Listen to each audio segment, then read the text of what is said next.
Hey guys. Here is what if Naruto joined teammate with Sakura and Kiba.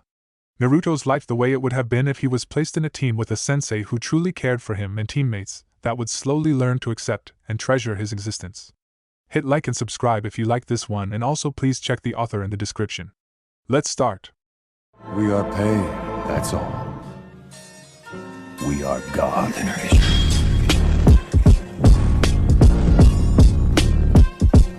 Chapter 1. I'm a ninja, enter Team 8. Konoha was known worldwide for its moderately warm temperature, the climate producing bountiful harvests that villages on the side of cool, crisp days and poverty would give a limb or two for. The Hidden Leaf Village was highly recognized for its display of talented and skilled ninja. It had upheld a position of high achievement and accumulative numbers in the shinobi ranks over the years, at the same time maintaining a steady treaty with several other hidden villages. In addition to those features, the fiery village seemed to attract a fair amount of tourists and guests all year round. Families that just happened to have a spare amount of fortune often chose to take to the village where no shadow remained a patch of darkness for long. As it was, there were several sites worthy of classification as tourist attractions, one being the infamous Hokage Tower, and the other the Hokage Monument, a large, intricately carved slab of stone that depicted the previous and current Hokages. And, as today's family of tourists would soon discover, it appeared to be traditional to slather paint over the preserved stone faces, inscribing various scribbles and uncouthly remarks. All in broad daylight, too. A businessman from mainland, a father of 2 young children, cleared his throat and tapped the shoulder of the Chunin shinobi that had been assigned to produce a tour of the village for the family. "Excuse me, good sir," he said, a slight tone of disapproval apparent in his deep voice. The Chunin turned to face the man. He did well to disguise the expression of utter boredom and chagrin. If there was one thing Hitan Kiyoshi happened to label near the top of his list of idiotic doings I refuse to subject myself but am forced to list, it would be leading such sightseers around the village. He had been Chunin for 8 years, had been denied the opportunity to rise in rank to Jounin, and quite honestly, he was pissed off. As he laid his dulled gaze on the businessman referring he, a toughened shinobi, as a good sir, he had the sudden urge to teach the man exactly what a good sir such as Kiyoshi was capable of. However, although forcing 2 saban up the man's nostrils would certainly qualify him as the latest addition to the many attractions the village had to offer, he had the vague idea that the Hokage would not be amused. So, for the sake of his career, Kiyoshi guided the creative half of his mind back onto sensible territory. He pasted a forcibly upturned smile on his face and beamed at the tourist, trying not to be disgusted by the older man's smooth, obviously manicured hands. These were hands that knew only how to deal with dead piles of paperwork, and not the roughened edges of kunai. "Yes, Hitan Kiyoshi at your service. How may I help you?" The businessman seemed not to notice the sarcasm dripping from his host's honey tone. Instead, he frowned toward the monument and tried to find the words. "Please correct me if I am wrong, but it did not so much as hint in the brochure that such outrageously inappropriate acts would." The man's face flushed to a peculiar shade of violet as his eyes slanted into slits. Kiyoshi rolled his eyes. Trust the high and mighty to make such a big deal out of the simplest matters. "Yes?" he prompted, unable to prevent his toe from tapping on the pavement, dangerously close to the man's polished shoes. Dust lingered in the thin morning air. The man's wife returned and she glanced at her husband with an inquiring look in her eyes, her hands suspiciously guiding her children's curious gazes away from the big rock thingy. The businessman slipped his arm around his wife's slender shoulders and they shuffled backward, away from their guide. It was about time for Kiyoshi to snap, and he did. "What?" he growled, irritated. "I doubt Hokage-sama would appreciate your disrespect toward his predecessors." The man's lips twitched. "I suggest you see for yourself," he grumbled, turning his small family away. "Up there." Kiyoshi glanced up at the Hokage stone. "Nothing is out of place," he called after the tourists. "Hey, come back and dash." His voice broke off as he snapped his head around to stare at the monument again. 3 seconds passed, and then his eyes narrowed. He groaned and slapped a hand to his forehead. "Oh no, not again! Naruto!" As if on cue, an obnoxiously loud "Wahoo!" filled the air, and Kiyoshi whipped around to see a blond, blue-eyed boy breaking away from the Hokage monument and diving down to the earth, cackling as fluorescent paint spilled in his wake. Furiously, the Chunin whipped out his short-distance communicator, but raising the alarm was unnecessary. The patrols, fortunately, were not blind. They materialized within seconds, as if they had done this many times before. And they had. Kiyoshi dashed forward to intercept the troublemaker. "Get back here, Uzumaki!" he snarled, arms outstretched. "You aren't going anywhere but the Hokage's office." Oh, shut up! Just because you don't have the guts! The boy laughed, and bounded upward. Kiyoshi growled and leapt after him, grappling for the blonde in midair. He succeeded in relieving him of the buckets of paint, and as they both watched in fascination, the colorful fluid spilled over the street, splattering over the family of tourists that Kiyoshi had been leading. Kiyoshi fell away from Naruto, hissing curses and bidding farewell to his chances of getting taken off tourist duty. Strangely, despite the torturous scrubbing down he would receive from his superiors later, he had to admit that the businessman's angry sputters were music to his ears. Naruto laughed once more at the color-coded family before leaping off a roof into the next street. He glanced back to see a handful of uniformed chunin pursuing him. He even recognized some of the threatening faces. Grinning, the boy turned his head to stick his tongue out at them. He should not have gloated, he realized, when they pushed in another trickle of speed and started closing the distance between the two groups. He skidded on the dirt road into a smaller alleyway. He dashed into an empty side street, eyes flickering from side to side as his devious mind started to put together an escape plan. It had been a pleasure earning his own fan club, but it would not suffice if his great achievement ended with him in another staring match with Old Man Hokage. Naruto was absorbed deeply in his thoughts and focusing on the sound of his pursuer's footsteps. He jumped, literally, when a hand dropped lightly onto his shoulder. He yelped as if shocked and his feet left the ground a good 3 inches. He turned and stumbled back a few steps. He found himself facing a tall woman with long, flowing dark hair and eyes that glinted crimson in the midday sunlight. Naruto found himself blinking at the woman's choice of clothing, a set of wraps that strangely resembled bandages wrapped around her upper body, a single red sleeve protruding to cover her right arm. Swallowing became somewhat difficult as his gaze flickered upward to the Konoha Hittite that adorned her forehead. Judging from her questionable uniform, she was not a chunin. Busted. Hi. Uzumaki Naruto was very rarely lost for words. More often than not, he was the one who forced words into the mouths of others. Yet, staring at this woman, a sense of superiority somehow radiating off her being, he found himself struggling to put together a sentence. He realized that this was anxiety, which just happened to be a foreign emotion to the blonde. Naruto had faced and dealt with chunin multiple times, but he had yet to experience the wrath of a jounin. Irika, in hopes of averting his troublesome student away from public defacement, regularly dropped hints that he would rather be hunted down by 10 chunin than a single jounin. The woman paused, and then walked toward him. As she passed the boy, she tapped his shoulder. I believe the art of disguising oneself would be suitable for a situation such as this one, she murmured, and continued on her way. Naruto ignored the bead of sweat that had trickled down the side of his face when the woman had brushed past him. He turned, and opened his mouth to thank her for her advice, but the chunin's steps were pounding closer. Hurriedly, he tore his curious gaze away and dived toward the fence. Get back here, you little devil! Damn it, where'd he go? Split up. I'll go this way.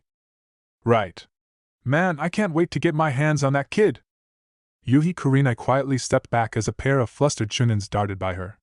They had not thought at all to question her, this courtesy of the low-level genjutsu she had concealed herself with. A game of cat and mouse in which the number of felines greatly outnumbered the rodent barely seemed righteous in Kurenai's eyes. She paused to glance back at the boy she had passed. For a moment, she wondered if she had unconsciously cast her genjutsu on a wider basis. The street was absolutely deserted, deprived of any presence she could sense.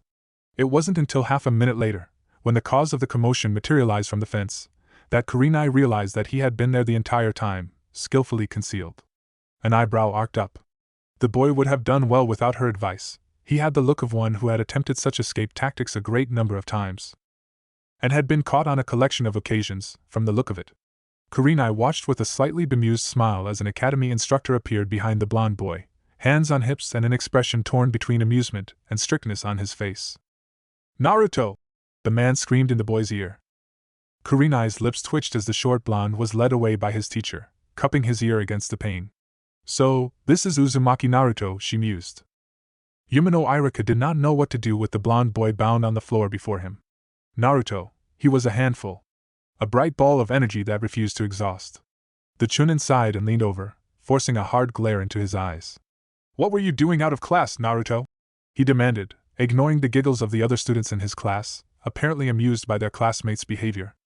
Painting that big rock up there, Naruto replied in a loud, boisterous voice. He struggled into a sitting position, his olive goggles slipping over one eye as he did so. I'll be up there soon enough, just you watch. I'm gonna be the Hokage. Idiot! Irika scolded. He raised a threatening fist. You have your graduation exam tomorrow, and here you are playing around and stuffing up like a drunken monkey. How are you going to become the greatest ninja of the Leaf Village if you can't make it past academy rank? Naruto recoiled slightly, but quickly bounced back with a retort on his tongue. So? If I can't be a genin or a jounin or whatever, what does it matter? I'll find a way. There's no rule that says you have to be on the top of the ladder to be Hokage. See? I know my stuff. The boy's determination struck Iruka, as it had so many times before. Attention seeker he may be, Naruto had a hell of a lot of confidence when it came to his ambition to surpass those who looked down on him. His endless pranks were understandable. The blonde sought to be the center of attention, to be recognized. Iruka understood that Naruto had been shunned by the majority of the village since birth, and the isolation reminded the Chunin painfully of himself. Am I doing this the wrong way? He questioned himself.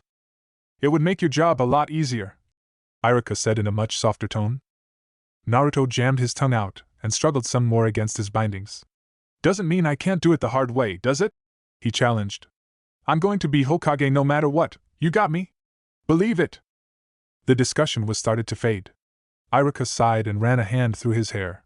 Fine. But this still doesn't excuse you from skipping class. 30 laps around the courtyard, and then you're going to scrub off whatever you did to the Hokage stone. The Chunin knelt down to undo the rope that bound Naruto's hands to his back. As he worked with the knots, Iruka could not resist but murmur in the boy's ear. Being Hokage is hard, Naruto. Don't you have any backup ambitions? Later, he kicked himself for not foreseeing what came next. Sure I do, Naruto boasted. He grinned and turned his head to his classmates, focusing on one in particular. Hey, Sakura-chan! Will you go out with me? Pretty please? A breath of silence was all the peace Iruka received before a pink-haired girl wordlessly pushed her chair back and stormed down the steps. The Chunin could practically hear the death threats stirring in her mind. Given Haruno Sakura's ingenuity, he did not doubt that every single one of them promised much pain.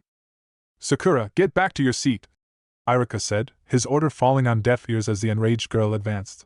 The Chunin winced at the amount of murderous intent that his student exuded. Despite the trouble he had caused, not even Naruto deserved to be castrated at such a young age. Moving swiftly, he tucked a protesting Naruto under one arm, stalked to the window and tossed the boy out onto the courtyard. Woo-wah! Iruka-sensei Thiao! Practice your rope escape technique, Iruka called distractedly, before snapping the window shut. See? He's gone now, Sakura. Come on, back to your seat please. But Iruka-sensei, she protested. She pointed an accusing finger at Naruto, just visible over the windowsill. He. She could not even express her indignity. Yamanaka Ino propped her elbow up on her desk, smirking. Made fun of your big forehead? That's normal, Sakura. Iruka's face caught the bristling attack of Sakura's hair as she whipped around to glare at her rival. Shut up, Ino pig! Excuse me? Giant forehead! 2 seats away from Ino, Naro Shikamaru grumbled and shifted his head on the pillow he had made of his arms. How troublesome! He muttered. Iruka could not agree more with his lazy student. The academy brought back fond memories of childhood and the rise to a shinobi. Especially childhood and the friendship that had accompanied such. Yuhi Kurenai would know. Her path and achievements had stemmed from this very place, the slightly run-down clutter of buildings in the center of the village. She was standing on a branch of the taller trees that fringed the academy's boundaries. It was lunchtime, and the children had spilled onto the courtyard. A couple of instructors left the main building for their own quarters, relieved that they had finally escaped the hellhole of their respective classrooms. It was the day of the graduation exam, and it seemed that the students were particularly uptight about the event.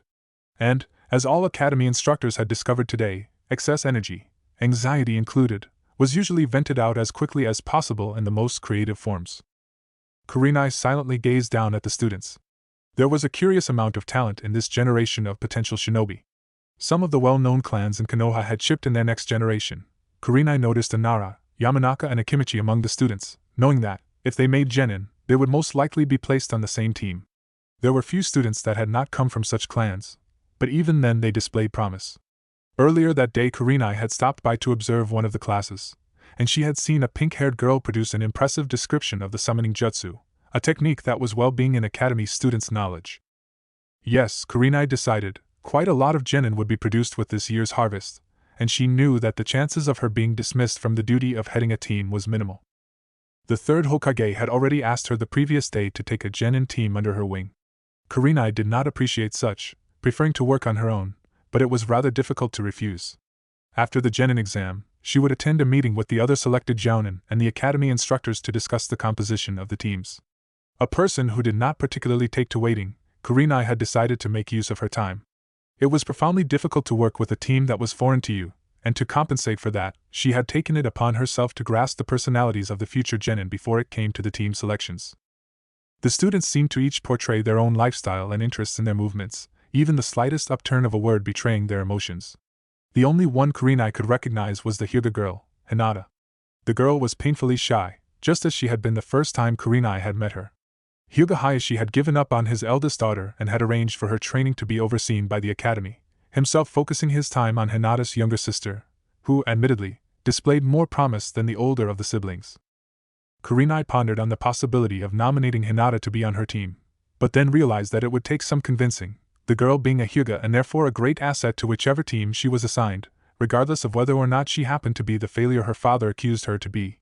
The jounin deduced that an approximate of 3 teams would be dispatched from the academy this year, and if her observations were correct, one team would be comprised of the Nara, Yamanaka and Akimichi kids, their fathers having proved the combination of their clan techniques deadly effective. That left Kurenai and the remaining jounin to decide their teams, and the former found herself growing worried. It was not good odds. Being, undoubtedly, the least experienced jounin, she would receive last preference, and another's word would rule out hers. It seemed there was not much Kurenai could do for Hinata. It took a moment for the jounin to register that a faint scent of noodles happened to be wafting toward her. The rope by her feet, bound to the branch, creaked slightly as a weight transferred onto the swing it suspended. Kurenai, absorbed in her own thoughts, was momentarily taken off guard. Instincts sorely tempted her to leap away from her perch, but she knew doing so would send a shower of leaves to announce her leave. Kurenai subtly edged around the branch to transfer to another, gaining a better view of the boy that had effectively startled her. It was Uzumaki Naruto, the boy she had run into just the day before. He sat alone on the swings, feasting on a cup of instant ramen. He swung lightly as he ate, slurping, and Kurenai watched him. He was a live depiction of dejection. He sat facing his classmates, yet the distance that stretched between them was wide. No one glanced twice in his direction except for the Hyuga heir, and even then she made no apparent interest in openly approaching him. Kurenai's brow furrowed. So it was true, the container of the demon fox had no companions to speak of. Kurenai had been a genin when the nine-tailed fox had attacked her village. She had been at the site of destruction, but only to watch by the sidelines. Her sensei and a teammate had been slaughtered in the first minutes of the struggle against mankind and the demon counterpart of humanity. And all the red-eyed genin had been able to do was scream and clutch at her remaining teammate as they retreated away from the mangled bodies of their broken team. Kurenai did not know if it was resentment or fascination that drew her toward the blonde kid on the swings. She ruled out resentment, deciding that even if it was such emotion responsible for her interest in the boy, he did not deserve such mistreatment. It was not like he'd had a say in the killings, or the fact that he was the oblivious host of Konoha's most hated demon. He was not murderous by nature or a terrible demon. He was, in comparison, friendly, attention-seeking and open to warm emotions. It intrigued Kurenai that Naruto could still smile through the pains of his childhood. She did not know him well, but she often caught the whispers of conversation as she walked the streets of the village. As it was, the jounin had yet to hear a friendly comment regarding the boy exchanged among the villagers. Naruto was forever pranking and it seemed to have produced the results he yearned for. He drew attention, lots of it. His defacing of the Hokage monument the day before had earned more shake of heads than Kurenai could remember. However, the fact that the frozen faces of the revered Hokages displayed no hints of the abuse they had endured the day before when Kurenai had glanced toward it earlier that morning told her that the boy was willing to accept responsibility. It would not be the work of others. No one would assist the demon child. Naruto must have stayed up in the night to scrub off his handiwork. Whether it was the order of his teacher or not, it did not matter. As far as Kurenai was concerned, the boy did not disregard his responsibility, and that was a treasured characteristic of a successful shinobi. A drill that happened to be the academy's bell pierced the air. Kurenai glanced around the courtyard as the students unwillingly returned to their classrooms. Naruto followed them, confidently striding toward class as if he had no care in the world, as if no genin exam was going to hold him back. She took him for his assurance, and wished him good luck as he slipped into the building. It came as a surprise to discover that Uzumaki Naruto's name was not amongst the list of graduates that the third Hokage announced at the jounin meeting. There were only 8 graduates, one short of forming 3 full teams. One team would have to make do with 2 genin, and Kakashi had volunteered to lead that team. His only specification had been the Uchiha, an understandable development with credit to the Sharingan the renowned copy ninja happened to possess. The Hokage gave him his preference without question. Kurenai happened to be adept at reading body language, a skill honed from many hours of sitting by the lake and occupying herself by analyzing those that passed her. The extent at which those of her gender expressed their open generosity often appalled her, the same way such a matter had while observing the academy students. Uchiha Sasuke appeared to have gathered his own fan club, one he reluctantly accepted but refused to acknowledge in existence. The Jounin deduced by the low tone in the third Hokage's voice, and the lessened frequency at which he inhaled from his pipe that he was disturbed by an unknown factor. However, Kurenai happened to know that the Hokage and Naruto maintained a friendly relationship. She wagered most of her confidence on the likelihood that Naruto's failure to pass the graduation exam had disappointed the old man. Sarutobi cleared his throat to address Kakashi. You require one more genin to complete your team, Kakashi. Which of the remaining 7 do you have in mind? The one-eyed Jounin turned the page of the little orange book he had been reading. The Hyuga heir. Kurenai sighed. Predicting the outcome, she raised her objection regardless. Excuse me, Hokage-sama, but I happen to have interest in Hyuga Hinata as well. The Hokage nodded in acknowledgement. Kakashi? He questioned. Please explain. The silver-haired man said in response, glancing up briefly from his book. The gaze he held with Kurenai was friendly yet chillingly demanding. She returned it coolly. Hinata seems to have issues with her self-esteem, she said, choosing her words carefully and drawing them out at a painfully considered pace. To place her in a paired teamwork with one such as Uchiha Sasuke would intimidate her. That doesn't really answer my question, Kakashi said lightly.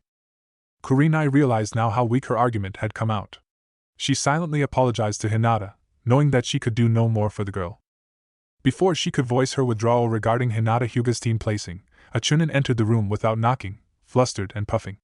Kurenai raised an eyebrow at the man's lack of etiquette until the news was delivered. Lord Hokage! Uzumaki Naruto has stolen the scroll of sealing! Yumino Irika paled and excused himself from the meeting, rushing off to join the search. Kurenai recognized him as Naruto's academy teacher, and deduced that the man held Naruto's existence to be of significance. She was pleased to discover that Naruto had someone who seemed to care about him, one who showed the opposite emotion to what one would display upon hearing that the boy had violated rules. From her observations, Naruto was gentle by nature. The pranks he pulled were not designed to offend or hurt in any way. It concerned Kurenai to ponder on what had provoked him to change in such a short matter of time. She noticed that Asuma had taken advantage of the distraction to light a cigarette. Sure we shouldn't join the search? He said, though Kurenai suspected that his offer was half-hearted and introduced more to suggest his responsibility as a Jounin and Sandaima's son rather than display it. Sarutobi Asuma did not bother himself with matters that unnecessarily crossed the boundaries to his job description. The meeting continued as if there had been no interruption.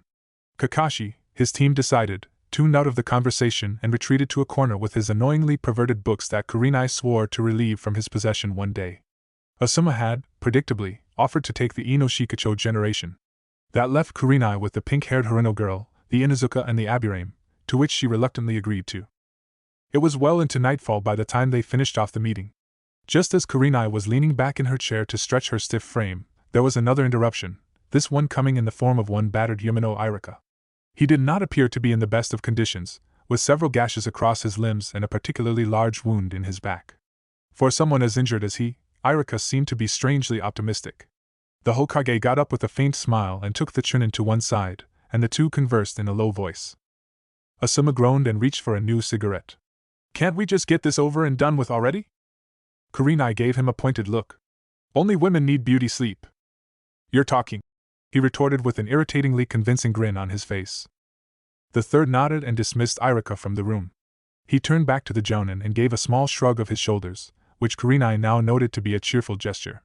It appears that the 3 of you must remain in an old man's company a while longer. We now have enough genin to compensate for 3 complete teams. Uzumaki Naruto has joined the ranks of the graduates. You said he failed, Asuma pointed out. Mizuki betrayed us. He convinced Naruto to steal the scroll with the lie that he would be able to graduate if he learned the techniques contained within. Naruto has indeed managed to master one of the jutsu, and he utilized it effectively to come to Irika's aid. For this reason, Irika graduated him. For the first time in hours, Kakashi appeared to be interested. He did not look up from his book, but added in his voice. Which technique would this be? He inquired, though he had a good inkling of the response he might be receiving.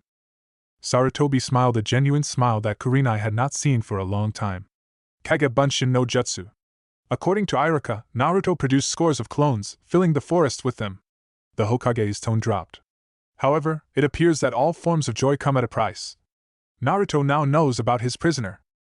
Kurenai heard a sharp intake of breath that she failed to identify. It took her a moment to realize that it had come from herself. Is it wise to allow him to become a ninja now that he knows? Kakashi questioned. He was unusually solemn. I don't see why not. Kurenai cut in, before the Hokage could answer. She stared unblinkingly at her fellow jounin. The boy has proven himself to be an asset to the village. Why should we stunt his progress?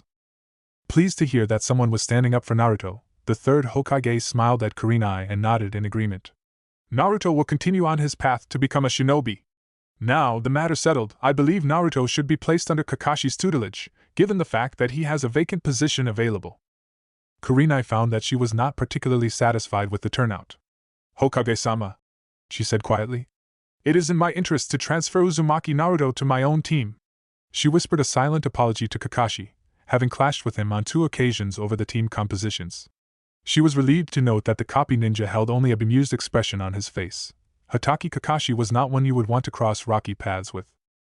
Is it truly in your interest to do so? Sarutobi asked her. Yes. I believe I can guide Naruto correctly. Kurenai immediately berated herself for her choice of words. Meaning I can't? Kakashi asked with a slight chuckle. Don't be mistaken, he added when Kurenai appeared to be on the verge of voicing another apology. I don't mean that I object to your request. Kurenai smiled to show her appreciation and said nothing else. Sarutobi grumbled. He blew out a perfect ring of smoke and pensively watched it drift toward the ceiling. Kakashi-sama, I am going to ask you to wait outside for a moment. The 2 jounin got up and left without a word. Kurenai found herself alone with the third Hokage. This was a man that had been personally handpicked by his predecessors, a man that, in his prime, had shaken shinobi with the mere mention of his name. It was impossible not to feel uptight in his sole presence. Sarutobi considered himself a rational man. Throughout his 60 years, he had made only precise decisions, ones carefully calculated and thought over sleepless nights before initiated. On the day that he had been deciding his successor, he had stayed up all night to ponder the candidates, painting himself by eliminating his own lusted student from the list and nominating another man, one who loved the village as much as Sarutobi himself did. Again, on the night Yondaime lost his life to defend the village, the old man did not receive much sleep. And now, with the fourth son, the container of a widely feared and powerful demon, Sarutobi had to carefully consider his options as he did each and every day. He moved to sit down behind his desk, clasping his hands before him. Leaning forward, he regarded the young woman before him. Sarutobi believed he remembered Yuhi Kurenai from her childhood. It must have been many years ago, and had his memory been faultier he would not have recognized this woman as the weeping child he had encountered just hours after the Kyuubi had launched its first attack on the village. She had been so small, so fragile back then. A child who stood sobbing in the rain, drenched in blood that seeped through her clothing to her bare skin, and an unconscious teammate on her back. Sarutobi remembered relieving the young girl of her burden and enveloping her in his own arms, her face buried against his arm, crying until she exhausted both her tears and herself. It was difficult to picture Kurenai as she currently was as her younger, 17-year-old self. Back then she had been a fresh chunin, and now she had become a grown woman, a jounin handling her own team. I was under the assumption that you were intending to lead a tracking team, the aging Hokage said. I don't understand why you would consider Naruto an asset to a team that focuses on something he does not and frankly, might not be able to specialize in. Kurenai smiled ruefully as if she knew exactly what her superior was talking about. I would rather my team be one that is capable of handling all the fields. Continue. You may not be aware of this, Lord Hokage. Kurenai began in a soft voice that was barely a whisper. But my Chunin team specialized in tracking. We tracked well, and those same skills led Kuda-sensei and my teammate Masuru to their deaths. We were the team that led the first wave of Konoha's forces to the Demon Fox. It was our team that fell first. She clenched and loosened her fist, shifting her gaze elsewhere. I don't want my team to go through what I had to. I want to provide them with choices and opportunities. Sarutobi's conscience did not fare off very well at the realization that he had dug up the young woman's painful memories. Then what do you propose? He asked gently, offering her a kind smile. A team bound by no specifications, comprised of Inuzuka Kiba, Haruno Sakura and Uzumaki Naruto. Kurenai just knew that this was not going to fly well, and she braced herself for it. A bemused smile crinkled the third's aged skin. As I understand, Sakura does not seem to be very fond of Naruto. Kurenai took care not to think of Hinata, who had displayed hidden affections toward Naruto, knowing that she was confining the girl to a powerful and unusually stoic team. It is just a childish misunderstanding of boundaries between friendship and emotions beyond such. Kiba appears to be friendly by nature, as does his dog Akamaru. They should be able to accept Naruto. I think I can stabilize the differences between Naruto and Sakura and produce a recognizable team from these three genin. Her lips twitched. From what I've heard, I think placing Naruto and Uchiha Sasuke together would be an even more unwise decision. The third was forced to put forth the final hurdle. Yet it is tradition that the graduates with the lowest and highest marks be placed together on the same team. What do you put forward to that?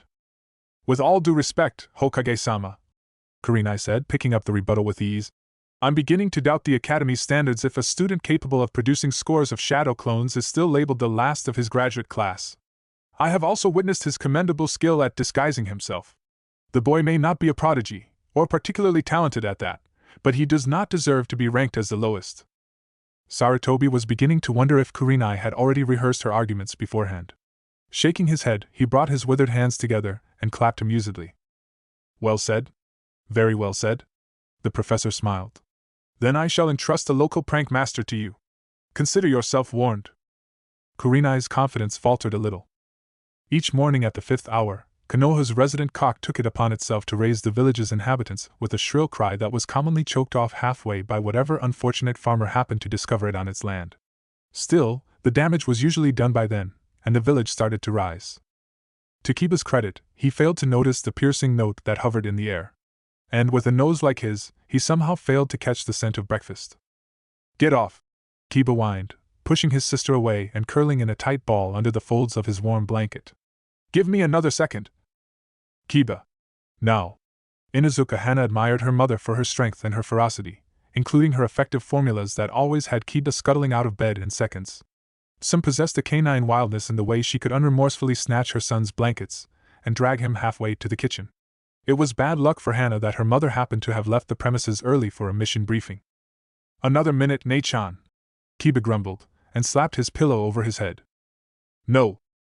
You suck. You suck more. I thought you were officially a genin today. He finally succumbed into opening a bleary eye. I am, he croaked, suddenly boastful. Then he blinked. So? So? His sister repeated. She crossed the room to the cupboard that she had just days ago cleaned out, and was now resembling a garbage tip. She occupied herself with picking out Kiba's cleaner clothes.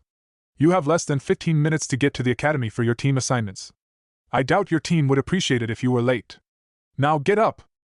4 minutes later, when Kiba was racing down the street with his morning vegetables having trouble going down his throat, he would regret not asking his sister to borrow one of her Haimaru Sankyodai. The large dogs were fast and fun to ride. They would have spared Kiba a good 5 minutes of running.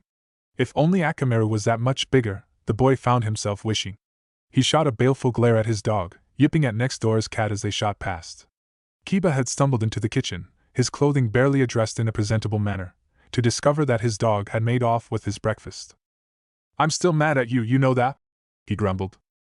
Akamaru yipped happily. Kiba soon forgot about Akamaru's traitorous acts when he landed by the academy's entrance. Judging by the instructors still lazily making their way to class, the bell had not rung yet. Grinning, Kiba flung himself through the window of his own classroom, not digging deep enough to truly bother taking the long way around. He almost trod on Naruto upon landing. The other boy was lying in a crumpled heap on the ground, fresh bruises flowering on his face. He also had what looked suspiciously like footprints on his clothing.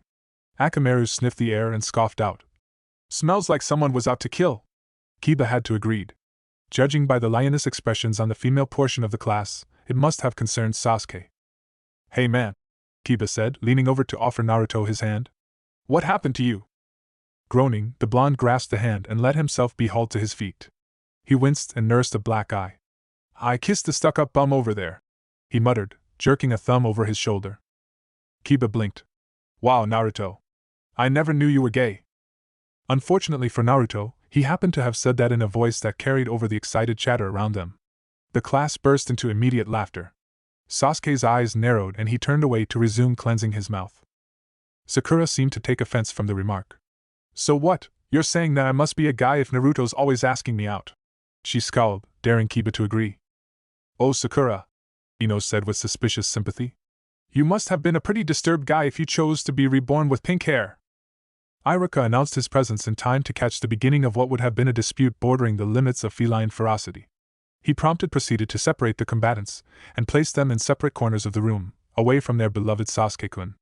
The seating arrangement did little to resolve the glaring match the girls appeared to be having. The unfortunate people sitting between them began to feel a strange heat in the side of their face after a while.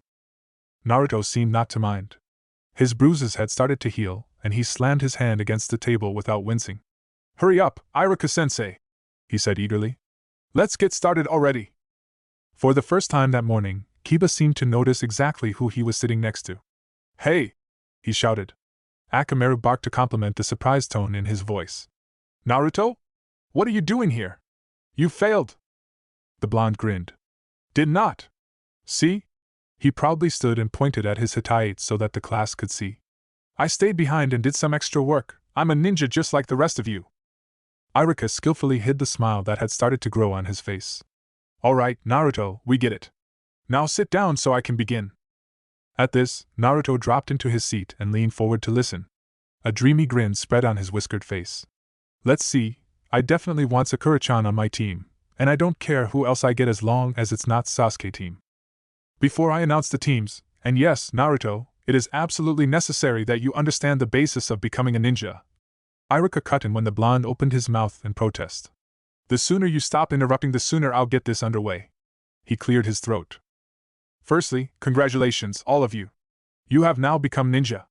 Your forehead protectors mark you as a Leaf Village shinobi, and I hope that you will rise to become the best. Naruto and Kiba gave simultaneous impatient grunts, only to be ignored by the scarred man. You are no longer academy students. The kunai you use will no longer be blunt and thrown at straw dummies. You will be entitled to missions, dangerous tasks that may take your life to complete. You have volunteered your services to the village, and simply by doing so, each of you is a hero to this land. He gave them a smile, the unvoiced sadness thickening his throat. Your team, he continued, will be as fundamental as the air you inhale. They will become your family. You will spend many years working with them, and there will be times when your life will depend on the actions and decisions of your teammates. You must respect, accept, and protect your friends. They are your precious people. The practice speech continued for another few minutes, and then Iruka began to announce the teams. He changed track from the traditional announcement to team components in a matter of seconds, and the genin barely had time to get excited before the first team was pronounced. He proceeded down the list at a steady pace. Team 7, Aburame Shino, Hyuga Hinata, and Uchiha Sasuke. The devastated cries of "No!" from Sakura and Ino echoed over the silence of the said team. They both proceeded to bang their heads on the desk. Hinata felt strangely apologetic to them. She glanced meekly towards Sasuke, wondering why she did not feel very privileged. Iruka's lips twitched into a smile.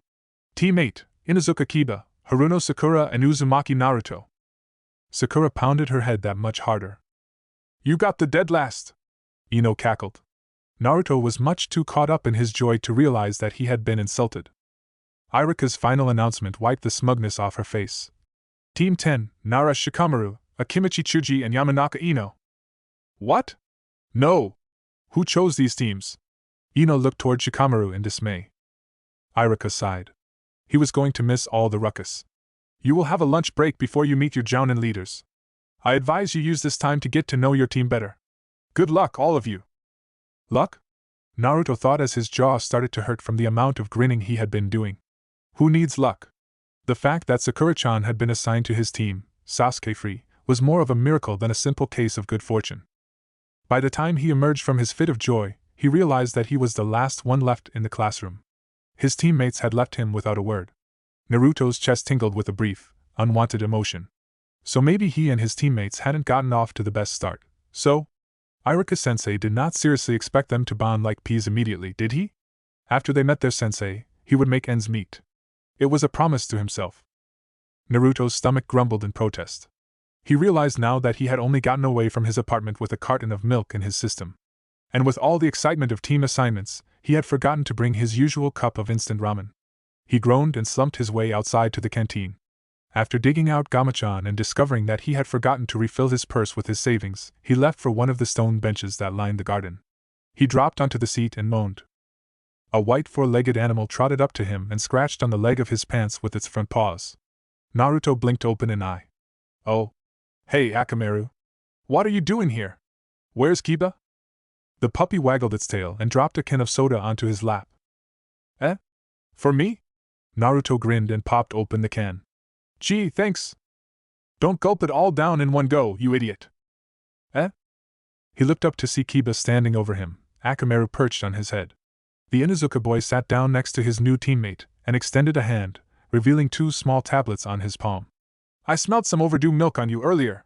Take this if you don't want to spend the rest of lunch in the toilet. Naruto blinked. The statement did more than inform him of the fact that he had profusely tainted his stomach with tardy fluid.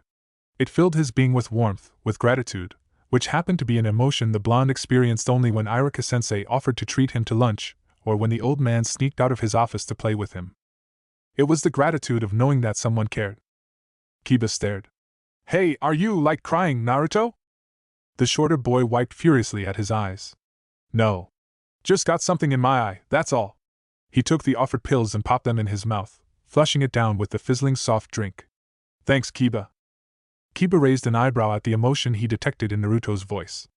I guess he is gay after all, Akamaru. I'm not, the blonde protested. Akamaru barked. Usually when they don't admit something, it means it's true. Kiba laughed. Yeah, I'd say you're right there, boy. He turned and raised a hand in farewell. I'll see you in class later, Naruto. Yeah, hey, who'd you think our sensei will be?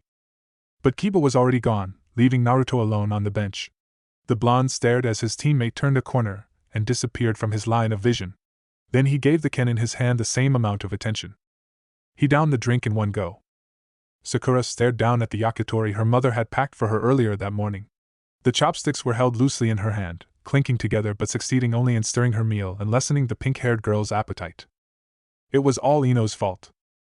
So, Sakura, how's life with that moron? Shut up. You didn't get picked for Sasuke-kun's team either, so I wouldn't be gloating if I were you. Humph, don't get cocky now, forehead girl. I hear Naruto did better than you in the taijutsu examination.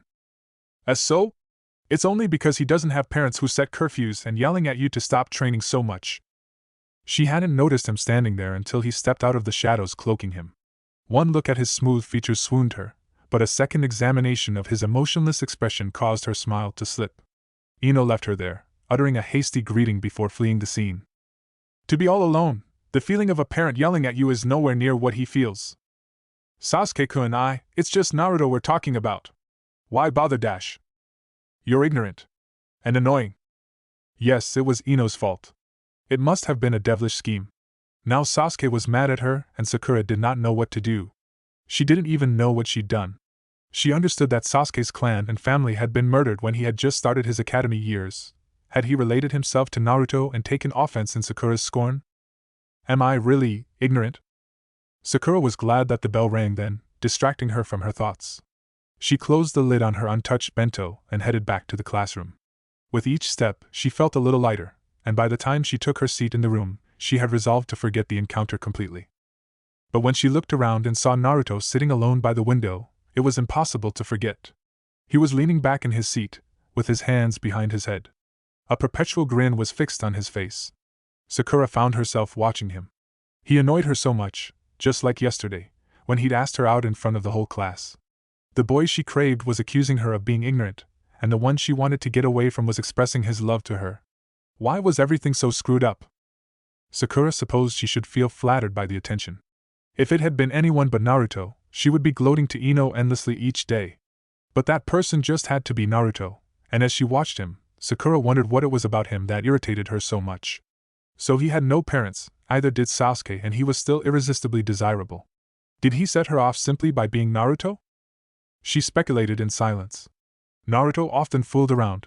Perhaps if he matured and decided to learn the words grow up, he would be just like all the other males Sakura happened to fantasize about. Tall, strong, normal. In that instant, the pink-haired girl realized that, all along, she had maintained the unconscious impression that there was something about Naruto that just did not fit under the usual ordinary. She found herself peering curiously at him, trying to see under the laughing face. Unfortunately, she couldn't look away fast enough when Naruto decided to turn toward her. Sakura-chan! He invited himself to the vacant seat next to hers, and Sakura groaned. "Isn't it cool that we're in a team together?" he asked with a wide grin. Whatever curiosity she might have held toward him vanished on the spot. "No, it's not," she snapped, as Irika poked his head into the room and called for Team 10. "You're annoying and you're a complete idiot." "I don't," she sighed. "I don't understand how you made Genin." And even though her conscience warned her against it, she added, "It might have been better if you failed. At least then I might have a chance to be on Sasuke-kun's team." His face fell so quickly that she wondered if she truly had wounded him. It seemed that she had. Naruto gave her a weak chuckle and sauntered down to where Kiba sat with Akamaru. Once there, he sank into a spare seat and ignored the prods Kiba gave him. Sakura felt terrible and she didn't know why. "Teammate," Irika called, entering the room once more. "Come with me to meet your sensei." "Hey, come on," Sakura heard Kiba mutter to Naruto as she walked behind them. "What's wrong? Did the cramps kick in anyway?" It took a moment for Naruto to respond. "What? Oh, yeah? Yeah, the milk sucked." And he laughed. Sakura was almost too distracted to notice that their Jounin instructor stood before them. Irika tried to salvage the awkward silence. "This is Yuhi Kurenai. She will be your sensei." Their sensei had startling red eyes that captured the attention of her students. Naruto, in particular. "Hey! I know you!" he burst out, pointing. "You're that Jounin from yesterday." This earned him a whack alongside the head. "It's rude to point," Irika hissed, and straightened to smile sheepishly. "Excuse him. He's loud." Kurenai smiled faintly. She led her team outside to the courtyard and sat them down on one of the benches. Their expectant expressions gazed up at her. She had to remind herself that they were now her students, and that she should set the example. "We'll begin with some basic introductions so we can get to know each other better. I'll go first. I am Yuhi Kurenai, and I specialize in Genjutsu. I became a Jounin last year and this is my first team. I like learning new things, cooking, even though I don't get around to doing that as much as I would like, and I also like to treat my team to meals if they work hard enough." Naruto whooped. "You rock, sensei!" he cheered, only to be hit by Sakura. "Zip it!" the pink-haired girl hissed. Kurenai smiled and went on. "I dislike people who are sexist against females and slackers who believe they can achieve their goals by depriving themselves of hard work. My ambition is to help you achieve yours." "Me next," Naruto said, grinning. "Let's see, my name's Uzumaki Naruto. I like ramen and anyone else who will treat me to ramen. I don't like the 3 minutes you have to wait for instant ramen to cook. And my dream is to become Hokage so everyone will finally recognize me and treat me like a great ninja." Naruto looked expectantly at Kiba even though the taller boy showed more than one indication that he would like to volunteer next. "Yo! I'm Inuzuka Kiba. I like my sister's cooking, my dog Akamaru and training with Akamaru. This is Akamaru, by the way." At his name, the white puppy in his arms barked. The boy continued with a grin. "I hate getting kicked awake and people who pick on animals. My ambition is to... I dunno, be a Jounin?" Immediately, all eyes turned to Sakura. She responded by clearing her throat and began speaking, her voice deprived of her teammates' confidence. Kurenai wondered if she was accustomed to having attention diverted onto her and not the Uchiha boy. "I am Sakura Haruno. I like flowers, reading and... Sasu, and my parents." Her hands fidgeted in her lap. "I dislike Ino and people who make fun of my forehead. My ambition is to prove to my parents that I can be a strong ninja even though I'm the first of my family to take up the career." Perhaps the girl had more than intelligence. Kurenai offered her a kind smile. "Your forehead is perfectly fine and you have a very beautiful face." The genin flushed and lowered her head. "Thank you, sensei," she said quietly. Naruto grinned. "See? I told you." He turned to Kurenai. "She gets really strong when I try asking her out too." Sakura was suddenly brandishing a threatening fist. "Naruto!" "Oh! What did I say?" Naruto exclaimed, and dived for cover. Kiba and Akamaru barked with laughter. Kurenai had once been their age, and she could understand their enthusiasm and energy. She gathered that she was not wrong about her team. Naruto was, quite literally, a bouncing ball of energy. She would have to do something about his unhealthy lifestyle and attention span. Kiba was deeply focused on Akamaru, and his loyalty to his family was apparent. Furthermore, he didn't seem to harbor any animosity towards Naruto. Sakura lacked the motivation her teammates had, yet it was understandable. She was the first ninja from her family line, and she was doing very well considering. Indeed, she and Naruto were quite the pair, but there was hope. Violence was the first step to friendship. Sometimes. Kurenai rounded up her students again. Good introductions, everyone, she said, nodding. This place is not suitable for what we will be doing next. Follow me. She led them down to Training Ground 27. The genins followed her without much conversation. Aware that Sakura was the only genin on her team who could be considered quiet, Kurenai wondered the boy's silence had something to do with her presence. Children were often like that, keeping their distance from adults they had only just met. She wondered how long it would take before they overcame that. Probably not very long for Naruto. Kurenai also noticed that her new students did not talk to each other either. They walked separately as if the thought of sticking together had not even occurred to them. They obviously were not on very close terms. Kurenai was surprised to see that Naruto did not try to challenge the distance between himself and Sakura. Arriving at the training ground, Kurenai set them to work on basic taijutsu sparring, their opponent being herself. She was certain that no amount of observation could be measured against first-hand experience. Kiba beat Naruto in volunteering. He told Akamaru to remain by the sidelines and lowered himself into a readying crouch. Kurenai could tell immediately that the boy followed a form of taijutsu different to the basic methods taught at the academy. She was proved correct. Kiba's speed was commendable, but his rhythm was unbalanced and wild. His blows came from all directions, and Kurenai momentarily found herself forced to parry each attack without the chance to retaliate. She understood that this was the Inuzuka way of fighting. It was very similar to the ferocious beasts they raised. It took careful observation, but Kurenai soon discovered that Kiba attacked on a frontal basis. He did not slip around his opponent to attack, only leaping forward with the occasional aerial assaults. She sidestepped a brutal kick and grabbed Kiba's wrist as his momentum carried him past her, sweeping him around until she had both his arms pinned against his back. Good. Take a rest. Knowing that, although Kiba's methods were undisciplined and relied completely on instinct, it was his clan's fighting style, and that attempting to steer him towards steadier forms would most likely do him more harm than good, Kurenai called on Naruto. It did not take her long to discover that Naruto's taijutsu horribly sucked. His form was terribly misplaced. His blows had potential strength behind them, but his stance prevented him from releasing it. He seemed to favor no particular arm when he attacked, and he often found himself caught in a scenario where he would strike with his right arm and discover that his left leg was leading the momentum. More often than not, he spun a kick in the air only to overbalance and leave his torso open to attack. Kurenai decided at once that Naruto required much assistance in taijutsu.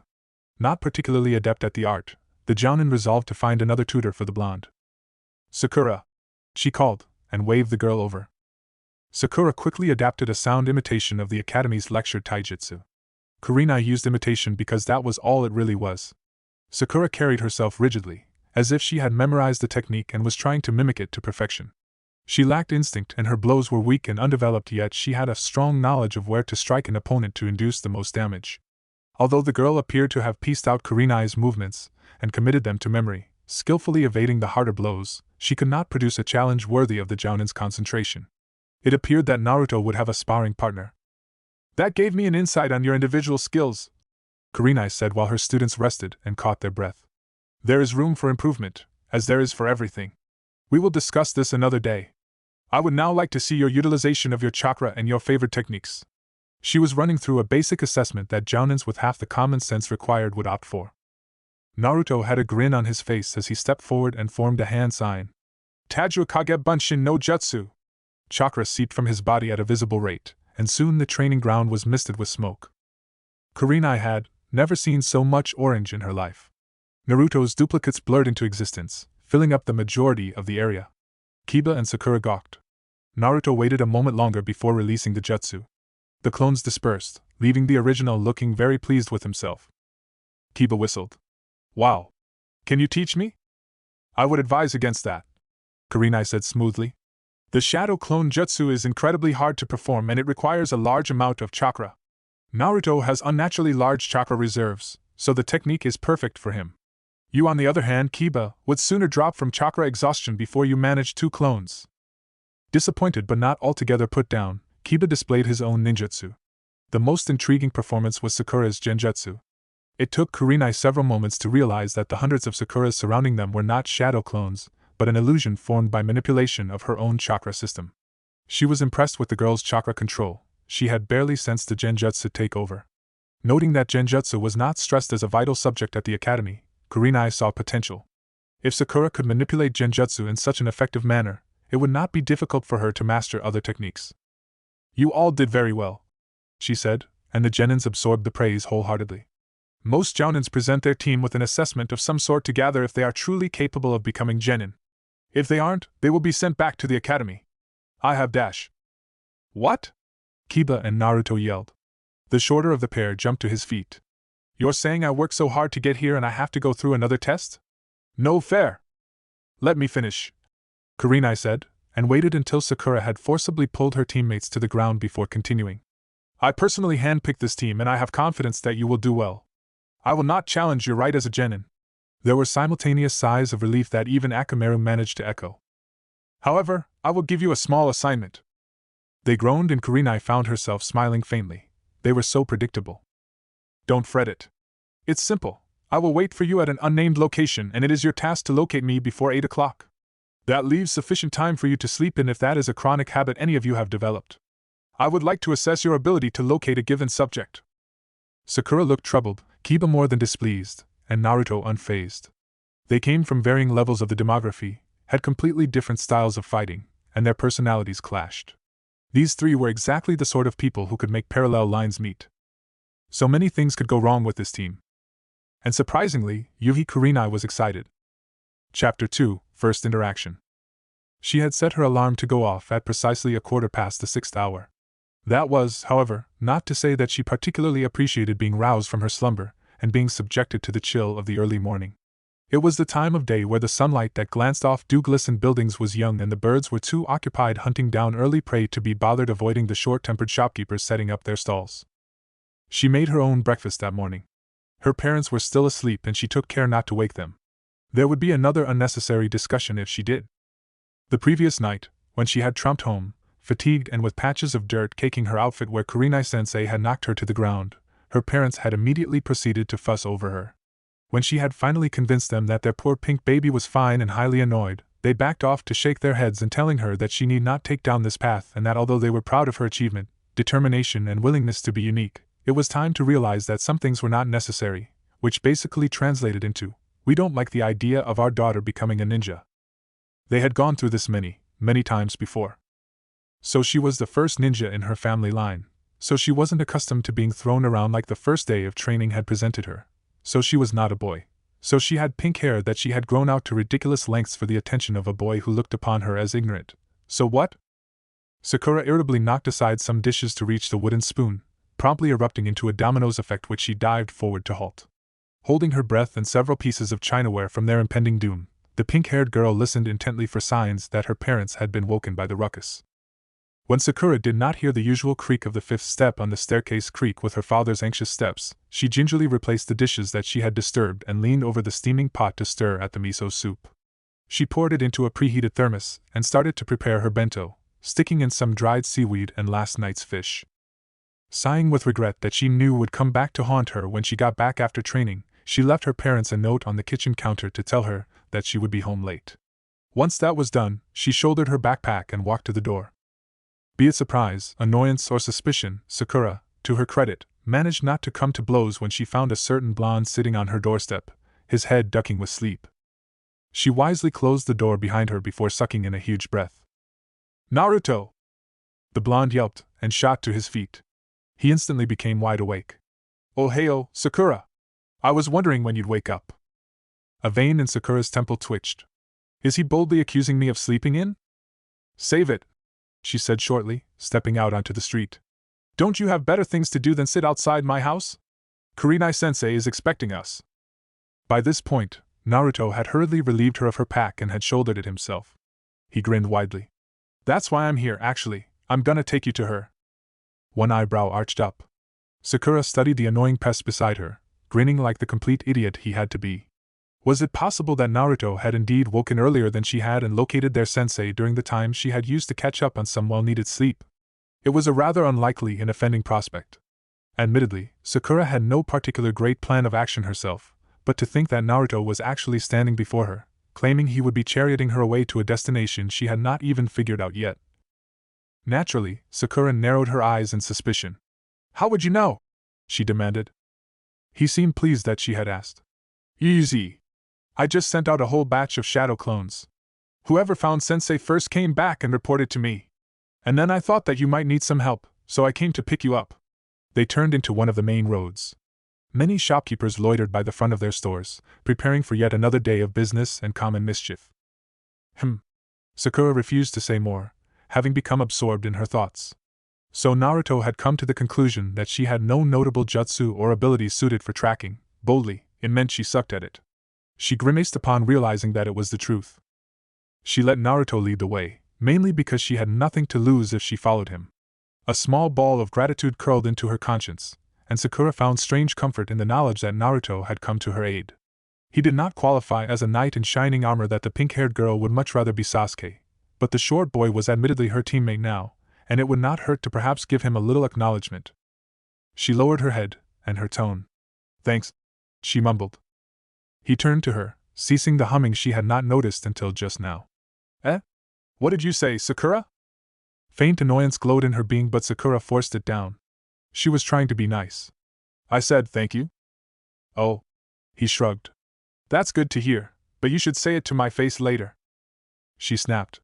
The one time she tried to be nice and understanding and he blew it. He was practically asking for it. She brandished a well-practiced fist. "It's your welcome." Naruto saw the danger and immediately backed away, frantically waving his arms before him. "No! Don't hit me! I may dash." Too late. Sakura's blow, strengthened by morning irritation, blindsided him. She knew something was wrong the moment she staggered to regain her balance after the frightening momentum she had put behind her assault. She had fallen right through her teammate. "Don't hit me! I may dash." A shadow clone. The clone dissipated into thin air with an audible pop and her backpack dropped to the ground. Sakura blinked for a short moment, and then stooped to pick it up. "Idiot," she murmured, though she could not suppress the sinking sensation in the pit of her stomach. She eventually came to the dismaying realization that she had just jeopardized her one chance of reaching the meeting place on time. "I did not just do that." "Come on, Akamaru!" Kiba shouted from the door. He jogged lightly on the spot to warm up. "Let's get going already." There was a little over half an hour left before 8 o'clock, and the Inuzuka admitted that he was perhaps cutting the deadline a little closely. It had seemed like a good idea to sleep in, ignoring his sister's cool prediction that it would turn out the way it had. Kiba was not known for his punctuality. The small puppy leapt the last meter and landed on his partner's shoulder. He yipped as Kiba fumbled for the keys to lock the door. "Betcha I'll smell her before you do." "Braggart," the boy accused. "Fine. Get sniffing." Barely a minute later Akamaru barked excitedly and took off. Kiba humphed and darted off after his dog. He swore to himself, as he had so many times before, that he would one day best his furry friend.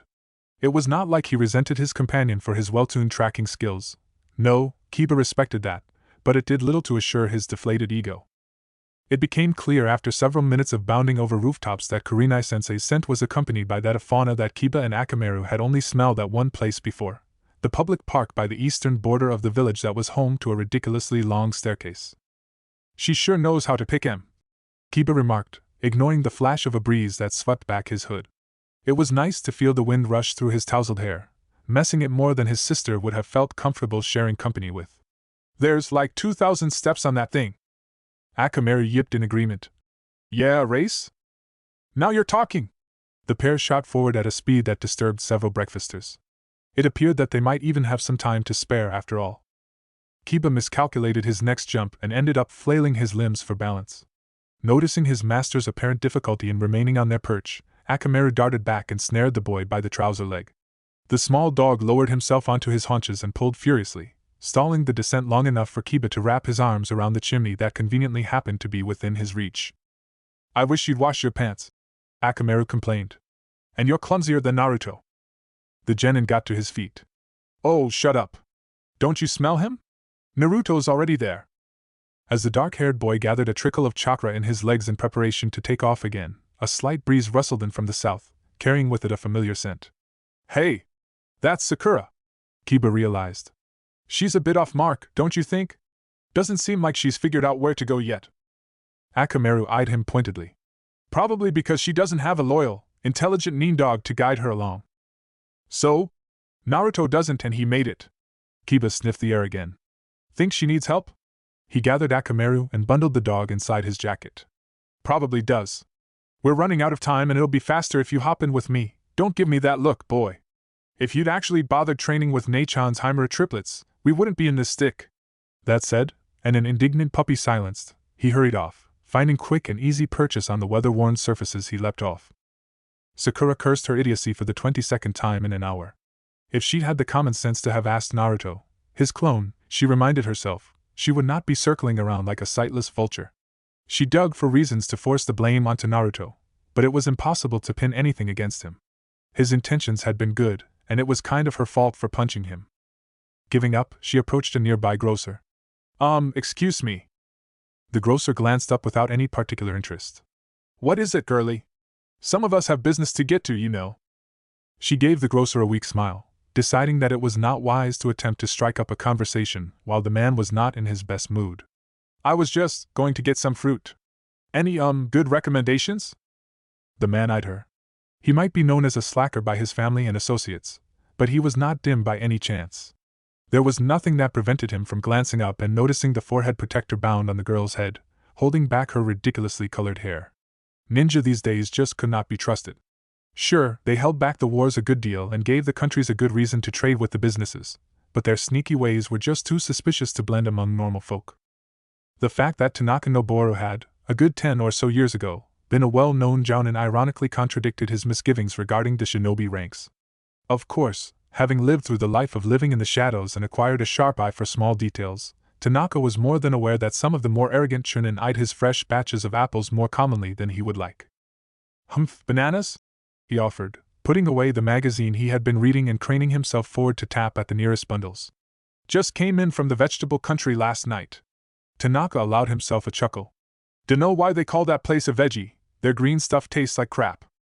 Sakura's eyes widened and she nodded quickly. Yes, bananas will be fine, thank you. As the grocer grumbled and juggled a bundle of bananas into a plastic bag, she decided that the man was still not in the best of moods, and she was intimidated by the thought of asking him for a favor of some sort. How do you know the vegetable country's food tastes bad? Tanaka scratched the stubble on his chin as he leaned over to hand the bag to his first customer of the day. Back years ago, when I could still take missions, I went there to escort their daimyo to meet our daimyo for a renewal of their treaty.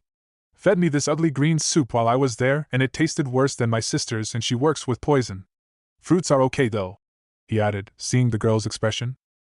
Sakura nodded slowly. You were a ninja? Well, yeah. Jounin. Reminiscence of his prime days had Tanaka leaning back and staring at the eaves of his shop with a slightly glazed-over look in his eyes. About to join Anbu, too? He glanced sharply at the girl. Pay up, by the way. Read the sign and work it out yourself. Oh. Right. Sorry. Sakura fumbled in her pack for her purse and handed over the money. Are you still a ninja? No. Do you think I'd be sitting here if I was? She frowned in confusion. But you were good enough for Anbu. Tanaka let out a booming laugh that had the nearby bookstore's owner swiveling his head to regard his neighbor with suspicion. This girl was hilarious. You ever seen a wooden peg leg, eh?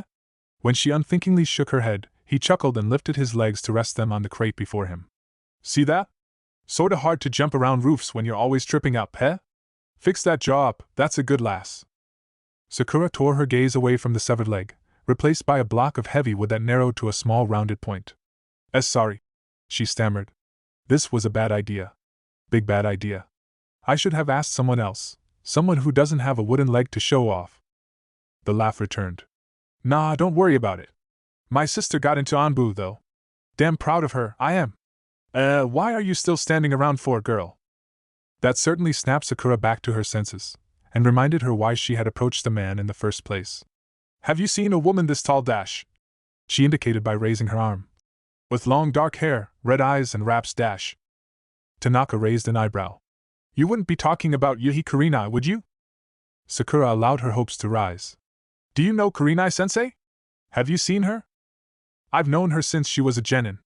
Her sensei was a friend of mine. The grocer peered at his customer. You on her genin team now, are you? You'd better watch that temper of hers. She was a force to be reckoned with back when I used to take her for a spot of training. And no, I haven't seen your sensei. Hopes fell. Oh. So she had wasted 15 raya for nothing. Thank you anyway. Conversing with the man had been interesting, but she had spent too much time loitering. She certainly was not any closer to finding Kurenai-sensei. She bowed quickly to the grocer. I'll be leaving now. Thank you, Sir Dash. No, sirs, the man said in a lazy tone. Name's Tanaka Noboru. Sakura hesitated, and then bowed hastily again. Thank you, Tanaka-san. She missed the man's roll of his eyes as she turned away, and promptly bumped into Kiba. Oh hey, it's you, her teammate exclaimed, as Akamaru barked a greeting. Thought you were somewhere around here. Kiba? Sakura asked, confused. I thought you would have found Kurenai-sensei by now. He rubbed the back of his head in a sheepish manner. Slept in, he admitted. Me and Akamaru were just passing and we smelled you. Smelled me, Sakura repeated in her mind. Comforting. And we thought you might need some help. At this, Sakura took back whatever misgivings she'd held toward Kiba at his last comment. Yeah, I do, she said slowly. Naruto sent a shadow clone to help me, but I shooed him away. Kiba stared and laughed. Just as long as you don't shoo me off too. He glanced up at the sky. Oh damn, we don't have much time. He turned his gaze to Sakura, gauging her. From what he had figured from yesterday's training session, his new teammate did not have the world's most commendable speed and stamina. Having to adjust his speed to match hers would slow them down considerably, and judging by the rate the sun was rising toward midday, they wouldn't make it in time. But hell, Kiba would be damned if he was leaving one of his new pack behind. He slipped a pill from an inner pocket in his coat and fed it to Akamaru. All right, boy. Let's get this done. Just Kiba was about to perform the beast-human clone jutsu, Tanaka's voice cut in to interrupt. Hey you, doggy kid. Sakura turned, not altogether uninterested in what Tanaka might have to say. He had a distinct personality that made her associate him to a distant uncle of hers, who happened to have the same rogue qualities, minus the wooden leg and the ninja turn grocer career. Kiba frowned. What? Yutsam's kid? Hey, you know my mom? Tanaka grinned. And that stinking mutt Kuramaru. Tell her Tanaka Noboru says hello. Huh. She'll know who I am. Kiba raised an eyebrow and gave Sakura a look that said, Hey, you know this guy? She shrugged helplessly. Sure, stranger. I'll tell her that.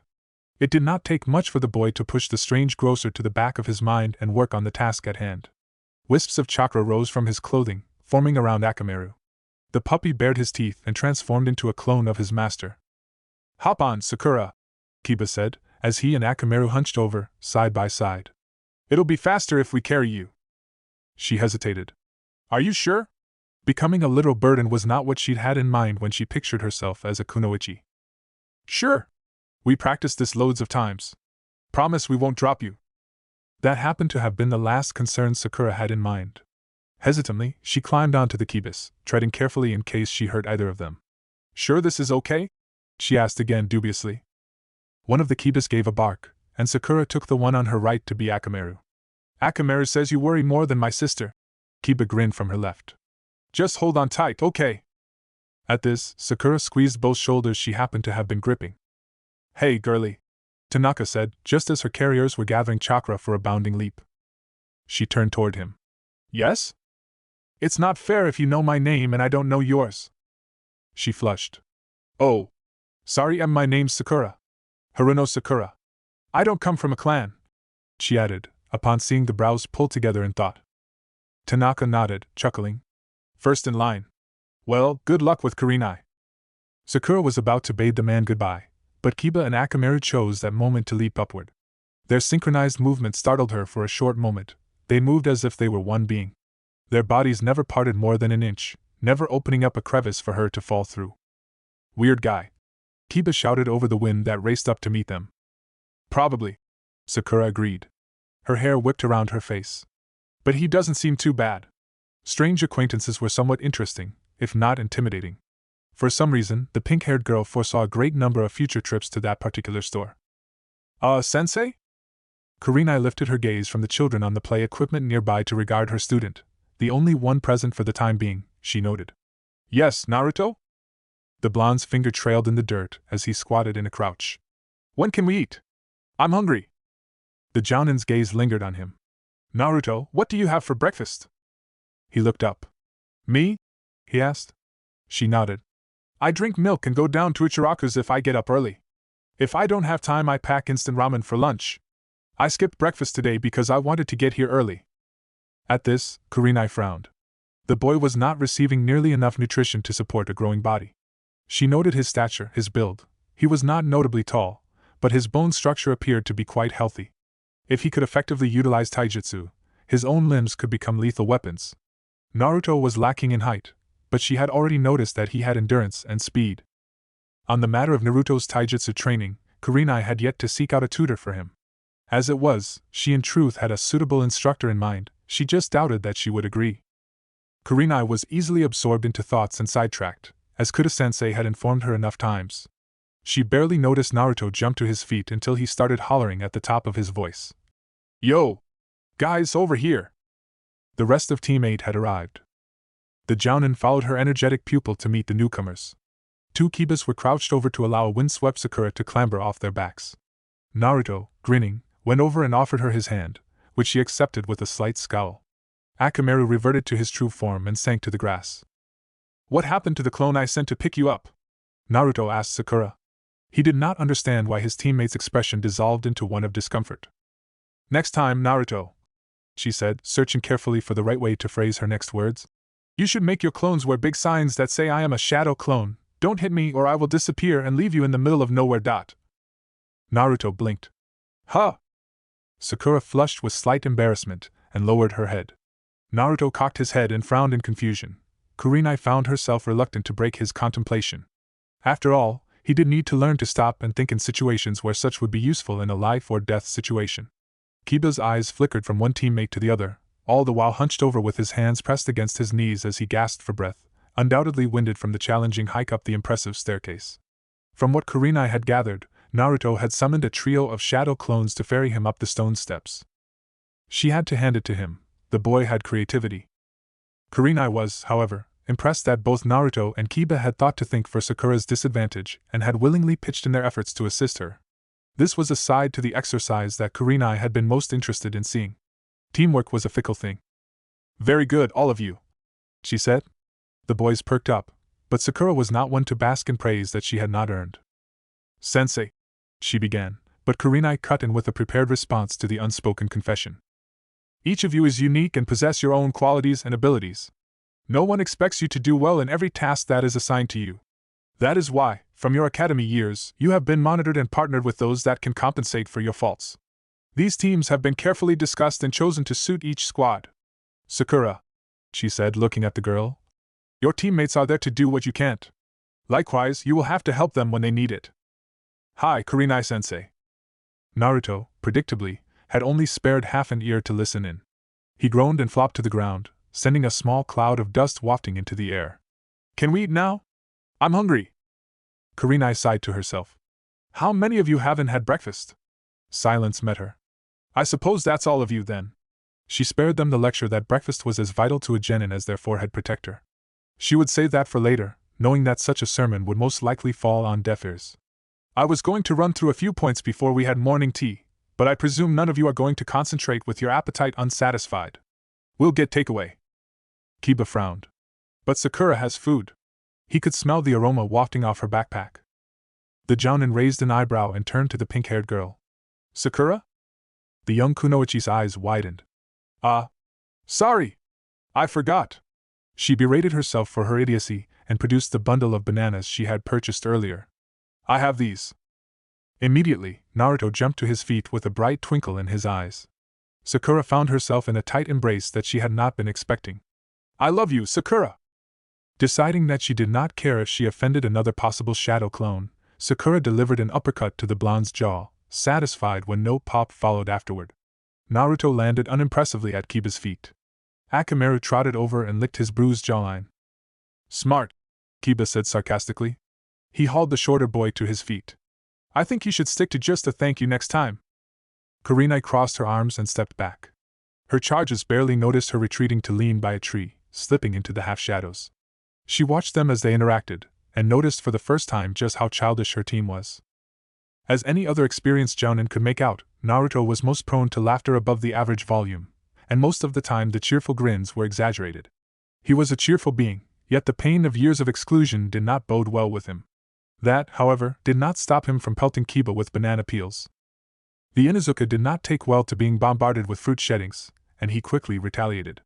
Akamaru sat by the side, opting to accompany Sakura on the more quiet experiences of life over aiding his master. Kiba's laugh was mocking and generously loud. He had no trouble socializing, and it was highly doubtful that he ever would experience difficulties. Kurenai's attention shifted to the last of her genins. Sakura was the most difficult to understand. From what the jounin understood, Sakura had been subjected to bullying during her childhood, the causes of which being her curiously colored hair and somewhat generously spaced forehead. She had apparently been befriended by the Yamanaka girl. However, somewhere between that space of time and graduation from the academy, Sakura had dropped her friendship with Ino and developed an infatuation with Uchiha Sasuke. However, watching the girl tip a small portion of her prepared breakfast for Akamaru, and smile when the small dog uncharacteristically purred, Kurenai could see the intelligent, withdrawn child that Haruno Sakura must have been in her earlier years at the academy. It was not hard to picture Sakura as a caring girl, but her somewhat violent treatment toward Naruto's antics belied the quiet nature. Kurenai gave them a few more moments, and then put her foot down. Her students sheepishly cleaned up their mess and followed her to a walkway path that circled around the park. The winding trail eventually winded back to the village's center, and Kurenai planned to take her team the whole way around. The males of the team immediately considered the stroll a mundane task and took to their unfinished squabble. "Get off me!" Kiba guffawed as Naruto pounced on his back and, grinning, tugged at the Inuzuka's jacket hood. "No! Grr! Akamaru!" But the puppy was innocently riding in Sakura's arms, who scowled slightly at her teammates' embarrassing behavior. Minutes later, the boys calmed down, and then started off again. The ruckus reached the point where Kurenai was forced to intervene. She stopped and turned around. Kiba had grabbed Naruto in a headlock and neither of them were watching where they were going. Sakura gave Kurenai a pleading look and the jounin nodded her consent. The pink-haired genin cracked her knuckles. 2 concussions later, Kiba's and Naruto's attention span lengthened and Kurenai relived every moment of silence they were blessed with. "As a shinobi, your most powerful weapon is silence and stealth." She looked down at them. "What makes you think the behavior you just displayed qualifies as that of genin?" She received simultaneous mumbles of, "Sorry, sensei." The jounin sighed. The boys cracked open an eye to peer at their mentor. Kurenai raised an eyebrow at them and they quickly diverted their gazes. Perhaps she could use their temporary fear of her wrath to drill a lesson into their minds. She raised a hand to flick back her long hair, her fingers blurring in a well-practiced hand sign. "What do I look like at the moment to you?" she asked in a softer tone. "Kurenai-sensei," Kiba said hesitantly. "Is that your final answer? Naruto?" The blonde had been staring at her with his eyes wide and mouth slightly open. He blinked. "Sensei, are you on fire?" Sakura had very little patience, especially when it came to Naruto. A vein popped, and she stomped over to the short blonde. "Naruto! What kind of question is that?" she scowled. "An observant one," Kurenai replied, in time to rescue Naruto from his female teammate's wrath. When Sakura stared, the jounin smiled. "Do you see it too, Sakura?" Haruno Sakura was not one to believe anything with a deficiency of evidence, but she had to believe this one. Their sensei's eyes, naturally a curious shade of crimson, had small flames flickering in their reflection. Be it an illusion or the mind's tricks, Sakura could have sworn that Kurenai had seemed to tower over them with a gushing torrent of fire backing her. She blinked. "This is a genjutsu, isn't it?" Kurenai smiled. The girl was as knowledgeable as her file had suggested. "That's right," she agreed, and the frightening image of an looming, erupting sensei faded. "It was a simple genjutsu." Naruto's head cocked to one side. Sensei? "Yes, Naruto? What exactly does a genjutsu do?" His cheeks had flushed a slight shade of pink, and he was staring at the ground, as if embarrassed that he had to ask such a simple question. For the umpteenth time since meeting the boy, Kurenai had to wonder what the academy instructors had been teaching him. They continued walking. Out of the corner of her eye, she noticed Naruto's shoulders fall when he realized that she had not answered his question. The jounin kept a steady eye on the blonde, finally deciding that it was time she confronted him. "Kiba, Sakura and Akamaru," she said, and the trio jogged ahead of her to regard her. "I would like you to take a short run back to the park and then turn around and catch up with us." As expected, the lack of mention of Naruto did not slip by. "Hey," Kiba protested. "What about Naruto?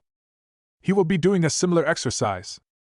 Sakura visibly winced at physical training, but she obeyed without question. Kiba grumbled and took off after her with Akamaru.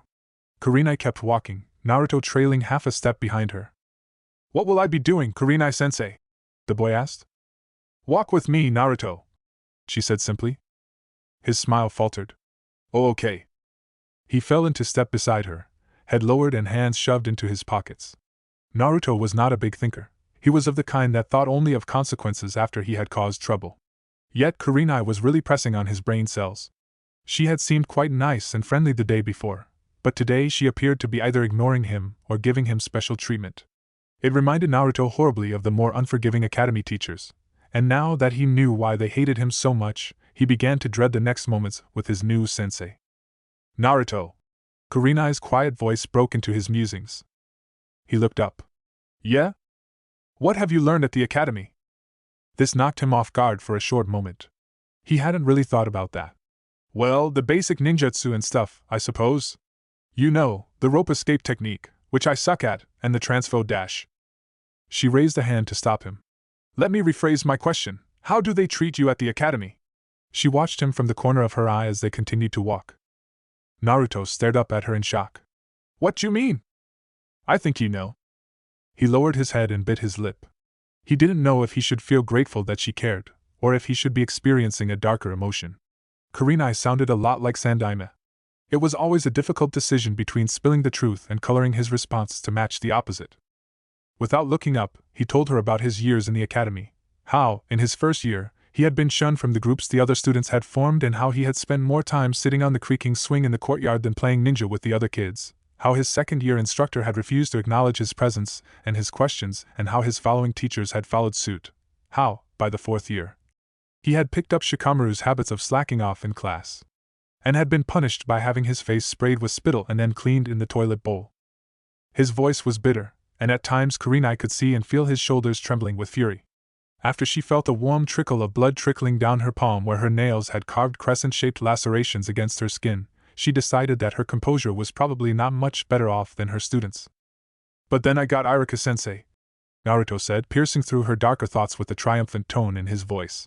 He was always picking on me and stuff, making me stay back and clean up the pranks I pulled, but he was the only one who would bother answering my questions. And sometimes he'd treat me to ramen when I do stuff right, like hit targets with shuriken and that kind of thing. And he... His voice trailed off there and he pondered if he should reveal the events of that night with Mizuki's betrayal. Yuhi Kurenai could not say that she was particularly fond of the nine-tailed fox. It had taken away the lives of many people. She hated it for committing such terrible acts, and no one could blame her for thinking so, but at the moment she loathed it for being the cause of grief to the youth walking alongside her. Naruto had been alone for so long that the slightest motions of kindness had him rethinking his impressions of a person in seconds. It most likely resulted in false pretenses and betrayal of his affections, which would explain why he was so careful to conceal his emotions. Naruto, she said, her voice faltering with uncharacteristic hesitation. Tell me, do you feel lonely? He stiffened. Hey kid, quit staring at my dango like that. You want one, you pay for it. No wait, it's you? Change of mind, just shoo. Shoo or I'll get the broom. And most of the time he would linger to inhale the aroma for a moment longer until his presence irritated the adult, and he would flee, sticking his tongue out during the process. No, sweetheart, don't play with him. He's a bad boy. Yes, a bad boy. He would grin and tell his would-have-been friend that it was fine and that he would see him the next day, and he would wave while the other kids stared curiously back at him. When the next day came, they would ignore his greeting, and when forced to respond they would do so with an unfriendly comment. Yes, he supposed he was lonely. Hey Naruto. If you get this done by nightfall, I'll buy you dinner. Sometimes, Naruto, it is natural to despise those who express the same feelings toward you. But you have to understand that, to become a good Hokage, you have to accept their resentment toward your existence, and understand that no matter what illusion plays among your mind, you will never be truly alone. He noticed that Kurenai was still awaiting his reply. He shrugged and smiled. Not anymore. She nodded and went on to explain the basics of genjutsu.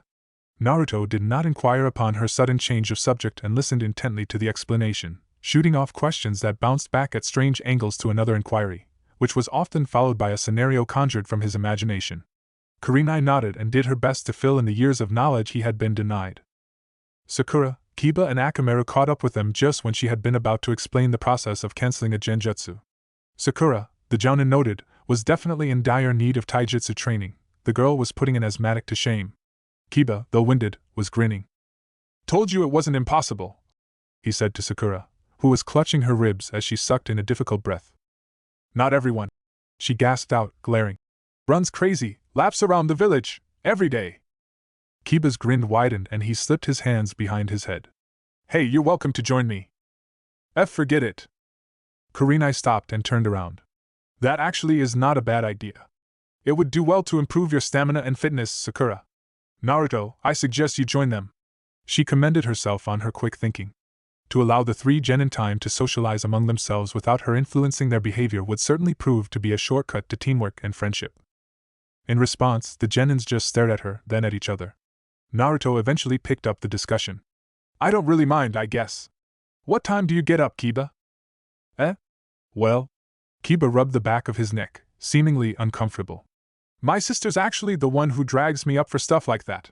The time changes sometimes, but we usually get out at around 7. I missed my run today and she was gonna grill me. He laughed uneasily and looked expectantly at his teammates. That's cool, Naruto said slowly. I'll be there tomorrow. Kiba cracked a smile and turned to Sakura. So, you coming too? Sakura cringed. She was still catching her breath from the previous run, which in truth had not been all that long. They hadn't gotten far into the walk and the distance had not been great. It had been hard keeping pace with Kiba. She even suspected that he had been holding back to wait for her. Reluctant to fall behind, she nodded uncertainly. I'll come. The rest of the village had woken while Team 8 had been absent from it. Kurenai dismissed her students for breakfast while she attended to her own business. She dropped them directions to a restaurant she frequented, though Sakura was perhaps the only one who listened. Naruto and Kiba had already gone ahead. Place it under my tab, Kurenai called after them. I will join you when I have finished. Yamane Takara woke to the chirping of bothersome birds. She found herself sprawled across her sagging couch, and she almost slipped back down again when her feet felt around for her sandals, tripping against 2 empty sake jugs that could be found rolling against the scratched floorboards of her apartment. Swearing, she hauled herself to a technically upright pose and stumbled to her bathroom to splash her face with water. She became aware of a certain presence when her mind cleared a little. A chuckle escaped her lips, muffled slightly by the cloth she had pressed against her face. What wind blows you here, Kurenai? The towel in her hands flicked out to snatch the bottle that had been thrown through her window. She eased open the cork and inhaled a scent of the rice country's finest. Not half bad, you're getting better at picking this stuff. Her former teammate stepped out from behind the cracked walls of the dwelling and joined Takara at the wooden table where the latter had begun pouring 2 cups. You haven't been taking care of yourself, have you? Kurenai brushed her gaze lightly over the woman that had been a close friend and confidant.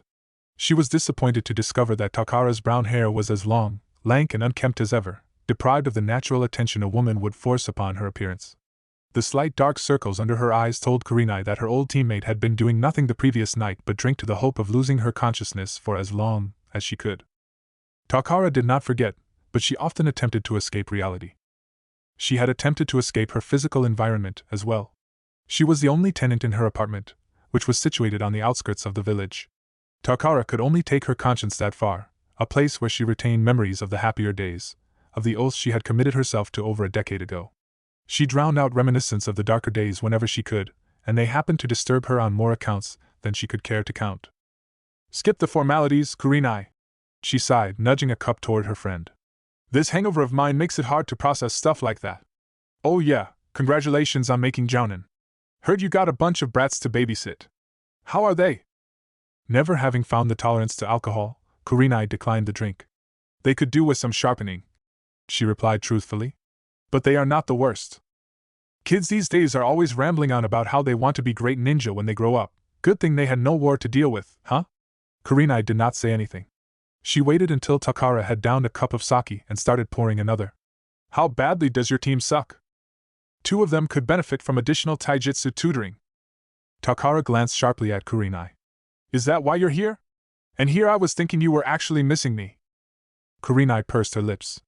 On second thoughts, that sake might not be so bad after all. I do miss you, Takara, the old you anyway. Dead. Takara dash. I'm not going to get involved in anything to do with the likes of you, shinobi. I'm done with it. You go ahead and pursue whatever crazy dream you still have, Kurenai. I didn't stop you from continuing down that cursed road and I hope you respect my right to stay away from it. Must you be so difficult? Kurenai sighed exasperatedly. She had known this would not be easy. Takara laughed. Remember how Kuda-sensei always used to say that? He'd give me this disapproving look and then say it with a grin. Do you remember, Kurenai? Takara, this is Dash. Do you remember, Kurenai? Takara persisted in a harder tone. Kurenai winced. Yes, she whispered, knowing what was going to follow and bracing herself for it. The glint that had been in Takara's eyes dulled. And do you remember how he died, Kurenai? Do you remember how we were going to charge into battle like the good ninja we were supposed to be? Do you remember how Masuru's bones cracked like twigs? Do you remember what Sensei's flesh smelt? She did. Of course she did. Takara, this has to stop. You have to stop living in the past. I'm not living in it, the other woman hissed. Both had risen to their feet, facing each other over the ancient table that creaked under the weight of their palms slamming onto its surface. I'm running away from it. You really think putting up that smile over all else will work, Kurenai? It doesn't. Trust me, I've tried and it doesn't goddamn work. She heaved in a deep breath and sat down, shakily emptying the sake gourd into her mouth. I'm done with being a kunoichi, Kurenai, she said in a softer tone after she had wiped her mouth. I'm done. I'm not going to teach your students. Go find someone else. Get Guy. He'll do it if you ask. Guy has his own genin team to consider. As you are constantly reminding me, Takara, you don't. Takara raised an eyebrow and a smile that reminded Kurenai of its mischievous counterpart touched her lips. One reason? Is that all you can come up with these days, Kurenai? Kurenai turned away so that her friend could not see her own smile. Yes. Really? Her teammate pressed. Yes. Do you swear on Masuru and Sensei's graves? The red-eyed woman regarded her friend. That was cruel, Takara. Their passed-on comrades had no grave, no resting place to speak of, there had been nothing left to bury. I'm not going to ask Guy and you know perfectly why. The other woman shrugged. Just checking that he hasn't shaved off those brows of his. Haven't seen him for ages, he's still yelling about his age? No. He's pronouncing the immortality of youth. Kurenai whispered a silent apology to the green-clad jounin with the orange leg warmers. Takara threw her head back and let out a short bark of laughter. Sounds just like him, she commented, grinning. Kurenai knew that if she squinted, as she had so many times before, she would be able to see the younger Takara Yamane that had been an official tomboy and had enjoyed pestering their sensei for missions. But then, when Kurenai noticed her friend rubbing her forearm, all projections of the past vanished. The red-eyed jounin knew what was hidden under the long-sleeved shirts that Takara refused to replace even in the midst of summer, tucked carefully away from the notice of others, and more importantly, herself. There was a scar, one that appeared to have been drawn with a ruler, and one that would mark her forever. Thankfully, none others joined its company since the first time Kurenai had caught her teammate purposefully harming herself. But it was still there, still visible, and the same could be said for Takara's unrelenting memories and her inability to accept them. I have a student, Kurenai began quietly, and she gestured toward the offending forearm when her teammate glanced up at her. He has scars as well. I find that emotional scars hurt more than physical ones. Less than a week ago, he found out exactly why the villagers hate him so much. She noticed that Takara's eyes had widened, but she went on grimly. He has determination like no other. His taijutsu is crippled and the same goes for his reputation, but he still finds strength to smile for his friends. That boy, this student of mine, his dream is to become Hokage. And I intend to help him accomplish that. So for the sake of that student and another who also has her own dreams, I need you to help me teach them. Takara frowned. Don't tell me you have dash. The fragile moment was interrupted by a bellow of, Kurenai-sensei! Kurenai herself winced. What are they doing here? She muttered to herself, and rose to investigate. Takara suspiciously followed her out. I thought I told you to wait at the restaurant. Kurenai frowned at her genins. She was nothing if not observant, and she saw Naruto's smile falter, for reasons unknown other than her disapproving tone. Her eyes narrowed. Seeing that neither of her teammates had the decency to explain, Sakura took up the task. We went to that restaurant you instructed, but the owner didn't want to serve Naruto for some reason. So we left, and Naruto got us ramen. We were worried that you couldn't find us, so Kiba and Akamaru tracked you here. The girl displayed an uncharacteristic fiddling with her fingers. Sorry we disobeyed you, Kurenai-sensei. Kurenai was too absorbed in anger to hear the second half of Sakura's explanation. How dare they refuse to serve her student? She glanced at her genins, saw that they were curiously staring at her face, and fought to keep her composure. She and that restaurant owner would have a nice chat. How much did you spend on ramen, Naruto? She asked. I'll pay you back, it was supposed to be my treat. The boy blinked as if he had never heard of having someone pay him back before. He lowered his head and gave her a wobbly grin. It's fine, sensei. It doesn't matter, you can treat us next time. He smiled. But it's gotta be something good. She didn't know how her hand had found its way into Naruto's tousled hair and started ruffling it, but it seemed to stun the blonde. Something good, she agreed. After the mission. The sacred word was enough to send Naruto into an excited fever. Kiba's was second only to the blonde. Mission? They both exclaimed. Sakura scowled at them, but the corner of her mouth kept twitching into a smile. Do you think we're ready, Kurenai-sensei? She asked dubiously. The Jounin could see where the girl's uncertainty was coming from. We'll have to find out, won't we? Kurenai replied. Naruto was beyond himself with joy. At this rate, they would probably be the first genin team to receive an official assignment. This very much satisfied the blonde. Take that, Sasuke. He was grateful that Kurenai-sensei was giving them the chance so early on. Naruto found himself looking at his mentor with reverence that had also been triggered by the morning's earlier events. Then he noticed a woman standing behind their sensei. Eh? Sensei, who's the hag? Kurenai stiffened. Takara held no specific loathing toward Naruto. She hated the nine-tailed fox, but she did not hold much against its jailer. It was the memories of that fateful day that prevented her from completely accepting the boy. But she did not take well to being christened with uncouthly nicknames. Who are you calling hag, you brat? She spat. In a flickering motion that informed Kurenai that her teammate's taijutsu had not regressed at all, she was standing behind Naruto with a hand pressed firmly on his head, forcing him to duck his head forward. Show some respect. The sudden movement startled Sakura enough that she let out half a scream, stumbling backward and away from the newcomer until she bumped into Kiba. The Inuzuka boy caught her by the shoulders, his emotions swaying between amusement and dignity. He wondered if he should be standing and watching while Naruto was being openly abused. Akamaru's whine told him that it was perhaps wiser to stay put. The small dog slipped into his master's jacket. What's wrong with Akamaru? Sakura asked, having felt the warm bundle wiggle its way up Kiba's front. She had taken a liking to the puppy, and she scratched Akamaru's chin in an attempt to offer him comfort. Chakra? Kiba questioned quietly. Akamaru whimpered. No, but she's strong, stronger than Kurenai-sensei. Eh? Kiba stared at the woman, who was currently holding off Naruto's struggle to freedom with ease. The Inuzuka shifted his gaze to Kurenai. Hey, sensei, just who is that woman? Kurenai glanced at her charges. Much as she knew Takara did not agree, it would be for the best if the genins associated with her. This is Yamane Takara. She was my teammate in our genin and chunin years. Naruto, at long last, wrestled himself from the woman's surprisingly strong grip. Oh, okay. He stepped back 2 steps and bowed to the woman. Pleased to meet you, hag.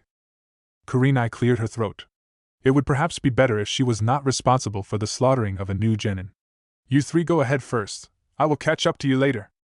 Yes, Kurenai-sensei, Sakura answered, and she went off, dragging Naruto by the ear. You want me to leave Akamaru-sensei? Kiba asked, pausing. She raised an eyebrow. Are you doubting my abilities as a Jounin, Kiba? No. Of course not. Kiba grinned sheepishly and waved once before running off to join his teammates. Takara watched the kids leave, her attention focused particularly on the blondie. She knew that the kid was the demon container. Hardly any adults these days did not. His appearance and behavior belied his status as the Kyuubi's jailer. He was a natural troublemaker, which gave Takara the impression that she could get to know this kid. Too bad his presence alone seemed to trigger sharper pain than a kunai plunging into her slitted wrists. Him and the girl need the taijutsu training, right? She asked without looking at whom she was addressing. You still have a sharp eye, Takara. Yes, they are the ones I want you to teach. Humph. I told you, I'm not going to teach them not. I'm not going to have anything to do with being a ninja anymore, especially not helping someone else be Hokage. She turned and sauntered toward her apartment. You'd better get going, kids do stupid things when they're excited. Kurenai did not look back. She knew that she had outstayed her welcome. Takara? She asked quietly. What? You may not have realized, but you and Naruto are the same. A chuckle. Oh, trust me, I've realized. Naruto. Oh, hi, sensei. Kurenai smiled down at her young charge. She had drawn alongside her genins to discover that Naruto had been lagging behind his teammates. Kiba and Sakura were not spared curiosity and the slight tinge of concern. However, when they turned their heads for the last time to check on their solitary teammate and saw that Kurenai was accompanying him, they did not look back again, placing confidence in their mentor to put right whatever had bogged down the usually cheerful Naruto. It was to be expected. Kurenai had noticed that Naruto's smile had been of the forced kind. He was quietly upset about the turnouts of the morning. Undoubtedly the boy had been through abuse of this sort before. However, the hardest blow must have been dealt with the fact that he had been insulted in the face of his teammates.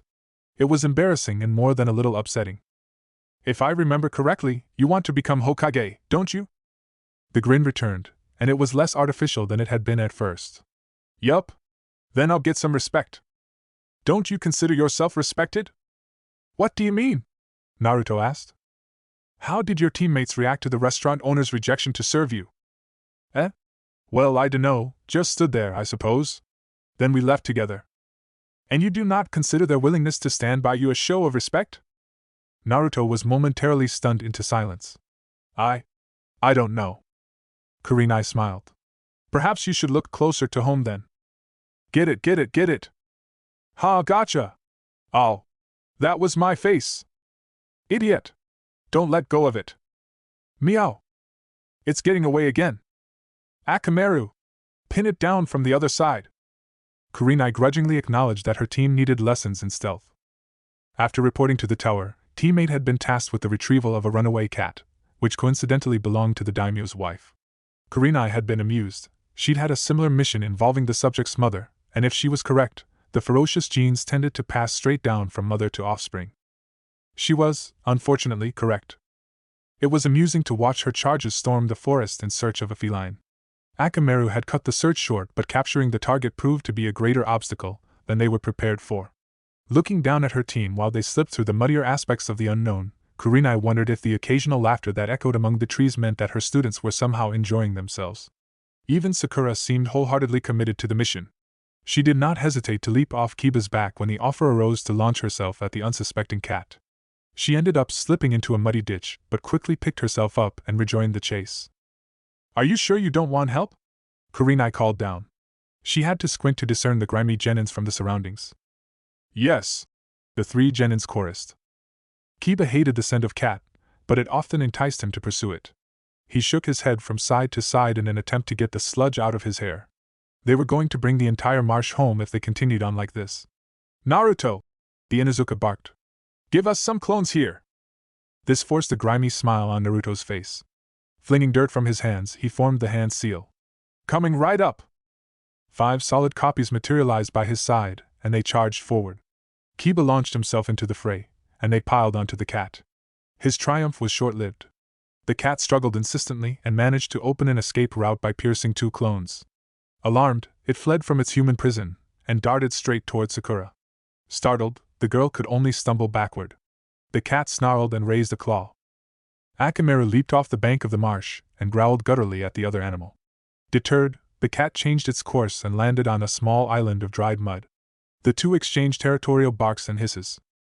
Shaking herself, Sakura drew up a plan in her mind and called to her teammates to prepare themselves. Kurenai watched with a more interested eye. The cat went frantic as a low-level genjutsu enveloped the area. Where Akamaru had been standing was a menacing bulldog 5 times his size. It snapped at the cat and it screeched in fear. Recoiling, it turned tail and raced in the opposite direction. A dozen Narutos came out from the trees, arms outstretched. The shaken cat skidded in the face of the obstruction and frantically looked for another way out. With a yell that made the small animal jump in its skin, Kiba dove forward and caught it in his jacket. Ha! Not so cocky now, are you? Naruto whooped loudly and punched the air, flinging a large chunk of mud skyward. Dirt matted, filthy and sweaty, the 3 genins and their sensei trudged back to the tower to report their mission. Kurenai had wisely volunteered to carry the shell-shocked feline, predicting several more complaints if she referred the duty to one of her charges. How did your first mission feel like? She asked innocently. The baleful stares told her exactly what her students thought of the mission. It sucked, Naruto declared belligerently. How's catching a cat gonna get me up to Hokage? Kurenai sighed. She had been expecting this question. In addition to acting as the army for their country, a ninja village also acts as a business, she explained. Clients will come to the village to pay for the services of a ninja. These are jobs that the clients cannot accomplish by themselves. More like can't be bothered to chase their cats themselves, Kiba scoffed. Kurenai smiled. That too. Have you studied mission ranks before? Yes, Sakura said before Naruto could even consider the question. There are S, A, B, C, and D ranks, in order from deadliest to easiest. Her answer earned her a nod of warm approval. That's right. The mission you just undertook was a D rank. As if in protest to being undermined, the cat squirmed and meowed in her arms, and Kurenai made sure she kept a gentle but firm grip on the furry disaster. D-rank missions involve close to no combat, so the pay is generally low. These missions are usually given to the new academy graduates to foster teamwork among the members. She could not resist a grin. As you three have discovered. Getting dirty. Naruto deadpanned. Getting stuck in mud. That's teamwork? Well, imagine how things would have turned out. You didn't have Akamaru to track the target, Naruto's clones to do the dirty work, and Sakura to pull everything together. The Genins did, and they came up with simultaneous agreements to nightmare. And all three of them sent uneasy glances at the cat in Kurenai's arms. The Jounin chuckled and held the double doors to the tower open for her charges as they slopped into the foyer and mortified the receptionist with the muddy prints they left on the polished floor. Chapter 3. All in a day's work. You know, I think they're gonna be late. How about you just go ahead first, Nate-chan? Hana raised an eyebrow. What, you shooing me off, kid? I don't see why you're so uptight about introducing me to your teammates. Come on, it can't be worse than changing your diaper.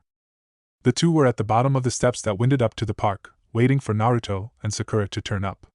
Kiba sat atop the largest of his sister's Himera triplets, watching Akamaru taunted his brother by dipping the occasional paw down at the dog whose head he was perched upon. The larger dog, although recognizing that it was just a mutt, snapped playfully back in retaliation. The first time this had happened, Akamaru had scampered into Kiba's jacket in shock. It wasn't until the dog heaved with barking laughter that the puppy indignantly returned to even the grounds. The run wasn't scheduled until 7, but Hana had insisted they arrive early. Your teammates are considered as guests, Kiba, she'd said last night when he had reluctantly revealed the contents of his training session. It won't do to have them wait. Besides, what's not to say that you'll sleep in again if we leave it too late? Kiba had done more scowling last night than he had the day his mother had seen him off at the gates of the academy with a wet kiss on both sides of his face and a boisterously loud, "Don't go anywhere without your sister, pup! Don't know when that monster under your bed will decide to show up, eh?" She'd followed it up with roaring laughter that made all those nearby turn their heads to stare, and although he'd only been 8 at the time, Kiba learned the meaning of embarrassment faster than anyone his age. It had been the first and last time he had allowed Sun to escort him to the academy. Because of that incident, whenever the words monster and bed were used together in the same sentence, all eyes automatically strayed to Kiba. Hey! Kiba! He glanced at his sister. What? It'll be fine, it's not like I'm going to bite them. You sure about that? He teased. She smiled. Are you? He jammed his tongue out, and she raised an eyebrow at the childish gesture. I don't suppose you remembered to brush your teeth this morning, did you? She said in a mildly disgusted tone. It's a wonder you haven't scared off your friends already. Leave me alone, he said in a whining tone. Hana smirked. Kiba brushed his fingers against the fur of the dog he was sitting on. He didn't understand why his sister refused to individually name her dogs. They were the Himera Sankyodai, nothing more, nothing less. It really confused Kiba when she called for her canine companions. She could communicate and command them like he did Akamaru, except she did it without the use of names. The nameless triplets gave Kiba a hell of a time trying to discern which one was which. After mistaking the brothers one too many times, Kiba had been forced to give them uncreative names for his own use. He had named them according to their size: Ikimaru, Nimaru, and Samaru. He was sitting on Ikimaru, the largest. He also didn't understand why Hana had referred to his teammates as friends. In Inuzuka's sense of loyalty toward friends and family were very important. Kiba would willingly cripple himself in exchange for the safety of his mother, sister, or Akamaru. He would fight to the death for his clan. It wasn't even a question. But teammates were teammates. He wasn't complaining about being in a team with Naruto and Sakura. They were strange in their own ways, but he could have been stuck with worse. In some ways, it was fun fooling around with Naruto and bringing out Sakura's mischievous side. But beneath the laughter and playful bickers, there was an unexplainable distance between the three of them. Without Kurenai around to create a bridge for them, the three genins found that the atmosphere could quickly become awkward. On the other hand, Kiba would be worried if they had managed to bond overnight. No, friendships had to be fostered slowly. Kurenai-sensei would agree with him. Arranging for her students to spend the mornings together had to be one of her well-disguised intentions to slowly bring them closer. Kiba hoped her goodwill would not be in vain. He resolved to be on his best behavior. Without warning, the Himera Sankyodai began to growl deep in their throats and became restless. Kiba slid off Ikimaru and the gray canine joined his brothers by Hana's side. He was surprised to see that their teeth were bared with suspicion. His sister soothed them with a touch of her hand, all the while keeping her eyes on the two figures that were approaching them. Kiba recognized the orange jacket and waved to his teammates. He turned to ask Hana why her dogs had been upset, but she had a deep, thoughtful look on her face, and he knew better than to interrupt. In any case, the dogs had already settled as if the incident had never happened. Glancing over, Kiba wondered why Akamaru had not reacted. Naruto fidgeted endlessly. The sleeve of one jacket had been stretched and wrung into a damp mass of fabric that hung longer than the other. He had, upon laying eyes on Kiba's small gathered group, broken the skin on his lower lip, but it had been proficiently healed in a matter of seconds. Sakura frowned at her companion's unusual behavior. He had been fine when he had shown up on her doorstep, the real him, this time, but now he was a grinning ball of nerves. "Good morning," the newcomers said in unison. Sakura tugged Naruto's sleeve to remind him to bow. A tall, brown-haired young woman beamed at them. "So you're my brother's teammates, that right? I'm Hana." They nodded. Sakura bowed once more and introduced herself. When it was his turn, Naruto found himself unable to follow her example. He was a little uncomfortable with meeting new people. A teammate's older sister was a little different from victims of a prank. Hana smiled expectantly at him, and Naruto felt his jittering nerves settle at the friendly gesture. "Who am I kidding?" he thought as he slowly grinned back. "Since when did I ever care about this sort of stuff?" "My name's Uzumaki Naruto," he said with brimming confidence. "And I'm gonna be Hokage one day. Just you watch." "I'm watching," Hana said, and Naruto's grin widened. He liked her already. "Let's go already," Kiba muttered, somehow feeling embarrassed by the exchange of formalities. Scaling the monstrous staircase was daunting as much as it was exhausting. Hana left them behind, smiling, claiming that she didn't want to get in the way. She and her dogs easily bounded up the steps and soon disappeared from view. The genins of Team 8 agreed to walk and set a brisk pace. Fishing around for conversation, Kiba said, "I asked my mum about that weird grocer guy from yesterday." Sakura turned to him. "What did she say?" "What grocer guy?" Naruto asked curiously. "I didn't hear about no grocer guy." "Well, now you did," Sakura huffed. Physical exercise was not her thing, and Naruto's badgering was getting on her nerves more than usual. She inwardly winced when she saw his ever-present grin slip slightly. Once again she found herself wondering why it was always Naruto who was on the receiving end of her frustrations. She hardly ever snapped at Kiba. "It's nothing important. We just met someone who knew Kiba's mother, that's all." Naruto blinked at her quiet, tolerant voice. "Oh. Okay." Without another word, Sakura lowered her head and painfully picked up the pace. The boys hurried to keep up with her. "Apparently," Kiba said, filling in the void of silence, "they've worked together on a few missions before he lost his leg. She said he saved Kuramaru's life once. Kuramaru's her partner." There was little talk following that. They had somehow kicked into a light jog and all three wordlessly agreed to focus on conserving their energy. Several times Sakura wanted to call for a break. She had developed a bad stitch in her side, and it was causing her a considerable amount of grief.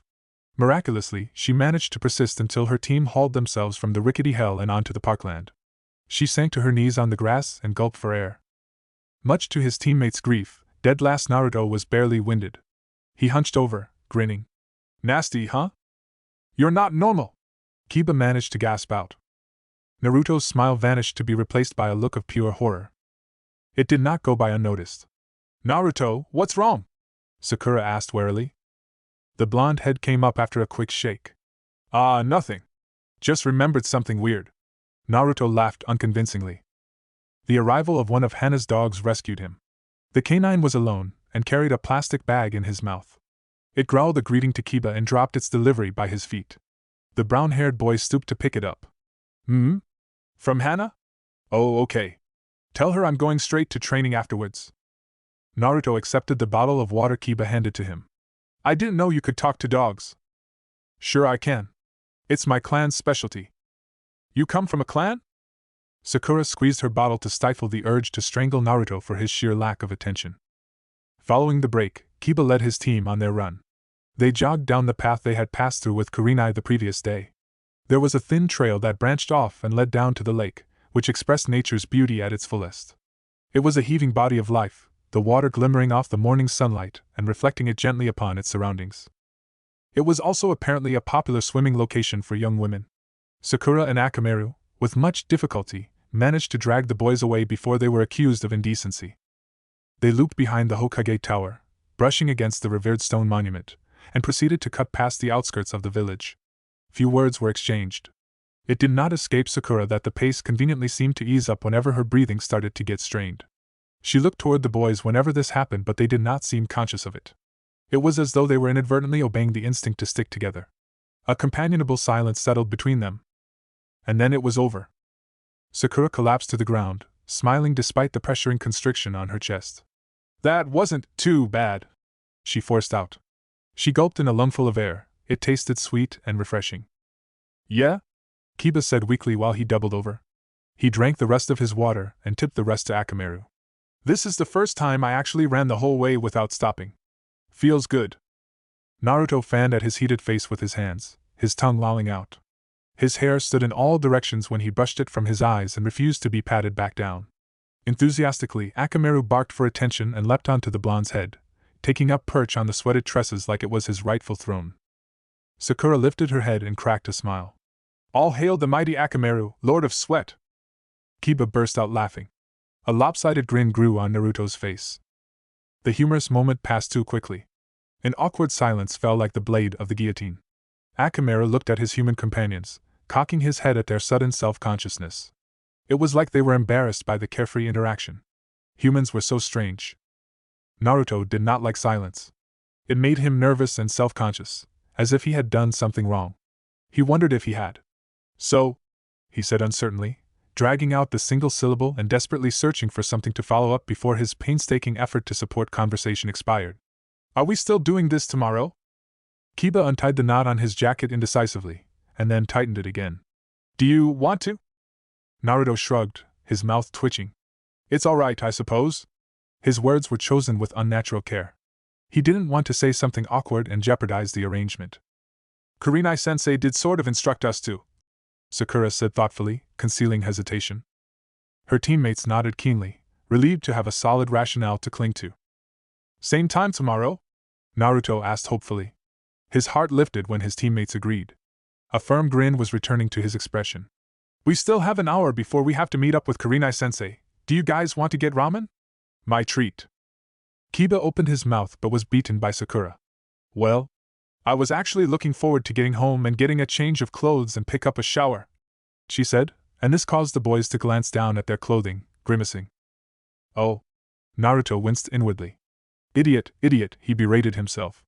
He had rushed headfirst into the opportunity too hastily. Sakura and Kiba might not be as eager as he was to establish a concrete friendship. They didn't have to deal with being alone. Sakura saw her blonde teammate's shoulders drop slightly, and she bit her lip. She had been trying to be a little nicer to Naruto. After all, he had tried to help her several times and he was actually quite good company when his big mouth was closed. "You can treat us tomorrow," she suggested in a somewhat brighter tone. Naruto's face lit up with another grin. "No problem." Still smiling, he gently easing Akamaru off his head and placed him on the grass. "So I'll see you guys later?" "Don't be late," Kiba said. "Am I ever?" "No doubt about it." Naruto shoved his hands into his pockets, pouting.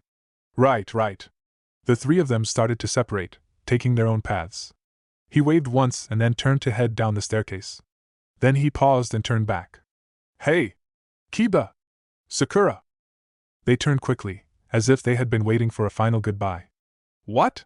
Sakura called across the empty square. "I forgot where we're supposed to meet Kurenai-sensei."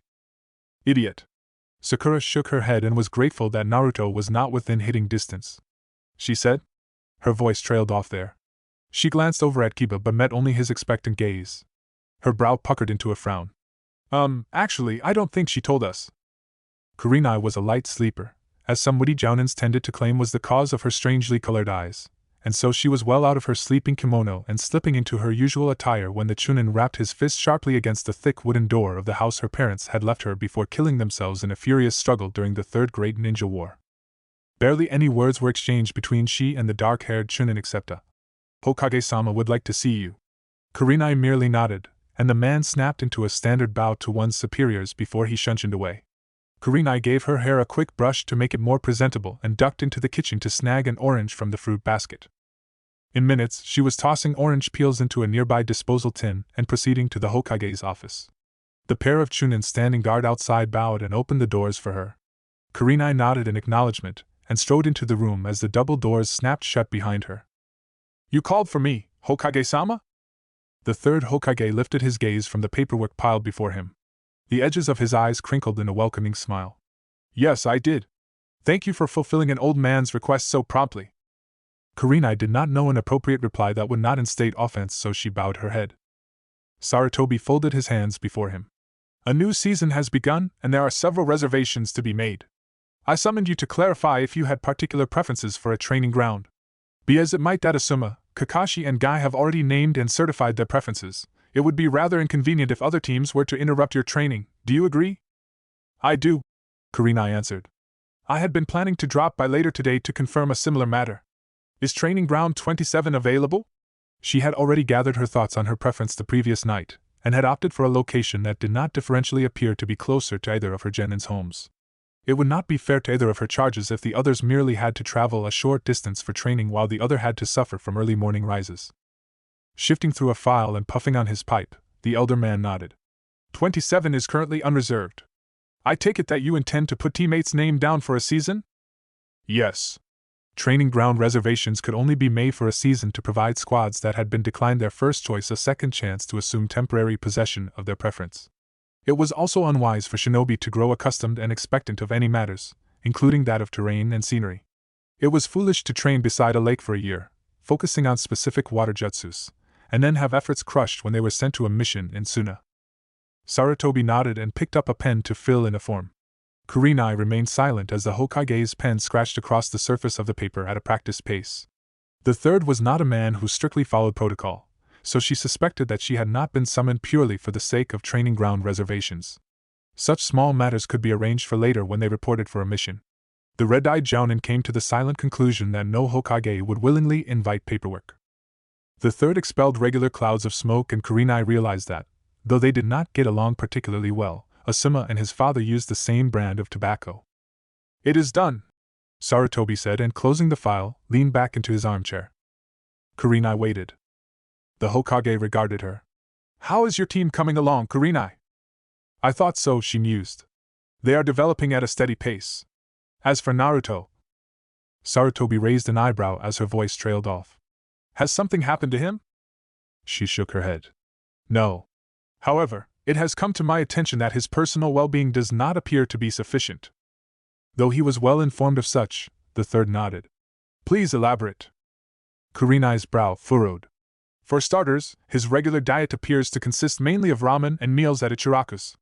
His meals lack the vegetable sort, and I can only assume that it has stunted his physical growth. Another matter that concerns me is his... She decided that sloppy was not the word to use in front of the village leader. His understanding of taijutsu is rather unfeasible for one who has been put through the standard academy lectures. I understand that, as one who tends to seek trouble, he may not satisfy the average knowledge of ninjutsu and genjutsu, but as taijutsu is a physical portion of the syllabus, I doubt Naruto would lack interest in the subject. She allowed a rueful smile to touch her lips. For all I see, the boy also lacks the ability to sit still. Sarutobi nodded slowly. He knew all of this. Naruto often sought his companionship, having been deprived of the attention of those his age. Sometimes, when the boy was in a talkative mood, he would explain how he had attempted the standard pranks on his Chunin instructor, and when the Hokage prodded carefully, the blonde would unwittingly reveal that his teacher had somehow forgotten to oversee his shuriken practice. In compensation for his subordinate's forgetfulness, the third often accompanied Naruto in his occasional studies. It seemed that it had not been enough, as Kurenai had pointed out. Naruto had been handicapped from the beginning, and it was rather difficult to heal old wounds. Kurenai, he said, and the jounin raised her gaze to meet his when she sensed the serious tone in his voice. I trust that you would only wish for the best of your student. While I have attempted to lessen Naruto's lack of proper instruction, it appears that I have not altogether been successful. Why didn't you punish the instructors? Kurenai inquired quietly. The third gave a small smile. Though I am reluctant to enforce discipline on my subordinates, I am willing to put the older practices to action if anyone breaches the laws I have set. However, by subtly depriving Naruto of teacher-to-student tutelage, the academy instructors have not broken any laws that are currently in place. The villagers resent Naruto for his uniqueness, and even I do not have the power to change the way they think. Kurenai said nothing, though her eyes had somewhat risen in the crimson shade. A sliver of remembrance filtered into her mind from the previous day. Naruto, tell me, do you feel lonely? It was impossible not to notice the painful grief that had exuded from the boy, or the killing intent that had accompanied it. It had been a very brief lapse of self-control, but Kurenai had felt it. The hairs on the back of her neck had stood on end as the wave of hatred swept by, and she had been grateful that they had not been among the majority of the village population. She had seen Naruto's shoulders tense and clench at a memory that had obviously brought him pain. She had been afraid that Naruto, beneath the layer of controlled grins and laughs, hated those that taunted his existence. But then he had calmed and the moment had moved on for the more positive turns. Kurenai had carefully steered him away from darker thoughts onto safer ground. It's not like he can be blamed for his less than friendly thoughts, the Jounin thought on a bitter tone. She herself had been enraged at his recollection of his genin years, and it was understandable that Naruto had not been fond of the moment. Kurenai, Sarutobi said, watching her carefully. She snapped her gaze back to him. As you are Naruto's sensei, I leave his welfare in your capable hands. She bowed her head. Yes, Hokage-sama. She glanced at the wall clock behind the Hokage's desk and discovered that she had a little less than 15 minutes to meet her genins. She smiled faintly and wondered if they would knowingly accept the challenge she had silently proposed to them. Excuse me, Lord Hokage, but if there is nothing else I would like to take my leave. I am expected in a short amount of time. It seemed to shatter a spell that had warped into existence. The third leaned back in his armchair, resuming the face of the Leaf's strongest shinobi. Ah, yes, I do apologize for keeping you in an old man's company for so long. He smiled at her. I trust it was not an endearing experience. I found it very enlightening, Kurenai replied, smiling in return. She bowed and reached for the handle of the door. And Kurenai? She paused and turned slightly. Please take care of Naruto. She inclined her head in his direction. I will do my best. Sakura brushed back her hair and inspected her reflection in the mirror. What do you think, Akamaru? She asked, bending down to the puppy's level where he sat on her bed. Kiba had insisted that Akamaru stayed with her, so, without a doubt, he still remembered the last time she had tried to look for their sensei. I don't need the mutt, he'd claimed, and Akamaru had promptly protested indignantly by chewing on the edge of his trouser leg. Besides, if he smells that I'm off mark, Akamaru can come get me. Right, boy? Although she had sputtered her gratitude, much to the interest of an amused Naruto, it didn't begin to cover her relief. Akamaru barked once and Sakura could almost predict his meaning. Kiba's going to beat us there if we don't get going. She laughed and picked him up, plucking a grape for him as she passed the kitchen. Her father had already left for work, and her mother for shopping, so no one was there to wish her a good day and a precaution to keep her clothes clean when Sakura locked her apartment and paused on the doorstep to allow Akamaru to extract his muzzle from her shoulder and sniff around. When it appeared that he had picked up the scent, she let him jump to the ground and lead the way. She lowered her head as she walked, following the white blur that darted ahead of her, expertly weaving between legs in a fashion that Sakura could not have dreamed to imitate. The morning runaround with Kiba and Naruto had forced her to realize that she was severely deficient in her physical abilities. Kiba had been able to keep pace despite his constant complaints and cursing behind his sister's back, and even Naruto seemed not to have been winded after. It had been a test of endurance, and she had failed miserably. Akamaru suddenly growled and left her line of vision. Sakura's head snapped up in time to see a blur streak by the corner of her eye. Akamaru? She blurted, and looked around for the puppy. She did not want to be the one to tell Kiba that she had lost his dog. Much to her relief, Akamaru was standing just a few feet away from her, wagging his tail and glaring in a way only a canine could. He had a small packet clenched in his teeth. Sakura stared. Nice reflexes, pup, a deep voice said to her left. Can't say the same for you. Sakura, was it? She flushed as she turned to bow to the speaker. Good morning, Tanaka-san. The Jounin grocer raised a hand in greeting. He chuckled when she attempted to return the paper bag he had thrown. Keep it. It's for you. For me? She asked, surprised. She peered inside to discover that it contained an assortment of sweets. No wonder Akamaru had reacted so quickly, she thought. Remembering her manners, she bowed once again to Tanaka. Thank you. He waved it away. Off to training? That reminded her. Oh, that's right, I have to get going. Sakura decided not to ask Tanaka about the gift. Something about the man didn't quite qualify him for a stranger, although she had only conversed with him once before. Right, Tanaka said. He reached to the side for a crate of apples and threw one to Akamaru, who caught it in mid-tumble. By then, Sakura frowned upon realizing that no shopkeeper in the right state of mind would give away his goods for free. But then, Tanaka Noboru was like no grocer she had ever come across before. Akamaru barked again and Sakura glanced up at the sky. She cringed and realized that she had spent too long talking to Tanaka. She fed an amount of chakra to her legs and took to the rooftops. Hey! Sensei! Kurenai snapped her book shut and leaned over the edge of the branch she had been sitting on to see an orange-clad figure waving his arms up at her. She smiled and slipped the tome into her pouch. You're first again. Naruto grinned and leapt onto the branch above the one his sensei occupied. He sat on the end of it, his legs dangling down, so that he could see Kurenai where she was leaning against the side of the trunk.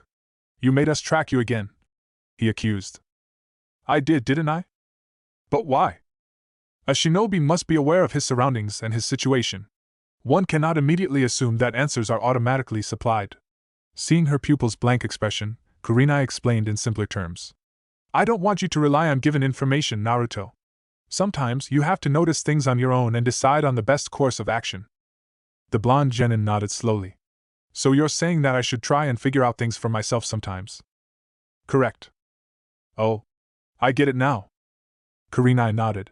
Do you think you can remember it long enough to explain to Kiba and Sakura in your own time? Why can't you tell them yourself, sensei? Naruto frowned. Even he knew why no one ever asked him to remember anything important. As Kurenai opened her mouth to explain, he waved his hands in front of him. Wait a minute! Don't tell me yet! Let me figure it out myself.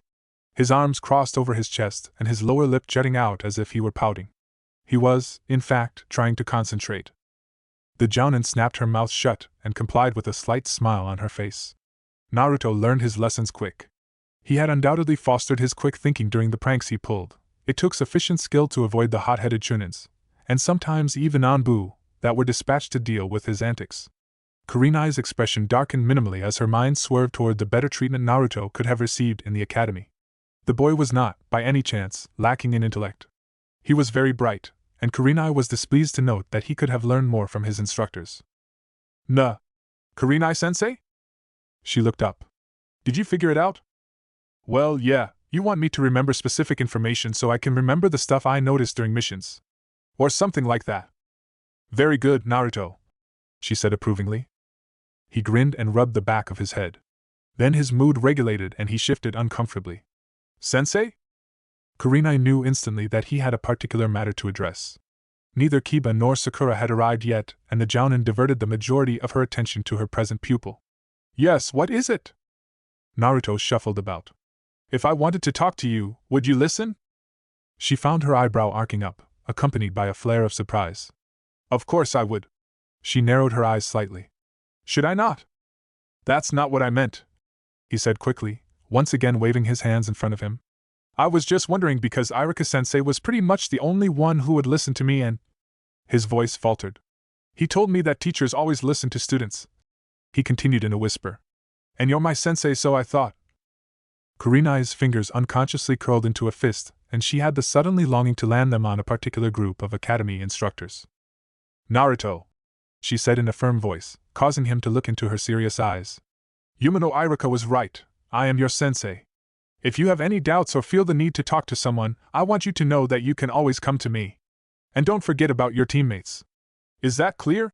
She asked sternly. He nodded. One last time, Naruto, being in a team means that you are not alone. Yes, Kurenai-sensei. Satisfied though still fighting off irritation at certain chunins, Kurenai leaned back into the trunk of the tree. Now what was it you wanted to discuss? The corner of his mouth twitched. Me. Before Kurenai could inquire, he went on. I know that there are lots of problems with me.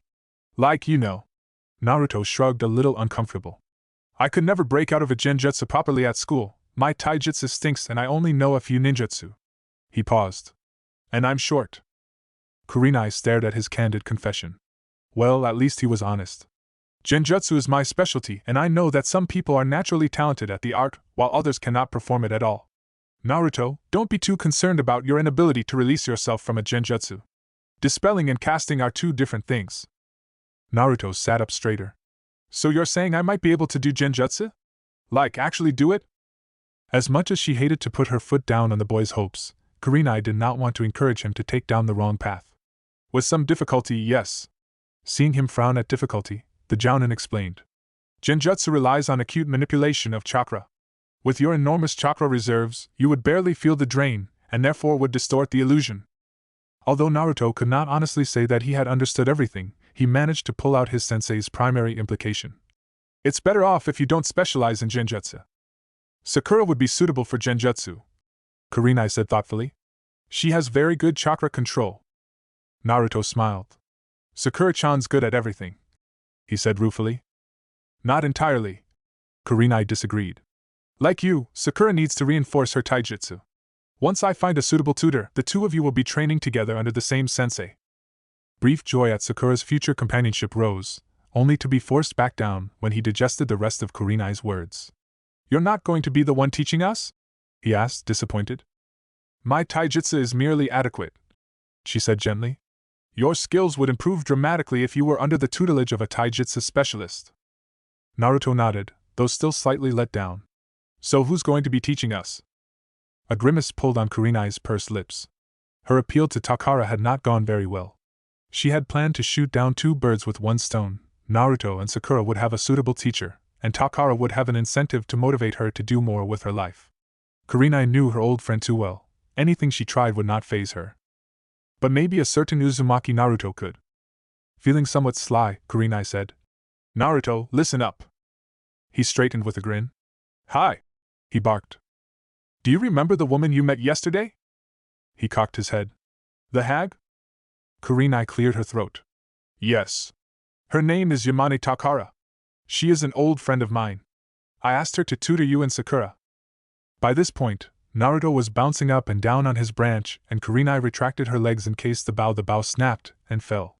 So what are we waiting for? He asked eagerly. When can we start? Takara no longer wishes to be associated with the shinobi kind, Kurenai said, feeling a spot of nurtured sadness rise. She refuses to teach you. What? She winced. Naruto, I think I can hear you perfectly fine without you shouting. He clamped his hands over his mouth. Sorry, sensei, he said, his voice muffled. Do you remember where Takara lives? Naruto cocked his head for a moment. I can ask Kiba, he said finally. I want you to talk to Takara and, if possible, convince her to oversee your taijutsu. I can do that.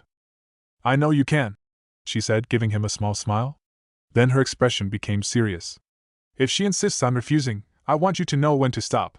Forcing others to do something they don't want to do will only cause both sides pain. Do you understand? Hi. I'll be good. Kurenai hid a smile. Despite his intentions, she wondered how good Naruto could be. Is there anything else you would like to discuss? He thought for a moment, and shook his head. No. Then let's get down to the ground. Kiba and Sakura should be here soon. They had to wait only a few minutes. Kurenai curiously noted that Kiba had allowed Sakura to borrow Akamaru. The Jounin knew from experience that Inuzuka clansmen were fiercely loyal to those that earned their friendship. The knowledge that Kiba would look out for his teammates brought with it a certain comfort. Kurenai was relying on him to act as a leader figure. Naruto would also suffice for the role, but he had to learn to be silent and observe before he was suitable. Both the boys were competitive, and Kurenai found herself hoping that it would not come to blows. A quick debriefing followed. The newcomers looked inquisitively at Naruto when Kurenai told them that he had something to explain to them. Naruto was momentarily unsettled by the attention but quickly overcame it, and relayed the message with surprisingly accuracy, albeit minced with his own interpretations. After informing her students to report to the current training ground each morning, Kurenai set Kiba and Naruto on a taijutsu spar against each other. Sakura stood with Kurenai by the sidelines. The Jounin watched the match and analyzed the two combatants. Naruto was accustomed to stealth and the ability to avoid pursuers, and this seemed to put Kiba's patience to test. The blonde's unpredictability allowed him to constantly put his opponent on guard, but being more experienced, Kiba managed to maintain the upper hand. Watching Naruto grin as he rose after being knocked to the ground, shaking his head, Sakura found herself doubting his nature. He wasn't very different from Kiba, if she thought about it. The realization frustrated her. She couldn't even come to terms with her own judgment, and she expected herself to be able to work with these people for years to come. Kurenai-sensei? She asked tentatively, looking up at the Jounin. Yes, Sakura? The tone in Sakura's voice reminded Kurenai of her previous discussion with Naruto. She wondered if she would once again have to play counselor. The girl hesitated. Oh, to hell with pride. Sensei. I think I'm not being particularly friendly to Naruto, and well, I don't know why. She shuffled uncomfortably from leg to leg as if awaiting punishment. Kurenai raised an eyebrow. It took courage to confess to something like that. Go on, she encouraged. It had felt like a good idea at the time, but Sakura already regretted speaking up at all. It was too late to pull out now. Well, whenever he fools around, I want to hit him. But lately I've been thinking that maybe I don't even know the difference between what's stupid and what's not. It feels like I'm not even giving him a chance and… She bit her lip. And it doesn't feel like I'm treating him like a teammate. Kurenai watched the spar as she took a moment to absorb her student's words. Naruto was having the worst possible time landing a blow, but he was barely winded whereas Kiba was starting to slow down. Do you know why you feel that way? Naruto seems to like you very much, she said lightly. Sakura blushed, and she twisted the hem of her dress. I thought it was his crush on me at first, she admitted. I thought that was why he was so annoying, but then I thought that it wasn't right. She paused. I mean, I like Sasuke and I know I annoy him sometimes, but he doesn't hit me when I'm drooling over him. She did not realize that she had said it aloud until Kurenai chuckled. Very perceptive, the jounin noted. Sakura turned bright red and lowered her head to the point that she could see her chin. Sakura. She hesitantly raised her head to see Kurenai's kind smile. As sensei? What do you think of Naruto? What I think. Sakura watched him sweep a low kick at Kiba only to look up a moment later in time to catch a mouthful of the latter's foot. He landed heavily on his behind. He's an idiot, she said slowly. But he's not too bad. He wanted to treat us to ramen this morning. Did you accept? She lowered her head again. Not today. I was really dirty after the run and I wanted to take a shower before training. But I told him that he could treat us tomorrow, because he looked kind of sad. Kurenai nodded. That was very considerate of you, Sakura. But sensei, why does everyone hate him? Yesterday at the restaurant. Thankfully at that moment Kiba was knocked back by a solid kick from Naruto, and it gave Kurenai an excuse to avoid answering Sakura's question. She called for the end of the match. Naruto was panting hard, but he looked very satisfied and was grinning. Kiba ruefully brushed himself off and offered to pull the shorter boy to his feet. Kurenai sparred briefly with Sakura to allow the boys to rest. When the pink-haired girl appeared to be winded, which did not take long, the jounin allowed her to join her teammates on the sidelines. Sakura eventually pulled out a small bag of sweets and divided them up among the 3 genins and Akamaru. She smiled a little when they enthusiastically thanked her. Watching them, Kurenai knew that Sakura did not hate Naruto. Many children's attitudes toward Naruto were influenced by that of the adults around them. The older generation of Konoha wanted the young demon container dead, but as that was a crime in itself, they resorted to subtle forms of abhorrence behind the boy's back. The children had picked up this resentment from their parents' disapproval, leaving Naruto friendless. Sakura would have to learn to deal with her own judgment, and not follow those already set out for her. Kiba seemed impartial, but Kurenai knew better than to think that he did not dwell deeply on his thoughts. Books should not be judged by their cover. When Team 8 reported to the Hokage Tower for a mission, Naruto and Kiba boldly refused to hunt for Tora the cat again. Amused, Kurenai let them have their way. Sharing her teammates' sentiment, Sakura negotiated with the Chunin on duty for another mission. She and the boys collectively decided on a mission to repair a bridge. The overpass had collapsed a couple of days ago, and a group of housewives complained that there was not enough space for everyone to wash their clothes on only one side of the stream. Kurenai inspected the bridge upon arriving. Most of it was still intact, but the gaping absence of several logs of wood in the center of the bridge was wide enough to be a bother. The structure was fairly simple, a mass of logs bound together by several ropes and suspended above the running stream. They would need to cut down a tree or two. This is gonna be easy, Naruto boasted, and leaped over to the other side. Let's get started already. Kurenai smiled faintly at her student's enthusiasm. First, we'll need logs. Kiba and Akamaru, I'm putting you in charge of that, she directed. Naruto, send some clones to carry the logs here. Measure the length required and cut them up accordingly. Sakura, come with me and I'll show you how to bind the rope. Kiba grumbled as he slid back the sleeves of his jacket. Maybe we should have chosen something else. Come on, lazy! Naruto shouted from across the narrow lake. We can go grab another mission after this one. It also depends how quickly you can get this finished, Kurenai minded. After all, taking too long means that there might not be any other missions left except the cat one. She let a rare grin slide into her expression. But the last time I checked, Kiba, you and Tora were getting on quite well. Perhaps? Kiba looked appalled. Actually, fixing a bridge isn't so bad, he said hastily. Come on, Akamaru. Kiba, Kurenai called after him. Yeah? Watch out for splinters. Will do. She paused, and then in a voice loud enough for Naruto, added, If we have spare time, I'll teach you a basic skill that will make learning new techniques easier. Naruto grinned widely. He liked the sound of that. He wanted to learn some cool and powerful, and explosive. He cackled inwardly. Can you teach us how to make things go bang one day, Kurenai-sensei? I don't even want to imagine what you'll do with that. She sighed. Sakura didn't either. Sensei's not going to teach us anything if you keep wasting time, Naruto. She told him.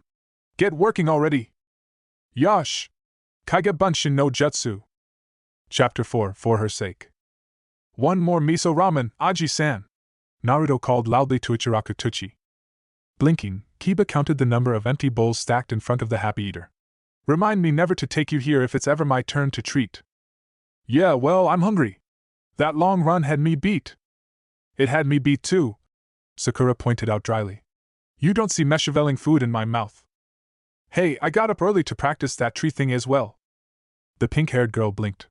You still haven't gotten the hang of it? Naruto just grinned sheepishly. Tuchi placed a steaming bowl in front of his favorite customer. Don't worry about it, Naruto. You'll get it under your belt eventually. Nothing's impossible.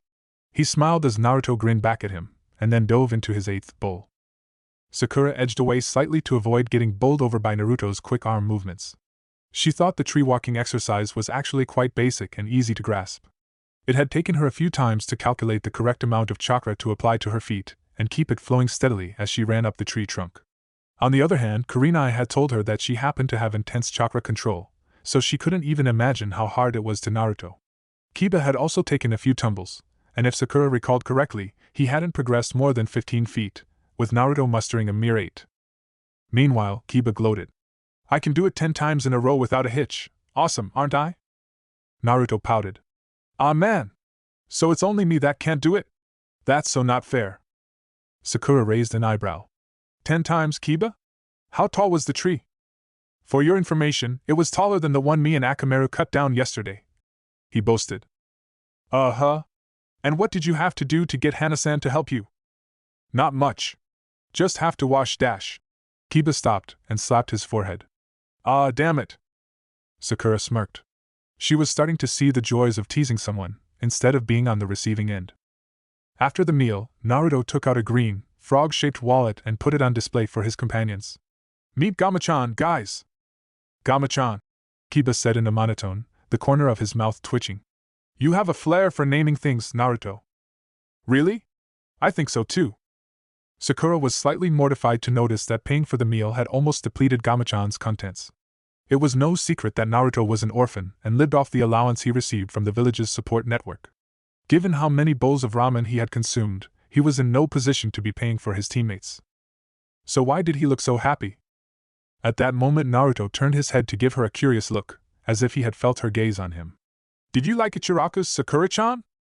She wondered if anything short of a positive answer would embarrass him.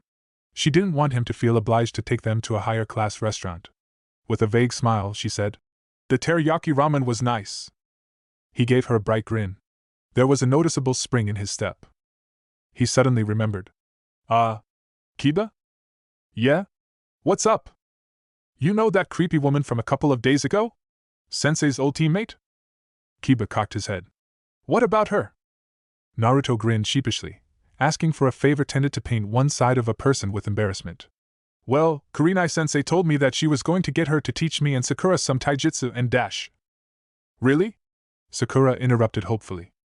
Yeah, but she doesn't want to teach us.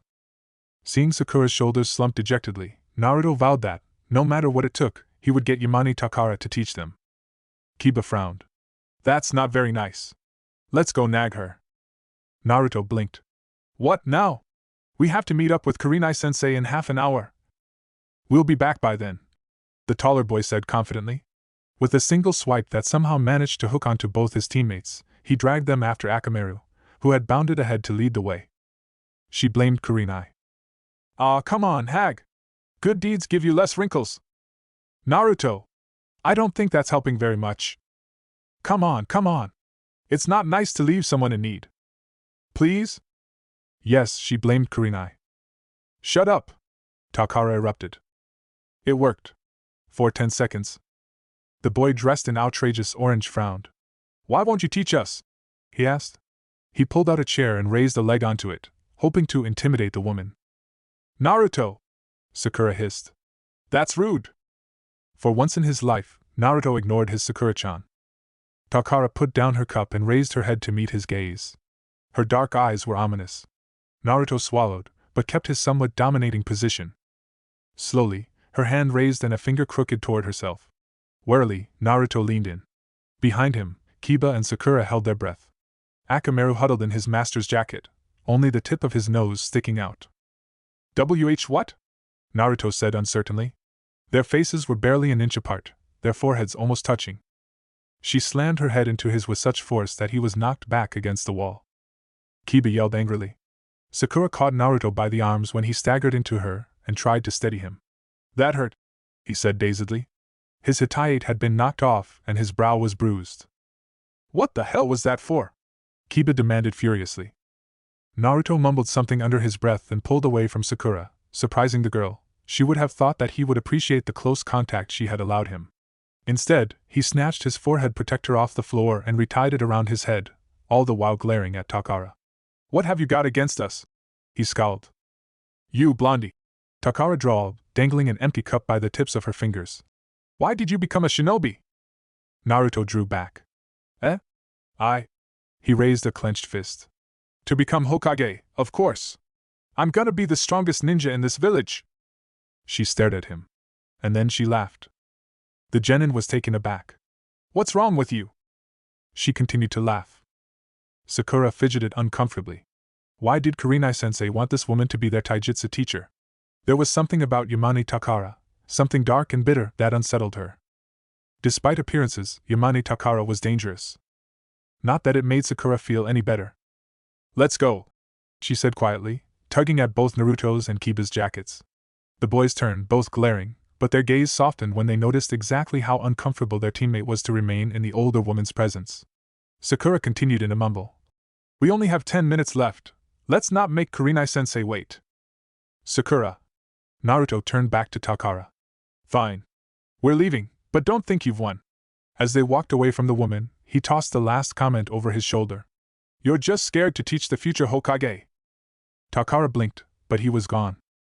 What, you scared, Takara? Her eyes widened as Masura's voice echoed in her head. Grunting, Takara knocked the sake bottles off the table. They broke with a crash, chipped glass ricocheting into the dark corners. She dully watched one of the chipped cups spin on the floor. Silence had barely settled when Takara abruptly pivoted and sent her fist smashing into the wall behind her. The aged partition split with cracks, shaking the very structure of the building.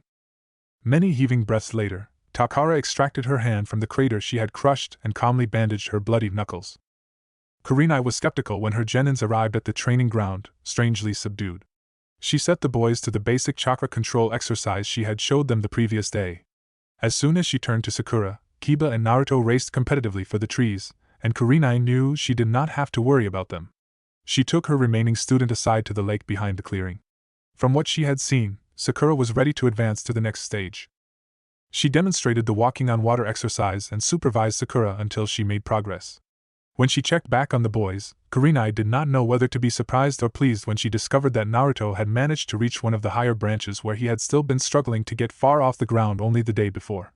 His mouth was closed in a grim, determined slash, and the Jounin noticed that Kiba frequently glanced at his teammate with an unreadable emotion in his eyes.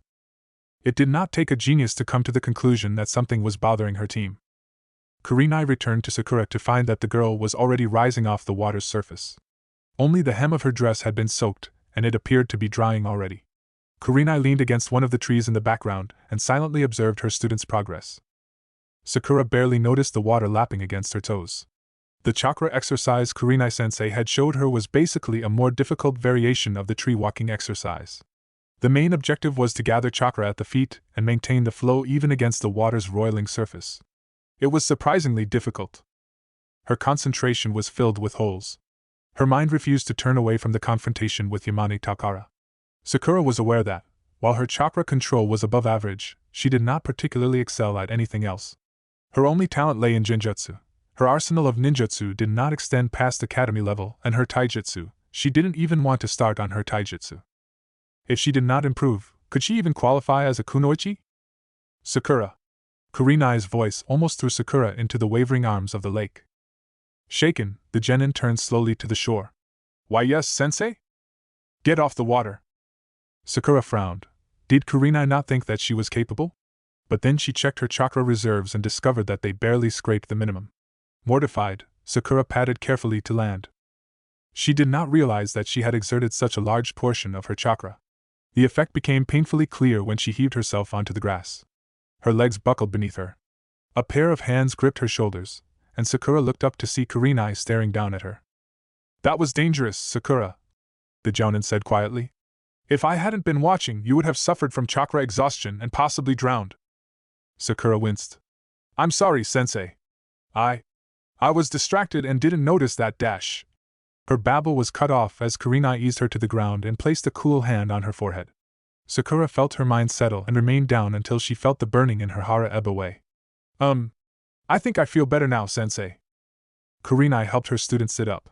I thought you would have had the common sense to monitor your chakra levels, she said wryly, a small smile touching her lips as the genin's shoulders fell with disappointment.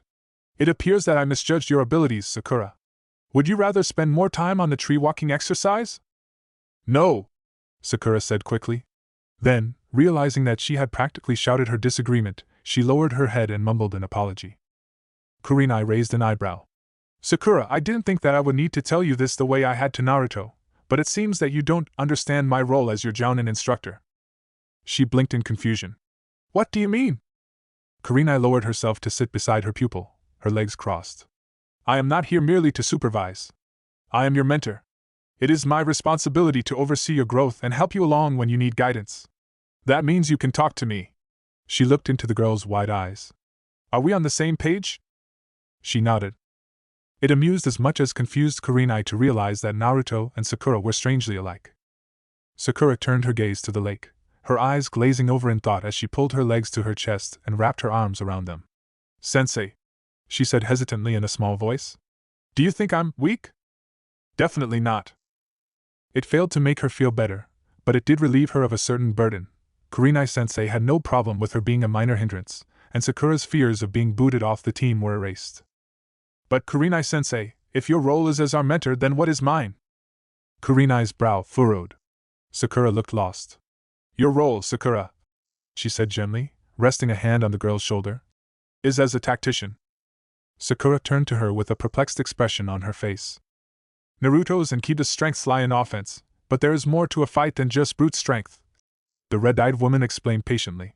Sakura, your understanding of the field and ability to observe an opponent is a great asset. You can guide your team from danger and be their commander when they need you. But that's your job, Sakura said hurriedly. I wouldn't think to replace you. The Jounin smiled deprecatingly. Shinobi do not stay in teams forever. Understand that the risks of being a Jounin are exceptionally higher than those of the average shinobi. You have to be prepared to be faced with a situation where I may not be there to lead you. You have to learn to survive in your own. Kurenai-sensei, Sakura gasped in horror. Life does not last, Sakura. We're only human. The people you meet will not always be there. Kurenai paused to allow her words to sink in. Of course, there will also be occasions where the three of you will be sent on missions without me, especially when you become Chunin. When that happens, I am relying on you to keep the boys alive. You know how thoughtless they can be. Sakura took the hand the Jounin offered her, and allowed herself be pulled to her feet. They walked back to the training ground and found Naruto dashing recklessly up a tree, the trunk scarred by many cuts. Kiba watched his progress from the topmost branch and sniggered heartlessly when Naruto somehow managed to lose a sandal, yelped, and fell. A team where careless teammates needed her guidance, where she needed their protection, where their sensei, their mentor, taught her students about life itself, a team where one's survival could depend almost entirely on the actions and decisions of another. Sakura could get used to that. Ah, Naruto! Tsuchi leaned over the counter to converse with his favorite customer. How was your day, boy? Naruto grinned. It was good. We got given this mission to walk this wild pack of dogs, and there was this big mutt that almost dragged me into an electric fence.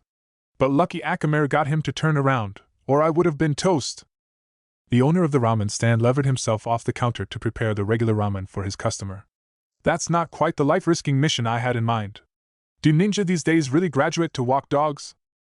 Naruto shook his head.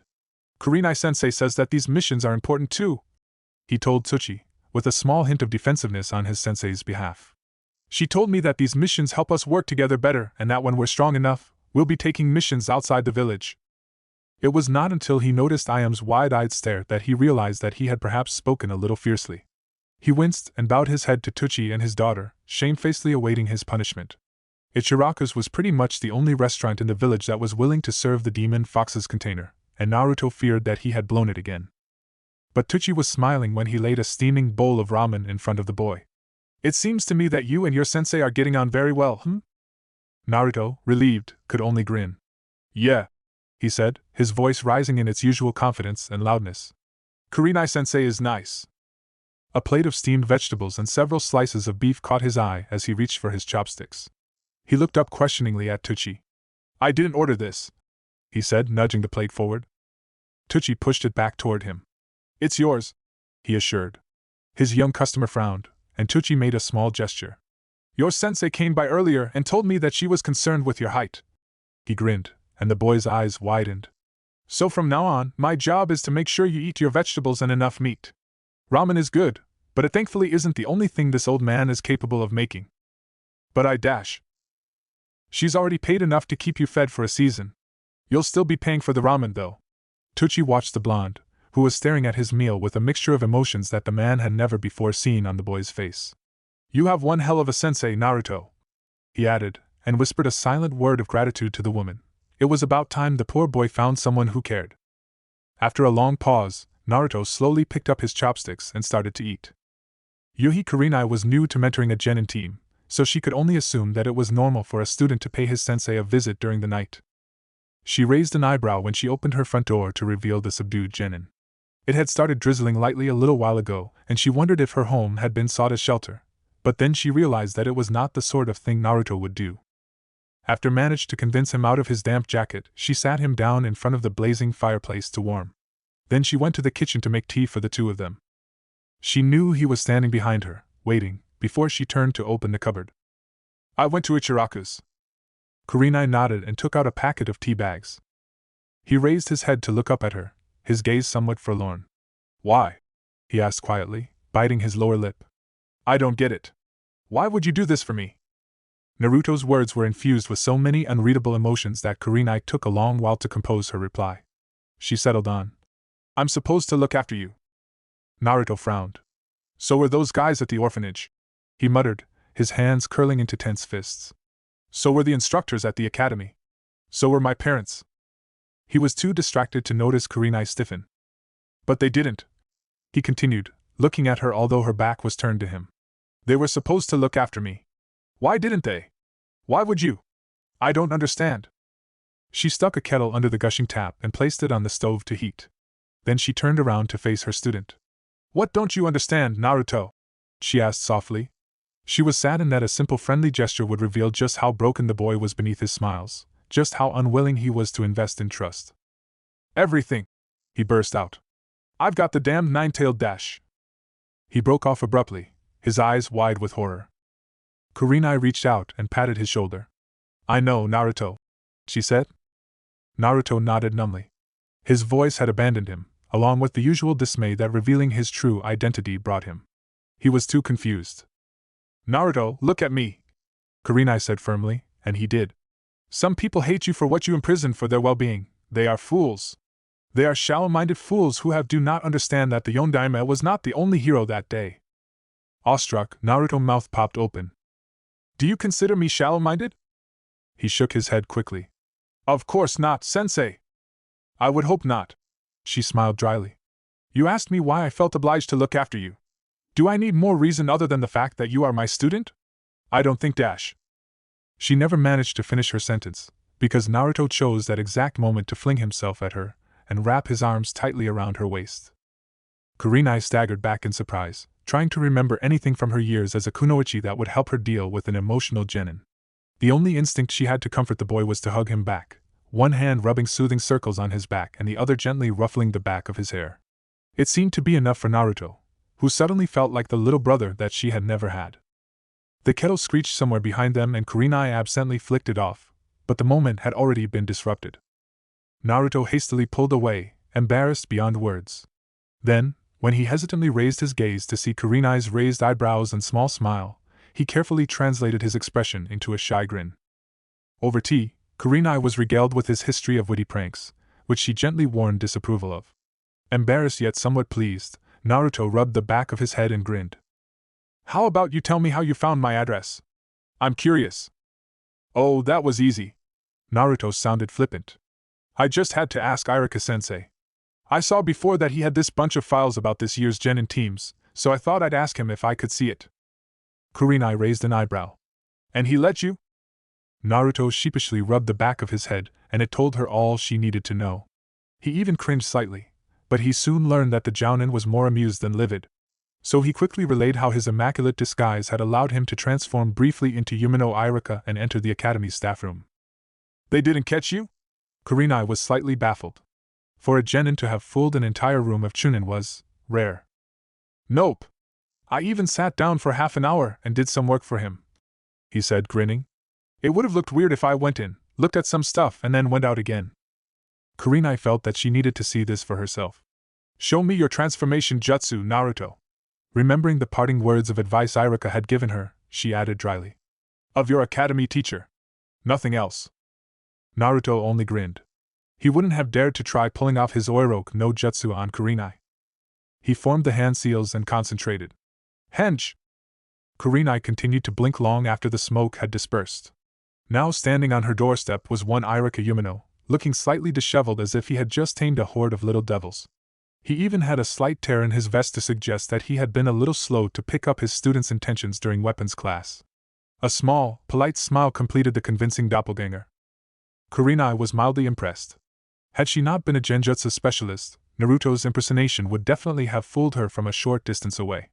If Naruto had decided to show up on her doorstep in this guise, she might not have recognized him right away. I can see how you managed to trick the other teachers, she approved. Yumino Iruka vanished, to be replaced by a grinning Naruto.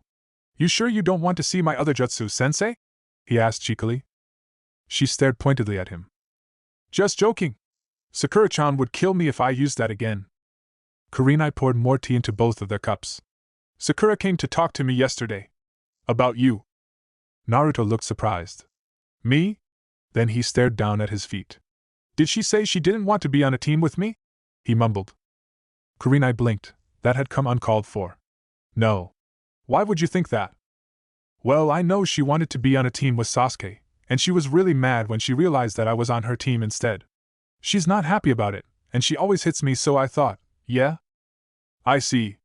Have you realized that she is also bothered by her attitude toward you? His sensei asked. What does that mean? Naruto frowned.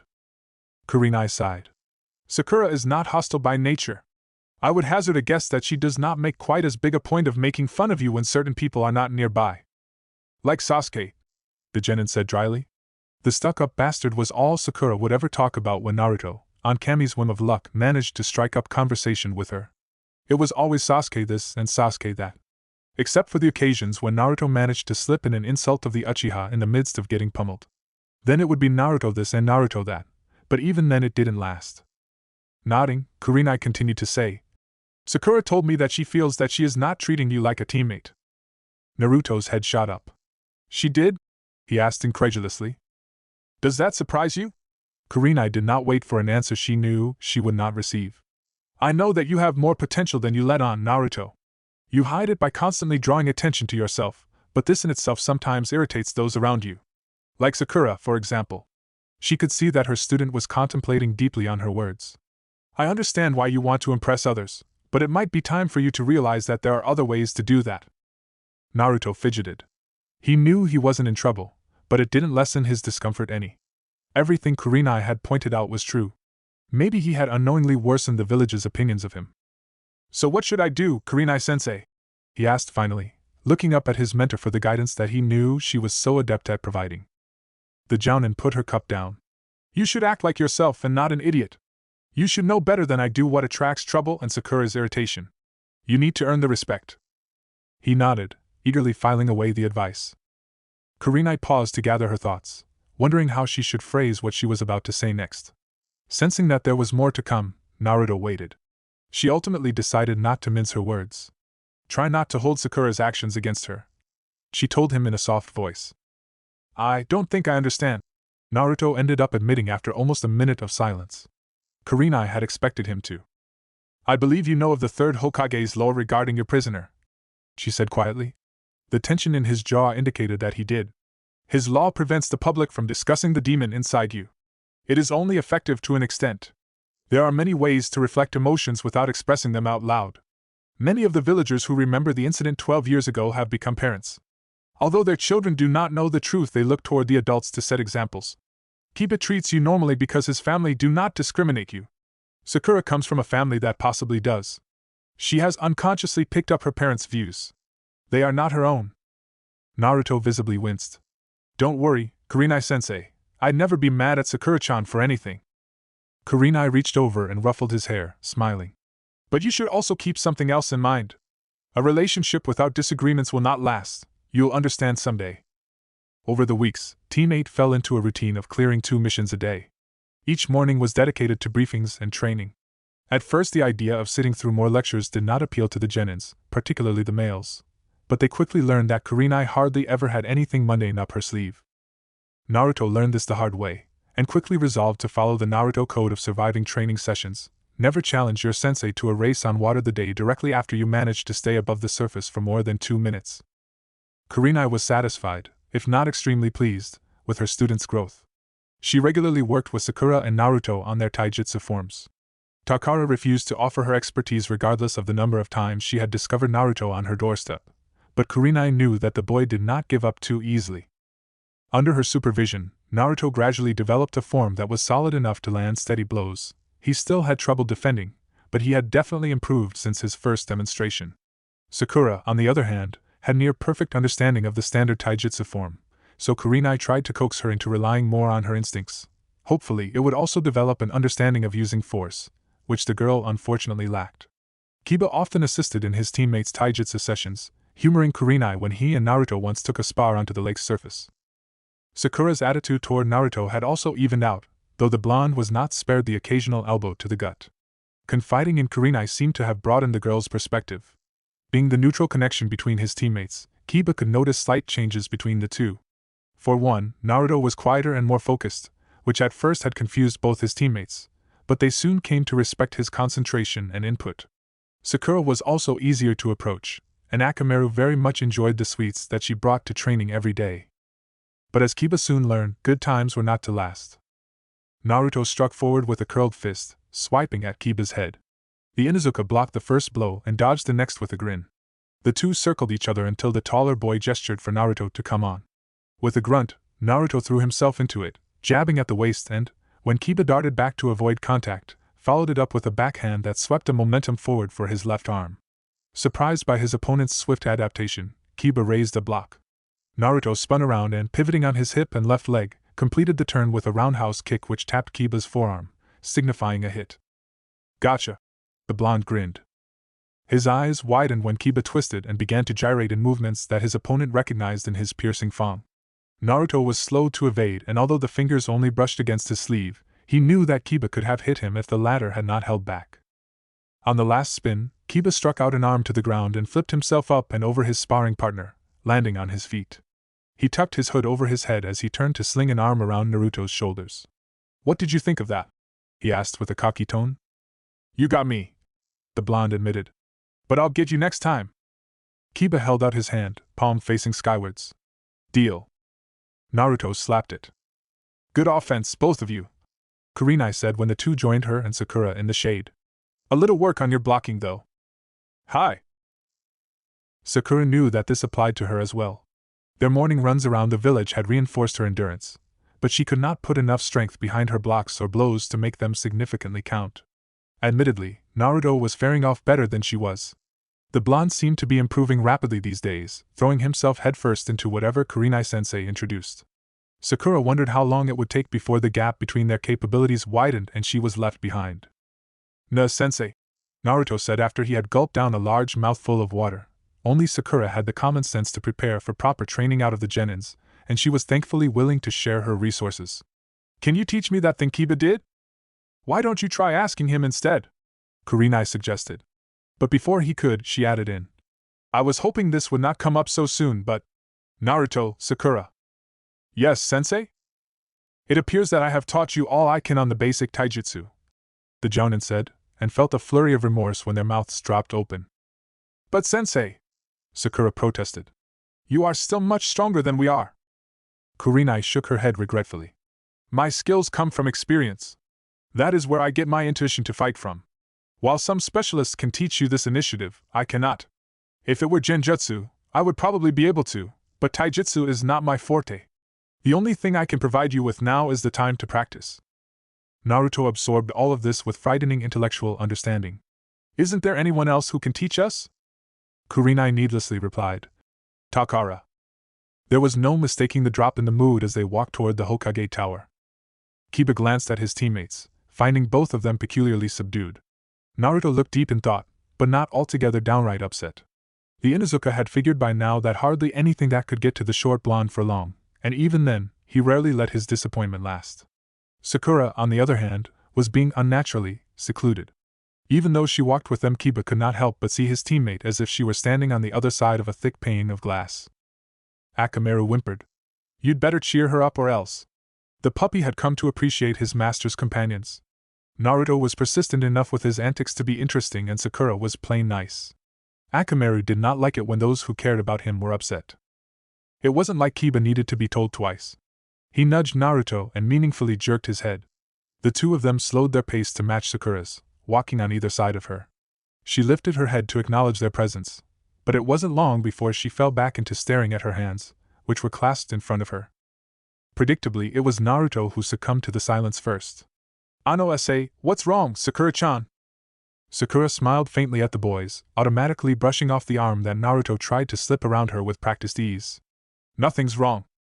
It was easy to tell that she was lying. Peace? Quiet? Who was she kidding? The pounding on the door strengthened. Open up! We need to talk to you. Now! With a growl, Takara scooped a cup off the table and flung it at the door. The sheer vigor at which she threw it crushed a hole in the wood.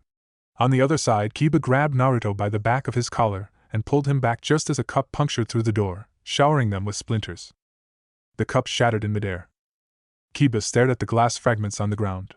Shit! He whistled in minor appreciation. Akamaru whimpered. Hell, Naruto, if she ever agrees to teach you, you just gotta show me what she teaches you. Right, Naruto retorted. He was rubbing his neck, where the tip of his zipper had briefly choked him when Kiba had pulled him back. First we've got to get her to get off that lazy ass and teach us. He yelled the last part into the puncture in the door and promptly got another cup lodged in his mouth. MHMMPH! The orange-clad boy gagged. He fell backward, tugging futilely at the object in his mouth. It had been inserted bottom first, so when Kiba looked down at his teammate, all he saw was a white ceramic indentation that had him rolling over and laughing. Only Akamaru attempted to free Naruto's tongue, but his endeavors were not keeping the boy's face any drier. What are you doing down there, brat? Naruto glared up at Takara. Mem! The woman barked out a laugh. Kiba scrambled over to his teammate, and grabbing the other boy under the arms, dragging him backward, there was no telling that Kurenai-sensei's old teammate wouldn't try to eat them. Akamaru stood his ground in front of the boys, yipping. Takara shook her head. You brats! Didn't Kurenai teach you any manners? Kiba finally resorted to thumping Naruto extremely hard in the back. The cup came tumbling out, lolling to one side by Takara's feet. Naruto coughed and glared at the woman. You hag! Thought so. She turned and walked back into her house, but not before flicking her heel and somehow managed to send the fallen cup smashing against Naruto's forehead protector. Kiba winced as his teammate was sent tumbling back again. Naruto was beginning to get fed up. He flung his head from side to side and stared into Takara's rundown apartment. She was sitting at the table, pouring herself another cup of sake. He stormed right in. He pointed an accusing finger, quivering with anger, at Takara. You! Are you going to teach us taijutsu or not? No. Why not? She glanced at him, frowning. For the 10th and last time, kid, I don't want to have anything to do with the ninja kind anymore. You've been bugging me for 2 weeks now. Can't you just leave a lady alone? Kiba crossed his arms over his chest. I don't see why you don't want to teach them, he said. Naruto tells me that you do nothing but drink sake all day. You could be using this time teach them, you know. Takara sipped from her cup and ignored him. Hey! I'm talking to you. Naruto frowned. This woman. Kiba. You damn, huh? What, Naruto? I forgot to bring sake for the hag today. Do you think you could run down and get some for me? Any genius could have detected the change of tone in Naruto's voice. It was low, solemn, and silently demanding. Although Kiba was not one to take orders, he knew when to back off. With a low whistle to Akamaru, they left. Takara shot her remaining visitor a lazy glance. I'm not going to change my mind just because you bring me all that sake, just so you know. Tipping the gourd over and finding it empty, she cursed under her breath and lumbered to the cupboard, tearing it open to peer inside for any reserves Kami might have blessed her with overnight. It's because of what's inside me, isn't it? The Kyuubi. She froze for a fraction of a second, eyes narrowing. Then she closed the cupboard and slumped into the chair. There's a law restricting mention of that, kid, she said, meeting the boy's eyes for the first time. They were startlingly clear. I know. But Kurenai-sensei told me that I'm exempted. I'm allowed to mention it whenever I want, to whoever I want. That's big coming from a kid. You're not teaching us because I've got the stupid demon inside me, is that it? Naruto frowned. Takara turned away and drummed on the table. Not specifically, no. Does it have anything to do with the fox? The boy persisted. It's the reason I'm never going to cross ways with shinobi ever again. Does that satisfy you? Naruto clamped his mouth shut. He hated these moments. He ran over the list in his head, too many.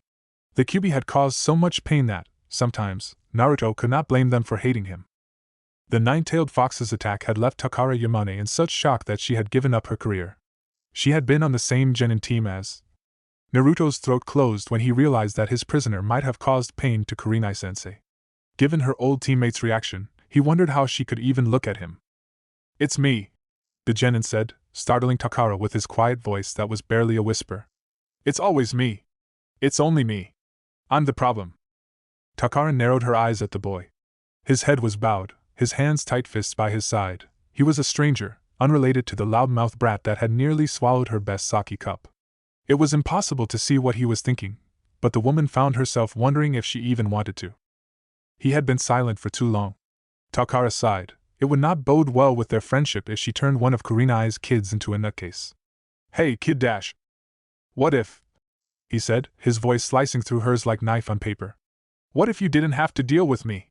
Would that make you feel better? Takara pursed her lips. She downright almost said no. The kid hadn't asked to have the demon sealed in him.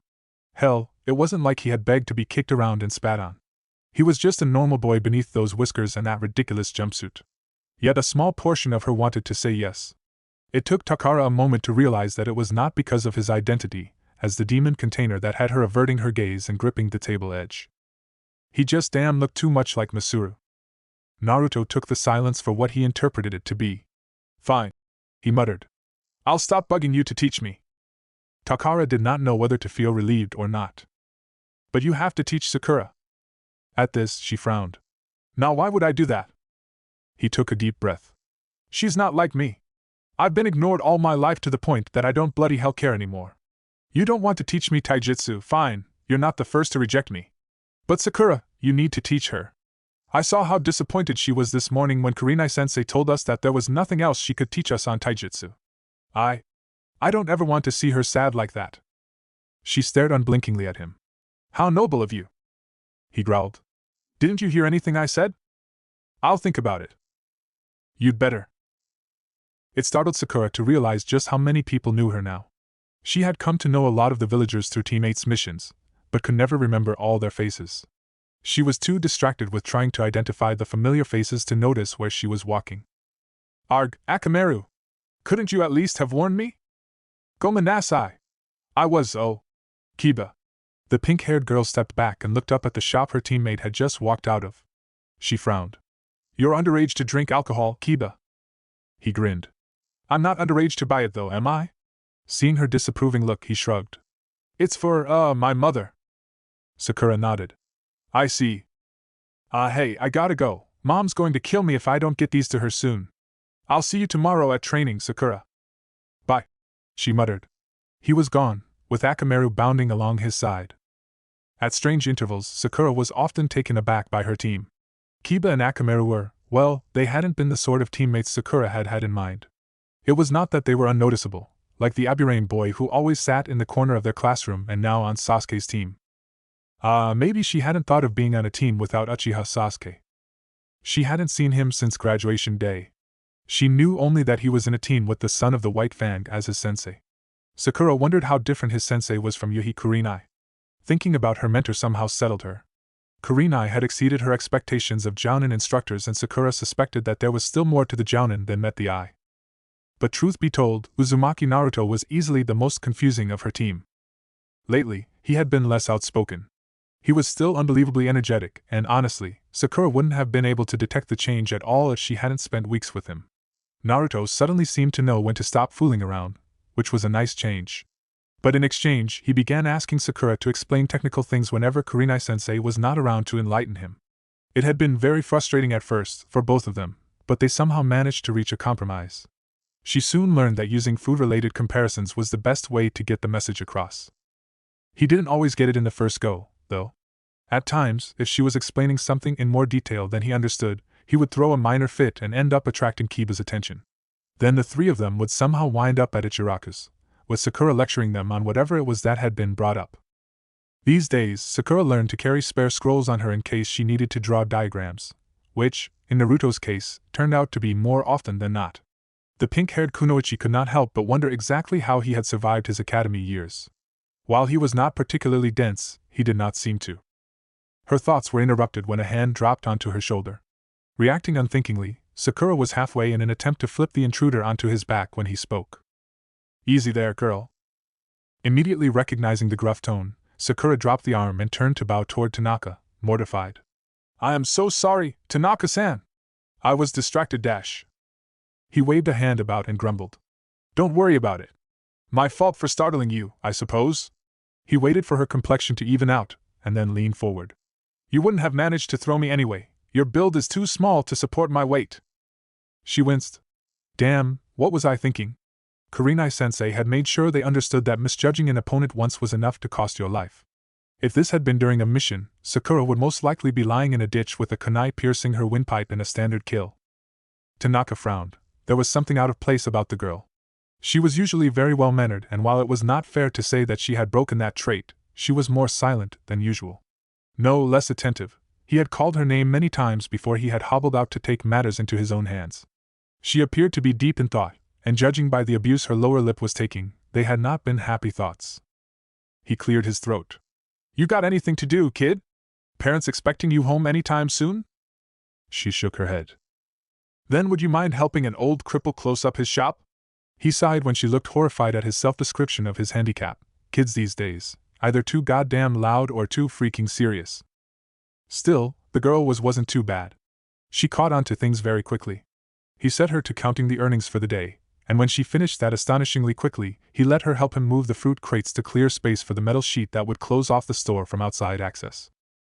Usually his sister dropped by to help, but she had been assigned to a week-long border patrol that had Tanaka ending her. It had been he, once upon a time, who had marched along the dirt tracks on a vigilant watch. For 3 weeks after the loss of his leg, he had been the only jounin out of Chunins to be stationed at the border gates. Even though the Hokage had allowed Tanaka to resume active shinobi duties, the latter knew that he would never be assigned missions above C rank ever again.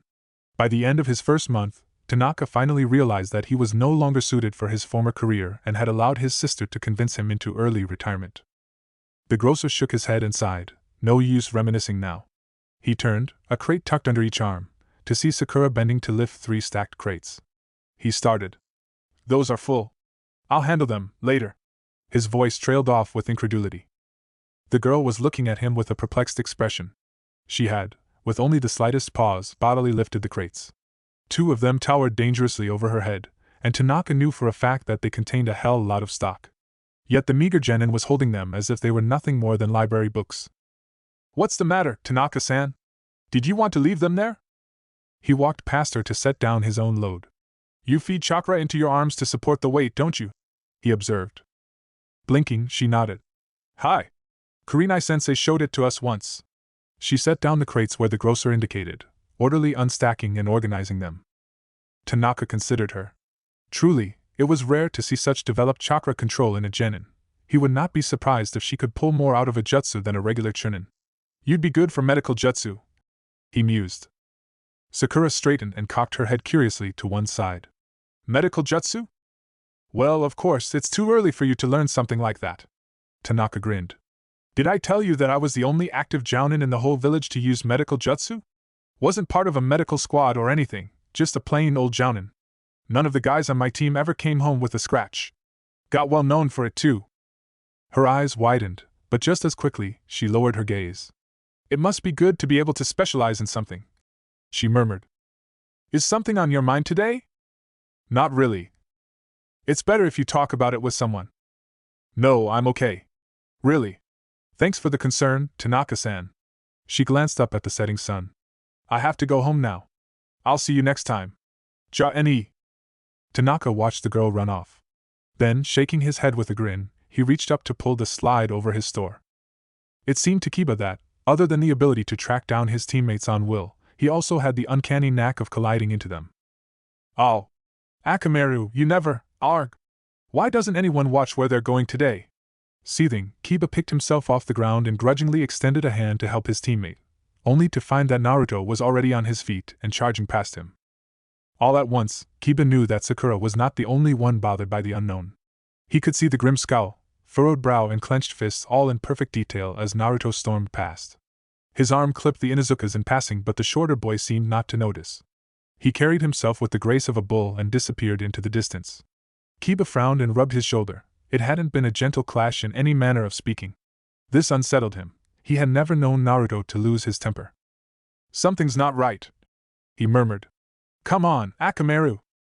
Takara did not appear to have moved at all since he had left. She was still seated at the dusty table. The only difference was that she no longer had her hands around a cup of sake. Kiba easily remedied that. He tossed the bag he had been carrying onto the table with enough force to shatter it. Only Takara's hand had already slipped in to rescue it. Kiba growled furiously. All right, spit it out. What the hell did you do to Naruto? She calmly plucked out the cork and poured the alcohol into a cup. Hey, I'm talking to you. Won't you at least look at me? Apparently not. Akamaru whined and Kiba glared. How can you be our sensei's teammate? You don't even get out of that seat, and even when you do, it's only to knock the crap out of us. What's your problem? Shut up, kid. So she hadn't lost her voice. Pity. You're just so stubborn. Kiba fumed. You don't have a single bone of kindness in that twisted spine of yours. I don't get it, really. Why won't you just give Naruto and Sakura a chance? Kurenai-sensei said you were the only one who had more to teach them. Are you listening to me? No, she wasn't. Kiba heaved in deep breaths. He was starting to understand how Naruto had winded up in that foul mood. The woman was impossible to swerve in any manner. Perhaps the alcohol screwed with her brain and the ability to think. It wouldn't come as a surprise. Kiba was very much on the verge of following Naruto's example and leaving the hellhole. He'd already set a foot outside the door before he felt the tug on his pants and looked down to see Akamaru sinking his teeth into his trouser leg. For a long while, Kiba just stared at his canine companion. Akamaru was right. If he left, he would regret it. True, taijutsu training was unrelated to him, but it meant a lot to his teammates. Sakura was easily the smartest genin he knew, but books could only get her so far. And Naruto was hungry to learn anything. Kiba had seen him on the lake after training hours, sweating profusely over the walking on water exercise. If there was one thing that Naruto didn't know and would never learn to acknowledge, it was how to give up. But judging from the way he had left in such a hurry, he had just done that. In all honesty, Kiba did not enjoy the glum silence that Sakura and Naruto had been exuding recently. He wanted to be able to talk and bicker with them the next time they were assigned to garbage duty. He wanted to prove to Kurenai-sensei that they were a team now, that she didn't have to worry about their development. He wanted to see them smile. Inhaling deeply, Kiba turned back to Takara. What do I have to do to get you to teach Naruto and Sakura taijutsu? Takara slammed her cup onto the table. She would definitely be having a word with Kurenai. So frustratingly annoying. She scowled at the boy, and found herself staring deep into his narrowed eyes. She blinked. His gaze was exactly like Blondie's. Chuckling, she wiped her hand on the edge of her jeans and picked up her cup again. Outside. There's a tree. The biggest one. Kiba glanced over his shoulder. What about it? Kurenai should have taught you the tree walking exercise by now. So what if she has? I want you to hang upside down on one of the branches. The boy was already slipping off his jacket. She almost laughed out loud. For as long as I say. Kiba wavered. Knowing the difficult woman, she would just drag it on until he gave up. They had practiced staying stationary on a branch before just the previous week. While he had not worn himself to exhaustion, he was well aware of his limit. And upside down, too. Despite the clan training he had undergone to prevent such a thing from happening, the blood would eventually rush to his head and kill him. It was impossible. He glowered at the woman, ready to accuse her of attempted murder. But then he remembered Naruto and Sakura. He knew how much the two of them yearned to improve, to become stronger. He recalled their ambitions from their first meeting, and he almost chuckled. To be Hokage and to prove that first-in-line ninjas could also be successful, how the hell could they do that without getting stronger? Will you teach them if I do that? Takara was well accustomed to hiding surprise, so not a flicker of the emotion reached her face. I can't guarantee that. Kiba's teeth made a grinding sound. At least think about it. I might. Promise? I'm not a kid like you, I don't do promises. You dash. I can only give you my word. It's your choice whether or not you trust it. Kiba lowered the finger he had been jabbing at the woman. He stomped out of the house.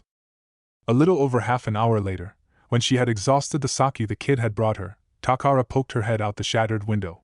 Why are you doing this? She called to the boy. As far as I'm aware, Kurenai didn't ask me to teach you. Kiba was well aware of the trickle of sweat that had been streaming down, technically up, his face. Akamaru whined below him, aware of his master's strain and discomfort. The boy licked his lips. His chakra reserves were already declining below halfway point. Not to mention that he was beginning to get lightheaded with all the blood rushing to his head. When he failed to answer her, Takara continued to point out. You could end up dying, you know. At this, Kiba somehow mustered the strength to chuckle. It almost split his head. But that's what friends are for, right? Chapter 5, Half a Circle. Haruno Sakura knew when to ask questions and when not to. She did not utter a word when Kiba hobbled awkwardly on their morning run together. She remained silent with her teammates when they offered only half-hearted smiles, and she returned their gestures with her own. She managed to hold back her curiosity for the majority of the day. She did not even inquire when Kurenai took her aside after she had dismissed the team to inform her that an acquaintance was expecting her at a certain restaurant. She held her tongue when Yamane Takara waved at her from a corner table. Dango? The woman offered when the younger sat down opposite her. Sakura politely declined. Scared of getting fat, are you? On a diet? Ano, why did you call me here? Takara lifted a stick of dango to her mouth and gave the girl a strange, uninterpretable look. Sakura nervously fidgeted under the gaze. The woman did more than freak her out. There was something about her, something dark and secrete, that tore her apart from her aloof, inattentive physical self. Sakura did not like to be in the presence of people she couldn't tell apart. She supposed that was probably why she had such an easy time talking to Naruto. The knucklehead often said the first thing that came to mind. People like Aburame Shino, with his intimidating aura and silent demeanor, would not have made it onto Sakura's wish list of desirable teammates. Of course, Sasuke's name would be the first on the list. There was little Sakura would not give to be on his team. However, that would mean booting off either Naruto or Kiba. Sakura had grown so accustomed to their presence and their constant bickering that she could no longer remember a moment in which she had been allowed a moment of peaceful bliss. But to be with Sasuke, anything would be worth it. Right. Someone's in love. Takara mused, slicing into Sakura's thoughts. And no, I'm not. It took 2 minutes of silence for Sakura to regain her composure. When she had her emotions under control, she warily eyed her companion. Kurenai-sensei said you wanted to talk with me, she said, drawing up enough valor not to duck her head and tear her gaze from the dark eyes that met hers. HN, Takara responded. Sakura fought back another blush. How was it that Sasuke always managed to find his way into her life? Thankfully, Takara said nothing else, occupying herself with the plate of dango on the table. She paid no heed to her young acquaintance. Sakura frowned and stared down at the table. At the rate things were going, she was more than willing to treat her teammates at Ichiraku Ramen for lunch if either of them could rescue her from the moment. Unlikely as it seemed, the pink-haired girl allowed their grinning faces to take the place of the dark-haired knight in shining armor that, more than often, was featured exclusively in her dreams. Hand? Sakura blinked. Pardon? Takara tossed a dango stick onto the plate and leaned forward. Show me your hand. No, your right one, silly. Uncomfortable was an adjective of the lowest caliber that Sakura could conjure for the situation she was caught in at the moment. With the woman who had attempted to flick a hole in her teammate's head staring at her hand, turning it over and back again, no one could blame her for feeling uneasy. Ano, are you reading my destiny? Takara idly traced a line on the smooth palm with a rough finger. I'm trying to figure out what sort of style I should train you in. Train me? Taijutsu. Oh. It wasn't until Takara gave her a funny look that Sakura realized that she had possibly being an understatement, downgraded her reaction. Had she not, just days ago, been profusely hoping that the woman would become her tutor? So why was she hesitating, murmuring mere acceptance as if her mother had cooked a moderately favorite dish for her birthday? She took back her hand and bowed her head forward in what she hoped was a grateful manner. Thank you for changing your mind. This means a lot to me. Takara gave her such a concentrated stare that Sakura almost winced. Finding her body unwilling to remain in the woman's company any longer, the pink-haired kunoichi slid the chair back and got to her feet. She bowed before Takara. Takara-sensei, she reminded herself, and said, My parents are waiting for me at home, so I have to leave now. When will we start training? I'll tell Naruto. Takara chuckled under her breath. You don't need to tell the blondie. Oh, he already knows? I'm only teaching you. Sakura frowned. What? Children these days, barely capable of following instructions and already bragging about defending the village. I'm not going to teach Blondie. Just you. It did not come across as a surprise that the girl did not like the idea. Only me? Sakura should be happy. She had every reason to be. This was a privilege. She had been specifically chosen. But she wasn't happy. On the contrary, she was a little more than dismayed. Yamane Takara intimidated her to no end. And to face her alone. Sakura vowed that she would never take Naruto for granted again. Takara was amused by the young genin. She had seen less of the girl than her annoying teammates, and the woman had to admit that this Haruno Sakura had piqued her interest. She had judged the girl by her timid yet bossy nature, and had concluded the kunoichi a shallow-minded and giddy fool. The first few minutes of their meeting today had proven that. The girl thought of boys in her spare time. Kurenai had chosen badly. In spite of this, Takara had been interested in getting to know Sakura. Both of her teammates had vouched their own well-being for hers. Takara had assumed that the girl would have been notably unique to have attracted such support. She was only half disappointed. While a portion of her mind was undoubtedly tainted by young love, Sakura did not altogether abandon her teammate. Shinobi who abandoned comrades were worth nothing. She gestured at the seat Sakura had just risen from. Sit. The genin did, but the frown was firmly held in place. Why will you only teach me and not Naruto? I don't understand. Takara sighed. Listen. I don't believe in mincing words. I only ever give the full story. Do you want to hear it? Dubiously, Sakura nodded. Your teammates came to beg me. Blondie came and bargained with me, dropping his taijutsu opportunities in favor of yours. Then Dog Boy struck another bargain after the first guy left, hang on a tree for as long as I liked in exchange for teaching both you and Blondie. Takara leveled her gaze at her audience. What do you think about that? Sakura's heart could sink no further. The truth unfolded, Naruto's slipping smile, Kiba's slight limp, Akamaru's constant whimpering, they had suffered because of her. She shook her head slowly and gripped the table's edge. Idiots, those idiots. They're so damn kind. She did not notice that she had clawed her nails into the wooden surface until a splinter pierced the painfully tender flesh beneath her fingernail. Sakura hissed and released the furniture immediately. Takara eyed her sort of student with amusement. I think you'll have more luck asking that Inuzuka for training with nails like those. Those nails will have to go if you're going to start learning under me. By the way, they hurt you more than your opponents, trust me. Sakura nodded numbly. Then, realizing what she was agreeing to, shook her head quickly. No. She couldn't do this. To sacrifice others for the sake of her own gain, it was a monstrosity in itself. Yet Naruto and Kiba had given so much just to. No, she said firmly, a little louder than she had intended. She stood again, this time almost knocking over the chair in the process. The few customers sharing the restaurant with them spared a moment of their time to turn their heads in her direction. Their stares made Sakura wonder if she should act more ladylike. Like hell she cared about something like that. No what? Takara smirked. Sakura's mouth opened and closed. Her confidence left her. It's not right. I can't do this to Naruto. She thought of the boy who was always there with a steady grin, who had just this morning offered to piggyback her on a round around the park for the sake of acting like he wasn't disconcerted, to which she had responded with a half-hearted fist to his shoulder. No, she said again, and her voice was strong. An eyebrow arced up. I thought you said it meant a lot to you. It does. But Kurenai-sensei taught us to trust and value teammates. Sakura looked down at the woman with a hard, determined gleam in her emerald eyes. Those two are idiots for doing something like that. But I'd be a bigger idiot if I went along with it. Really now? Yes. Really, the genin snapped. And she stalked out of the restaurant, leaving a trail of nosy busybodies hovering over her shoulder.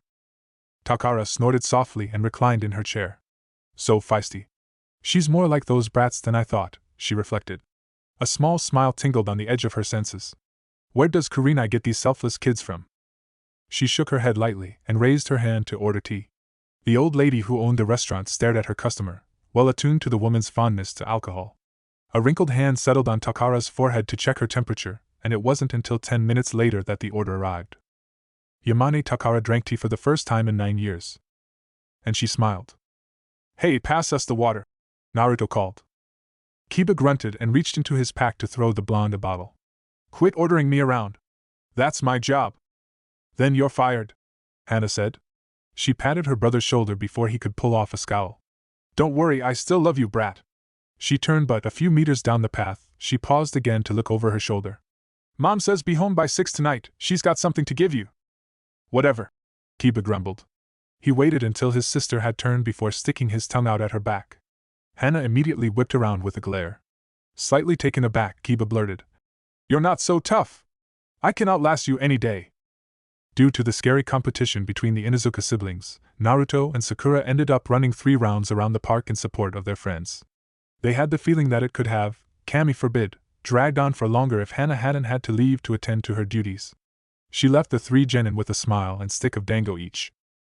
It was amusing to watch Kiba's fierce expression when he gobbled down the snack, Sakura reflected, smiling at her teammates' stubbornly barred teeth and the delight his eyes twinkled with.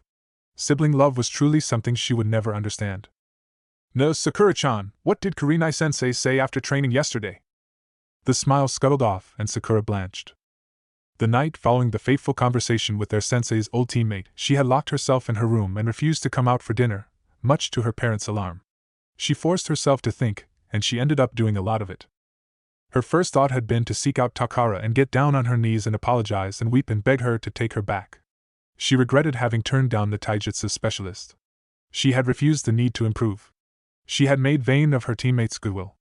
At the same time, she knew that being a ninja was not a game. There were no second chances. And even if there was, they came at a costly price. There was no calling Takara back now. But then, Sakura wondered if accepting the offer would have made her teammates any happier. Her mind projected an image of training and sweating under Takara's relentless exercises, and then another of Naruto doing the exact same, except watched and guided by no one. Then, in her mind's eye, she saw Kiba approach Naruto, and the two of them laughed as they sparred and were knocked down by the other. They looked happy. And Sakura realized that she would rather train with her goofy teammates than follow Takara. There was no particular reason. In fact, she would be making a very stupid decision. But a small voice told her that it was somehow the right choice. It whispered that Haruno Sakura belonged to Team 8. Sakura-chan? You in there? Hello. She snapped out of it when a hand waved in front of her face. Oh. Right, sorry. I was thinking. She smiled wanly at her teammates. What were you saying? Naruto accepted her explanation with nothing less than a ridiculously wide grin. Oh good, I thought you fell asleep or something. We were asking you what Kurenai-sensei said to you yesterday. We waited for you but you went off in the other direction and I think sensei saw us so we went home instead. He paused to gulp in a large breath, having said the majority out in one lungful of air. So, what happened anyway? Sakura's breath caught. For whatever strange development it may be, the mention of it from her teammates gave her a very painful reminder of her excruciating night and lack of sleep. She had come so close to furthering her skills and proving that she was not the weakest link. And she had come too close to losing her team. All because of 2 boys who just cared too much about her. You two are idiots, she muttered, tossing her empty water bottle into the bin with perfect accuracy. Kiba sputtered an innocent protest, and Naruto's eyes widened to the point that Sakura contemplated the possibility of fitting a shuriken into them. They did not understand, and neither did she. So she walked off without another word. Naruto stared at Sakura's retreating mane of pink hair. What did I say? He whispered to Kiba. I dunno, what did you do? Kiba frowned down at him, Akamaru struggling to find purchase on his master's head as his perch tilted forward. You must have done something stupid to get her angry. That's why she called you an idiot. She called you an idiot too. True. The taller boy shrugged and squinted against the sun's bright rays. I think she'll cool down by the time we get to training. You sure about that? Well, you know Sakura. If she's not fine by then we'll do something about it, alright? Kiba's voice took a serious turn. Trust me, Naruto. I deal with my sister enough times and you've got to believe me when I say that girls need to be left alone sometimes. They don't always like people poking into their business, you know what I mean? Naruto shook his head and Kiba sighed. I don't suppose you have to. Just remember, okay? Sometimes people want to be left alone without someone else butting into their privacy. Even I'm like that sometimes. When that comes up, it's best to do what they want. It's a mutual understanding thing. He finished to his teammate's baffled look. What are you staring at? You just sounded smart there. I'll take that as a compliment. But it's not. Shut up. Kiba turned away before the other boy could protest. I'm going to go home and pick up some snacks. I'll see you later. Naruto decided to let it go. Okay then. I'm gonna go Ichiraku's. But, Kiba? What? Before you go, what happened to your legs? Naruto, I want to talk to you for a moment. The blonde sighed and his shoulders slumped. He had been at the point of walking off with his teammates for their regular morning tea after training before their missions. Kurenai often gave them coupons or treated them to the meals, but whenever she was unavailable to do so, the three children and puppy organized their own activities. Such arrangements were conducted in an orderly fashion, Naruto running off with a growling stomach, the boys fighting over two different sorts of snacks, Sakura's patience slowly running out, Naruto complaining about his unsatisfiable appetite, Sakura sighing and, with assistance from Akamaru, dragging her teammates to Ichiraku's where they took turns to pay. Oh yeah, Naruto remembered ruefully. I still haven't paid Kiba back yet. He had forgotten that he had asked Kiba to purchase sake for Takara the previous day. He promised to catch up with the debts after he was finished with Kurenai. He grinned up at his teacher. What's up, sensei? I've been told that you've done something stupid again, she said understatedly. I did. What did I do? He thought he had done a good job of keeping himself in line. Sakura came early to training, Kurenai said softly. She told me things, some of which she doesn't want me to share with you or Kiba. But from what I gathered, it seems that you had another talk to Takara. It was amazing how quickly a couple of sentences could change a person's disposition. The heel of Naruto's sandal scuffed at the ground. Is she mad at me? Similar questions seemed to always come up, giving Kurenai a good measure of exactly how deeply Naruto cared of his teammates' judgments of him. No matter how hard he tried to blend in, stand out, or whatever he intended, he was just a boy with a fragile heart. Why would you think that? She asked lightly. She just walked away after the run. She was fine, like 2 seconds before, but when I asked her something, she just went off. Did she say anything before she did? He mumbled something she couldn't catch. Sorry? She said I was an idiot. Kurenai smiled. Now she knew where the problem was. I don't see why you would be upset by that. I believe Sakura uses that against you almost every day. He frowned, as if trying to place something in particular. Then he shook his head. But this time it was different. She said it like she meant it. I suppose she did. The Jounin agreed, and the blonde head shot up. I think you misunderstood her though, Naruto. I don't get it. Sakura told me about this morning and I specifically remember her saying that both you and Kiba were idiots. Naruto blinked. How's that different? It means that you were not the only one at fault. Whatever you may have done, Kiba also attempted. At this, the blonde dropped his head again. I asked Kiba what had happened to his leg. He wasn't walking right. He grimaced and relayed to Kurenai what Kiba had reluctantly told him. I asked him why he would do something like that and he said, There, Naruto's breath caught. He had thought that he had been doing the right thing for once. He had thought that he had done something others would never attempt. But that only proved to show him how wrong he had been. Kiba had gone beyond what Naruto had done, and in some way, it made him feel inferior. Kurenai watched her pupil carefully. I know what Kiba did for you and Sakura. Naruto, I want you to know that, while it is tempting to think so, not everything is about you. As a team, your cooperation is important, but so is concern for your team. Naruto looked doubtful. Take it this way then, the Jounin said. We are on a mission outside the village. We have been engaged in enemy combat. While I am dealing with one of the Jounins, another attempts to sneak behind me. I do not notice him, but you do. What will you do in that situation? I'd go in there and save you, Naruto replied immediately. Kurenai's lips twitched into a smile. A genin rescuing a Jounin would very much be interesting. What if Kiba or Sakura, or even Akamaru, were in my position? This time, Naruto hesitated. His brow pulled together. I'd save them too, I guess, he murmured. Noticing his teacher's raised eyebrows, he shrugged. I was just thinking that they might not want me to save them. You know. I thought I was helping Sakura-chan, but she. A team will fall apart if the members did not know how to care for each other, Kurenai said gently. A shinobi who cares nothing for his teammates will fail whatever mission he is assigned. In the scenario that I have given you, it is almost impossible for you not to react to the danger. It is a life or death situation. She regarded the boy evenly. Would you be afraid to save your teammates? Or would you rather one of us died? Naruto paled. That still doesn't explain why Sakura went off like that, he whispered. Kiba told me that girls like to be left alone sometimes, but Kiba is quite right, Kurenai said. It is not only with women, but with anyone else you may encounter. I understand that it is a natural instinct for you to care about others, Naruto, but there are times when your concern may not be appreciated, just like what you said before. It does not necessarily mean that you have done the wrong thing, but rather that you are caring too much. So you're saying that Sakura-chan isn't really mad at me? He asked hopefully. Sakura is still learning to cope. Much like you, she does not have many friends. Seeing his mouth open to disagree, Kurenai cut in. I know that she is treated differently to you. However, as her main companions were the girls that fawned over Uchiha Sasuke. Kurenai nodded with a slight smile that Naruto characteristically scowled at the other boy's name. She has no true friends to speak of. I understand that she and the Yamanaka girl were once good friends, but it seems that they no longer are. She waited until Naruto had nodded his understanding before continuing.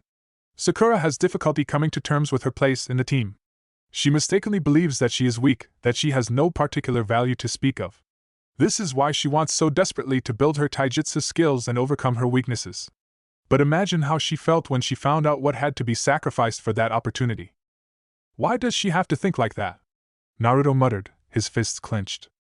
Kurenai smiled. You don't think that the two of you are alike? He fell silent. Naruto, what exactly did you say to Takara? The boy squirmed. I thought she didn't want to teach me because of, you know. He mumbled, staring down at his feet.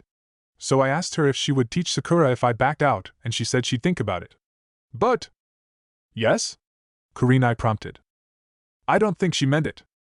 Then why did you do such a thing if she knew she wasn't going to keep her word? He shrugged. It's not like we were getting anywhere, so I thought that anything was a chance. He grinned sheepishly at his teacher. I was an idiot, was I? Kurenai thought about it for a moment. Yes, you were, she agreed finally. He laughed. I thought so. Slowly, the smile faded. You know what you said about trusting teammates and that? I didn't tell Kiba about that, I said to the hag, I mean Takara. I thought. Understandable. Kurenai approved. You were afraid that his questions would force you to reveal your prisoner. She smiled. It is good to see that you are, for once, thinking before you act. Maybe it's Sakura's influence. He flushed. Don't worry, Naruto. I'm sure you did what you thought was best, and I know that Kiba will understand.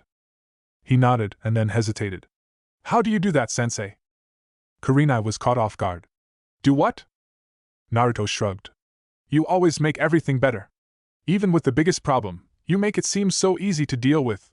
Maybe if I'd known you earlier I wouldn't have had so much trouble back at the academy, huh? He chuckled lightly, but the pain in his eyes was unquestionable. Kurenai cracked a smile. Well, I'm here now, aren't I? Hi. Kurenai watched Naruto bounce along the rooftops on his way to catch up with his teammates. He really was a sweet child. It was a pity that he had to be burdened with such a heavy load. She turned her head slightly. I don't see how you can say no to a boy like that. A chuckle. I don't see how you can stand being around him either. Doesn't he remind you of Masuru? Kurenai closed her eyes. Please don't say that. It was painful enough to have seen the boy she had loved like a brother crushed, and to think that her brother resembled another boy that she had begun considering a sibling. More so to know that one was harvesting the cause of death of the other. He acts like him too, Takara said thoughtfully. Masuru was always doing stupid things for other people. Why are you here? I thought I'd get a little idea of what those kids are capable of. A pause. I can see why you didn't ask me to teach the dog boy. We can't teach Kiba what only his clan can. The girl's interesting, isn't she? Kurenai couldn't help but smile. I didn't know that you were there for that long. Takara scoffed. You underestimate me, Kurenai. Just because I suck at genjutsu doesn't mean I automatically fail at concealing myself. Don't forget, she reminded in a stern voice. I won those games back when we were genin. Indeed, her teammate agreed. Kuda-sensei had, for the benefit of training his tracking team, cornered his students into a daily practice of hide and seek, in which they were free to use whichever skill to hide and pursue their targets. For whatever reason it might have been, Kurenai always came out on the short end. You have a strange team, Kurenai. Naruto is quite unpredictable, do you agree? On first name terms already? How nice. He actually thought I didn't want to teach him because of the stupid demon. Takara continued, amused. Wouldn't anyone? Naruto knows what the villagers think of him. Have you realized how much like our old teen your genins are? Kurenai smiled. Yes. Except these brats are alive and Nasuru and Kuda-sensei aren't. The jounin winced. Takara. I hate seeing people die, Kurenai, you know that? When half our team died, it made me realize just how fragile life was. 1 second they were standing and the next they were nothing but spatters of blood. Takara crossed her arms, but to Kurenai, the gesture suggested that her friend was hugging herself for comfort. It's so easy to die. I'm a coward and I admit it, everyone has to die someday, but Kurenai, I bet you're going to die on a mission or something like that. It's the only way shinobi ever really die. Kurenai began to wonder just how much thinking her friend had gotten around to. When I'm out of sake, I just lie around and hope that I can just sleep. But I never can, and I think about things. On the bad days, I hate the Hokage. I hate him because he lets little kids hold kunai and practice killing themselves. We were part of those kids in our generation, and look at us now. Kuda-sensei used to be one of those kids. We were all part of this little program to destroy the innocence of childhood. But there's nothing I can do to stop this chain, is there? And even if I can, it's not going to make the country stop trying to squash their neighbors. It's only going to get us killed faster. Takara chuckled and traced a scar on her arm. It's ironic, isn't it? Those kids are our protectors. They have a higher survival rate on the field than a 6-foot-tall farmer. Kurenai recalled that her genin team had enjoyed accepting missions to the farms outside the village, plowing through the fields. Kuda-sensei commonly sat under the same oak tree, chewing on a bamboo stick, and falling asleep to wake to the sound of his students' laughter as they darted away from the culprit who had taken control over the poor cow's udders and its liquid contents. She wondered if Takara thought more about their childhood than she did. Those 3 brats of yours will probably be the ones saving my ass in a few years' time. Takara continued, amused by the prospect. They'd better be strong enough when that day comes, because I don't want to have the roles reversed. Then her expression evened out. I hate death, but since there's nothing that can prevent it, the only thing I can do is make sure those brats are well equipped to survive when the Reaper comes calling too early. Kurenai turned and looked at her companion. Does this mean? Takara shrugged and smiled, tilting her head back to smile faintly at the clear sky above them. I was just thinking that if those kids are the future, maybe it's time I stopped living in the past. At precisely 6 o'clock, Sakura appeared outside the window of Naruto's bedroom. She scowled when she saw the boy still tangled in his sheets, half his body hanging over the edge of the bed. She slid open the pane of glass and climbed into the apartment. Naruto, she whispered.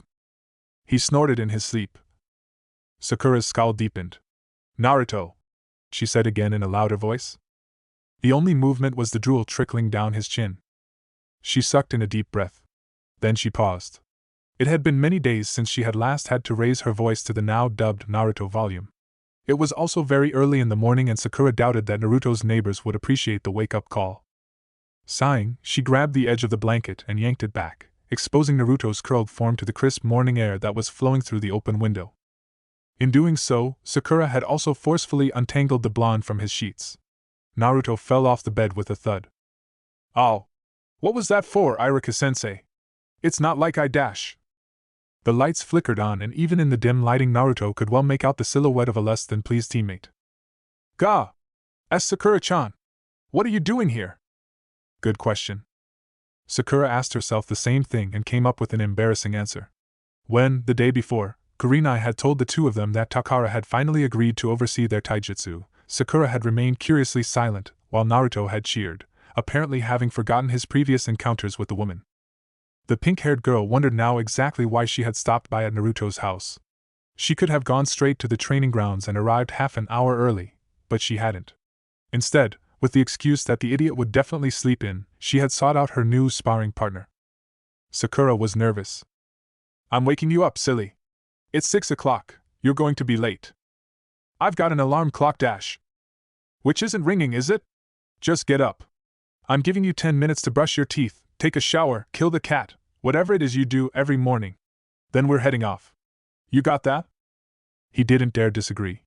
He scurried out of the room and Sakura heard the tap running in the bathroom. She sighed and sat down on the bed. It was great news that Takara had finally relented, but it was not altogether a comforting thought. Teammate had gone through a great deal of trouble in the process of convincing her, and in the end the woman had agreed on her own. Sakura was glad that Naruto would be accompanying her during the sessions. She really did not feel up to facing Yamane Takara on her own. Naruto managed to finish conducting his morning business quicker than Sakura had expected. They left the apartment and walked to the training ground. After a while, Naruto asked, "What happened to your hair, Sakura-chan?" His companion flushed. She hadn't thought that he would notice. After all, Sasuke probably wouldn't have. In preparation for physical training and a hell lot of sweating, Sakura had tied her hair back into 2 loose pigtails. Then, after trying to fiddle with her long hair, a nervous habit she had developed over the years, for 10 minutes in groping air, she had released 2 thick bangs from either side of her face and braided them. In addition to changing her hairstyle, Sakura had also swapped her long dress for a loose set of tracksuit pants and a jacket. Her mother had been horrified. She had spent an hour in front of the mirror the previous night, contemplating on her outfit, and had come to the conclusion that it was a perfectly suitable wardrobe for such an occasion as long as Sasuke didn't see. In other words, it was a fashion disaster. Well, considering her teammates' outfits, she supposed that it made them a true team now. Not like that comforted her much. "Is it bad?" she asked uncertainly. "No, no," Naruto said quickly. He reached forward and touched one of the braids, looked over her again, and grinned. "You look really pretty, Sakura-chan." She hit him without thinking. Then she realized what she had done, and began to apologize. Naruto stared strangely at her. "Nani? Why are you saying sorry?" That made her even more uncomfortable. Lately, while conducting Operation Be Nice to the Uzumaki, Sakura had discovered just how accepting and forgiving the short blonde could be. It made her feel guilty. She had just lost him 1,000 brain cells, which he was in desperate need of, and he was wondering why she was apologizing. "Don't ask me that, Naruto," she said, staring straight ahead. "I don't know what to think when I'm around you." "Sakura-chan?" "Naruto. Please." He shook his head. "No, it's not that. I was going to ask you something else." He licked his lips. "I just wanted to know, why didn't you just say yes when the hag said she'd teach you?" "I can't believe this is coming from you," she scoffed, bewildered. "Why did you try to be a hero? You and Kiba, you didn't have to do that, not for me." "Well, I just thought." Naruto's voice faltered and he kicked at the ground bashfully. He'd done it again. He'd enraged Sakura in some way just by being himself. He was really good at doing that, wasn't he? Much to Naruto's surprise, Sakura chuckled. "Look at us," she retorted, tilting her head back so that the sun's rays warmed her face. "You know something, Naruto?" "What?" he asked warily, grimacing when it came out sounding rude. But if Sakura had noticed it, she certainly did a very good job of concealing her reactions. "We're both idiots. Big idiots," she said ruefully. "Huh!" But Sakura was finished. "Come on, Naruto. Let's not be late for our first lesson." And she smiled at him, not a frown or a scowl, not even the flirtatious giggle she had concocted for Sasuke, a genuine smile that allowed Naruto direct access to her radiant mood. Sakura-chan," he stammered. He faltered, and then grinned. "Nothing. I'm just really happy that you're on my team." She smiled again. Other than the fact that she complained more than Naruto did, Yamane Takara fit the image of a taijutsu specialist with surprising precision. In their first lesson, she pinpointed her new students' individual strengths and weaknesses. Naruto, with his stocky build, was advised to stop jumping around and put more weight behind his blocks and momentum in his attacks. Sakura, on the other hand, was scolded for standing too still and not adapting quickly enough. Naruto was less than happy when Takara used a Doton jutsu to bind his feet to the ground, and then showered him with lashing blows. The element that Takara focused on first with Sakura was her speed. The genin had not understood why until she had been fed an explanation. "You're a skinny kid," Takara had said, being painfully blunt. "Unlike Blondie, you don't really have enough power to knock a guy off his feet. Training your muscles will take a long time. I can't be bothered. You'd do better slipping under the guard and playing the mouse. Get in there, score a few hits, and then get out of there. If you attack the vitals from the start, you'll probably end a fight faster than Kurenai." So Sakura did not complain when the woman started hailing sharp projectiles at her with the purpose of snapping up the reflexes. They trained profusely with little interruption. Until the fourth day. Takara-sensei, Sakura said. Their instructor glanced at her. What? If you're looking for compliments, you can forget it. I'm getting up at bloody 6 each morning just to beat some self-defense into you two brats. I'm not here to make you feel better about yourself. Sakura did not flinch as she would in any other situation. She and Naruto had both figured that Takara had a disorder that prevented her from saying yes, what is it, outright. The pink-haired girl glanced pointedly at her teammate, and for once in his life, Naruto caught on. That's what we're gonna fix, stupid. We don't want to be interrupting your beauty sleep, so we're thinking that maybe we can have these lessons in the evening instead. Takara smirked shrewdly. What's my beauty sleep to you? Naruto opened his mouth, but Sakura answered in his place, figuring that he had done enough harm. Unlike her teammate, she treaded carefully. Well, you're our teacher. It wouldn't be very good for us if you started falling asleep in the middle of training. Takara was not convinced. Just spit it out, she said, bored. I don't do sucking up. Sakura's head dropped, but Naruto dove right into it. Okay, fine. Listen up then, hag. He didn't notice his teammate flinch. We've got another teammate, Kiba, and we usually run rounds around the village with him. But now we're doing taijutsu with you and we don't have time to run with him. And that's my business because we don't want him to feel left out, alright? So okay, it's got nothing to do with you, but Kiba and Akamaru are our friends. That's why I want to have training later so we can have time to be with them. You can get to sleep in if we do it that way, so I don't see why you wouldn't agree. Naruto crossed his arms over his chest and waited. He truly did not want to exclude Kiba. The three of them had just started pulling together as a team, and it would put a chink in their unstable friendship if Kiba felt detached. Both Naruto and Sakura had noticed that their remaining teammate had been a little quieter than usual. He laughed a lot more than necessary, but each gesture was strained to a degree. They were worried about him. Takara gulped down a ration bar and was silent for a moment. You know, she said finally, after a while, part of the reason I agreed to teach you two brats was because either of you were selfish enough to leave comrades behind. The two genins glanced at each other and said nothing. Those that can just ditch their friends aren't worthy of being shinobi. The taijutsu specialist continued, staring distantly at a blade of grass. In a way, I'm one of those people. I was ready to run when my teammate and sensei got killed. It was your sensei, Kurenai, that prevented me from doing that, but even so, I just stood there and watched their murderer walk past and kill more people. At this, Naruto shuffled uncomfortably. Takara-sensei. Sakura hesitated. The woman began to walk away. Meet here at 6 in the evening from tomorrow on. None of them spoke of Yamane Takara inner demons again. Teammates slowly developed the foundations of a full circle. Kiba never admitted to anyone but Akamaru that he had been hurt when, after what he had done for them, Naruto and Sakura ended up leaving him to rot. He had been surprised that they had noticed his downhill mood and had compensated in the one way they could. The morning runs had been their first bonding sessions, and he was glad that he wasn't the only one who found them sentimental.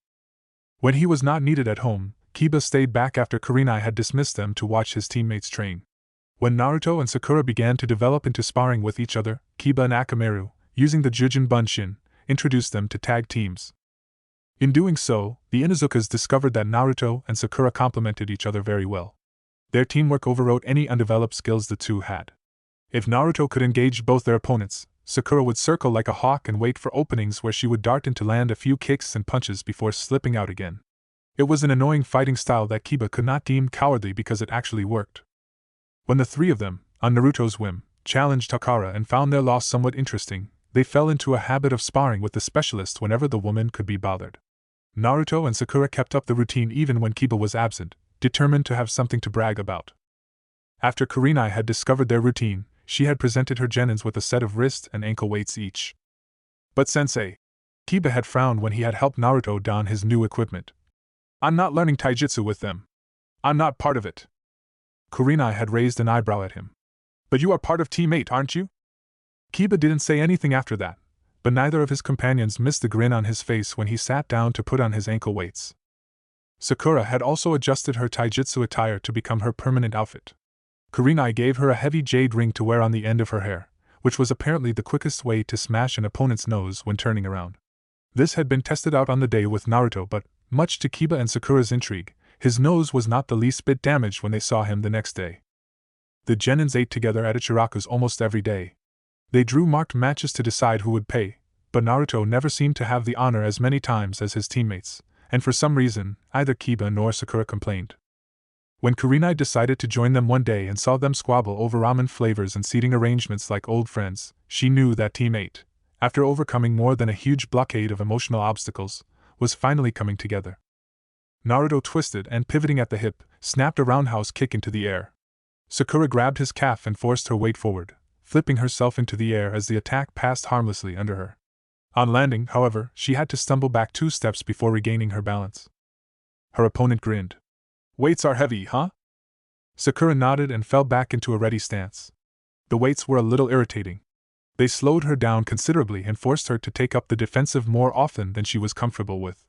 They were the reason she struggled on the team's morning runs, but she was glad to see that the boys had the same problems she did. After a short moment of shaking out the tension in his limbs, Naruto came charging forward. He thrust a fist forward and laughed softly when Sakura had to use both her hands to stop the blow. She had been advised to avoid such assaults, but it was near impossible with her new weights. Sakura thrust a knee upward in retaliation. Naruto rocked backward on his heels and managed to fling himself into a backward handstand. As his hands took the weight of his body, his legs came rushing upward, the force of momentum behind it. With a surprised squeak, Sakura leaned as far back as she could, planting her feet firmly in the ground as Naruto's swept past her face. Kiba burst out in laughter. Sakura's upper body was bent back at a comically absurd angle, with her knees bent and jutted forward. He was surprised she hadn't overbalanced. "Hey Naruto!" he cackled. "What are the chances of her doing that again in the next 10 minutes, do you think?" Naruto grinned in response and lowered himself into a crouch. Scowling and glad that, for once, she was permitted to actually hit something when she wanted to, Sakura leapt upward, bearing down on her sparring partner from an aerial angle. She cursed when Naruto easily grabbed her ankle and flung her past him. She growled and prepared to wipe the cocky smile off the jerk's face, when she turned to discover that he was practically pressed against her. Yelping in alarm, she backpedaled, but her legs gave way as Naruto's slammed into the back of her knees. She fell backward and, unable to find purchase, braced herself for the impact. But instead of sprawling onto the grass, she was cushioned by something that breathed. Naruto licked his lips nervously. When he had seen Sakura fall, he had, out of reflex and concern, dived forward to save her outfit from grass stains. The short blonde couldn't do anything about the blush that was coloring his cheeks. Haruno Sakura was lying on top of him, her face so close to his that he could smell her. Just like in his dreams. Usually, this was the point where he would kiss her. But he didn't, because he couldn't. Maybe it had something to do with seeing her every day. If he were to be honest, Naruto had barely thought about his crush on Sakura lately. He had focused profusely on his training, and that left little mind capacity for things like romantic fantasies. Kurenai cleared her throat and stepped forward. Sakura's eyes snapped open. She blinked at Naruto, whose face was dangerously close to hers. The hand in his grip tightened into a fist. She smirked when he gulped in understandable fear. She flicked him on the forehead with her other hand. His eyes widened. "Don't do that again," Sakura scolded. She clambered off him. Naruto touched the red spot on his head. He had such a strange expression on his face that Sakura frowned and wondered if she had actually hurt him. "Naruto?" she asked softly. The focus returned to his eyes and he grinned sheepishly, rubbing the back of his head. "Hee, sorry about that. So because I saved you, want to go out with me?" Sakura heaved out a sigh. This was Naruto. He never changed. "Baka! What made you think you had a chance, huh?" she demanded. She grabbed an ear and dragged him over to where the remainder of their team waited. Kurenai smiled when Naruto broke free and ducked behind her, watching warily. "Nice try," she said, and reached over to grab a handful of the boy's jacket. She dumped him on the other side of Kiba. "Your recoveries were good," she said. "But Naruto, you got in too close to Sakura, opening yourself to attack. I noticed that you made the same mistake with Kiba. I know that you judge your movements according to what you know about your teammates, but you can't rely on this in real life. When you face different opponents, their strengths and weaknesses will vary. Don't get too comfortable in combat." Naruto nodded, disappointed but wholeheartedly accepting his faults. "You, Sakura, get distracted too easily and let Kiba provoke you. You know that an aerial approach would not work well against an opponent who is crouched and ready." Seeing the girl's shoulders drop, Kurenai added, "Good improvisation, though. Staying alive is a little more important than looking good." The genin gave a rare grin. Kurenai smiled with what she hoped to be encouragement, and turned to Kiba. She was aware that the Inuzuka may have felt undermined, placed in the shadows of his teammates' constant call for attention. "Kiba," she said, and almost grimaced when the boy looked up at her with a hopeful glint in his eyes. I can't admit that I understand your clan's taijutsu form, so there is little I can advise you on. But perhaps you should hang back and analyze your opponent's next move before you throw yourself into an attack. It is very easy to miscalculate and place yourself in danger. Hi, Kiba said loudly, grinning. Akamaru barked in surprise to his master's unusually emotional voice. The three genins were particularly talkative on their way to the tower. Neither of them noticed the smile that danced across their sensei's face. Naruto! That's a weed!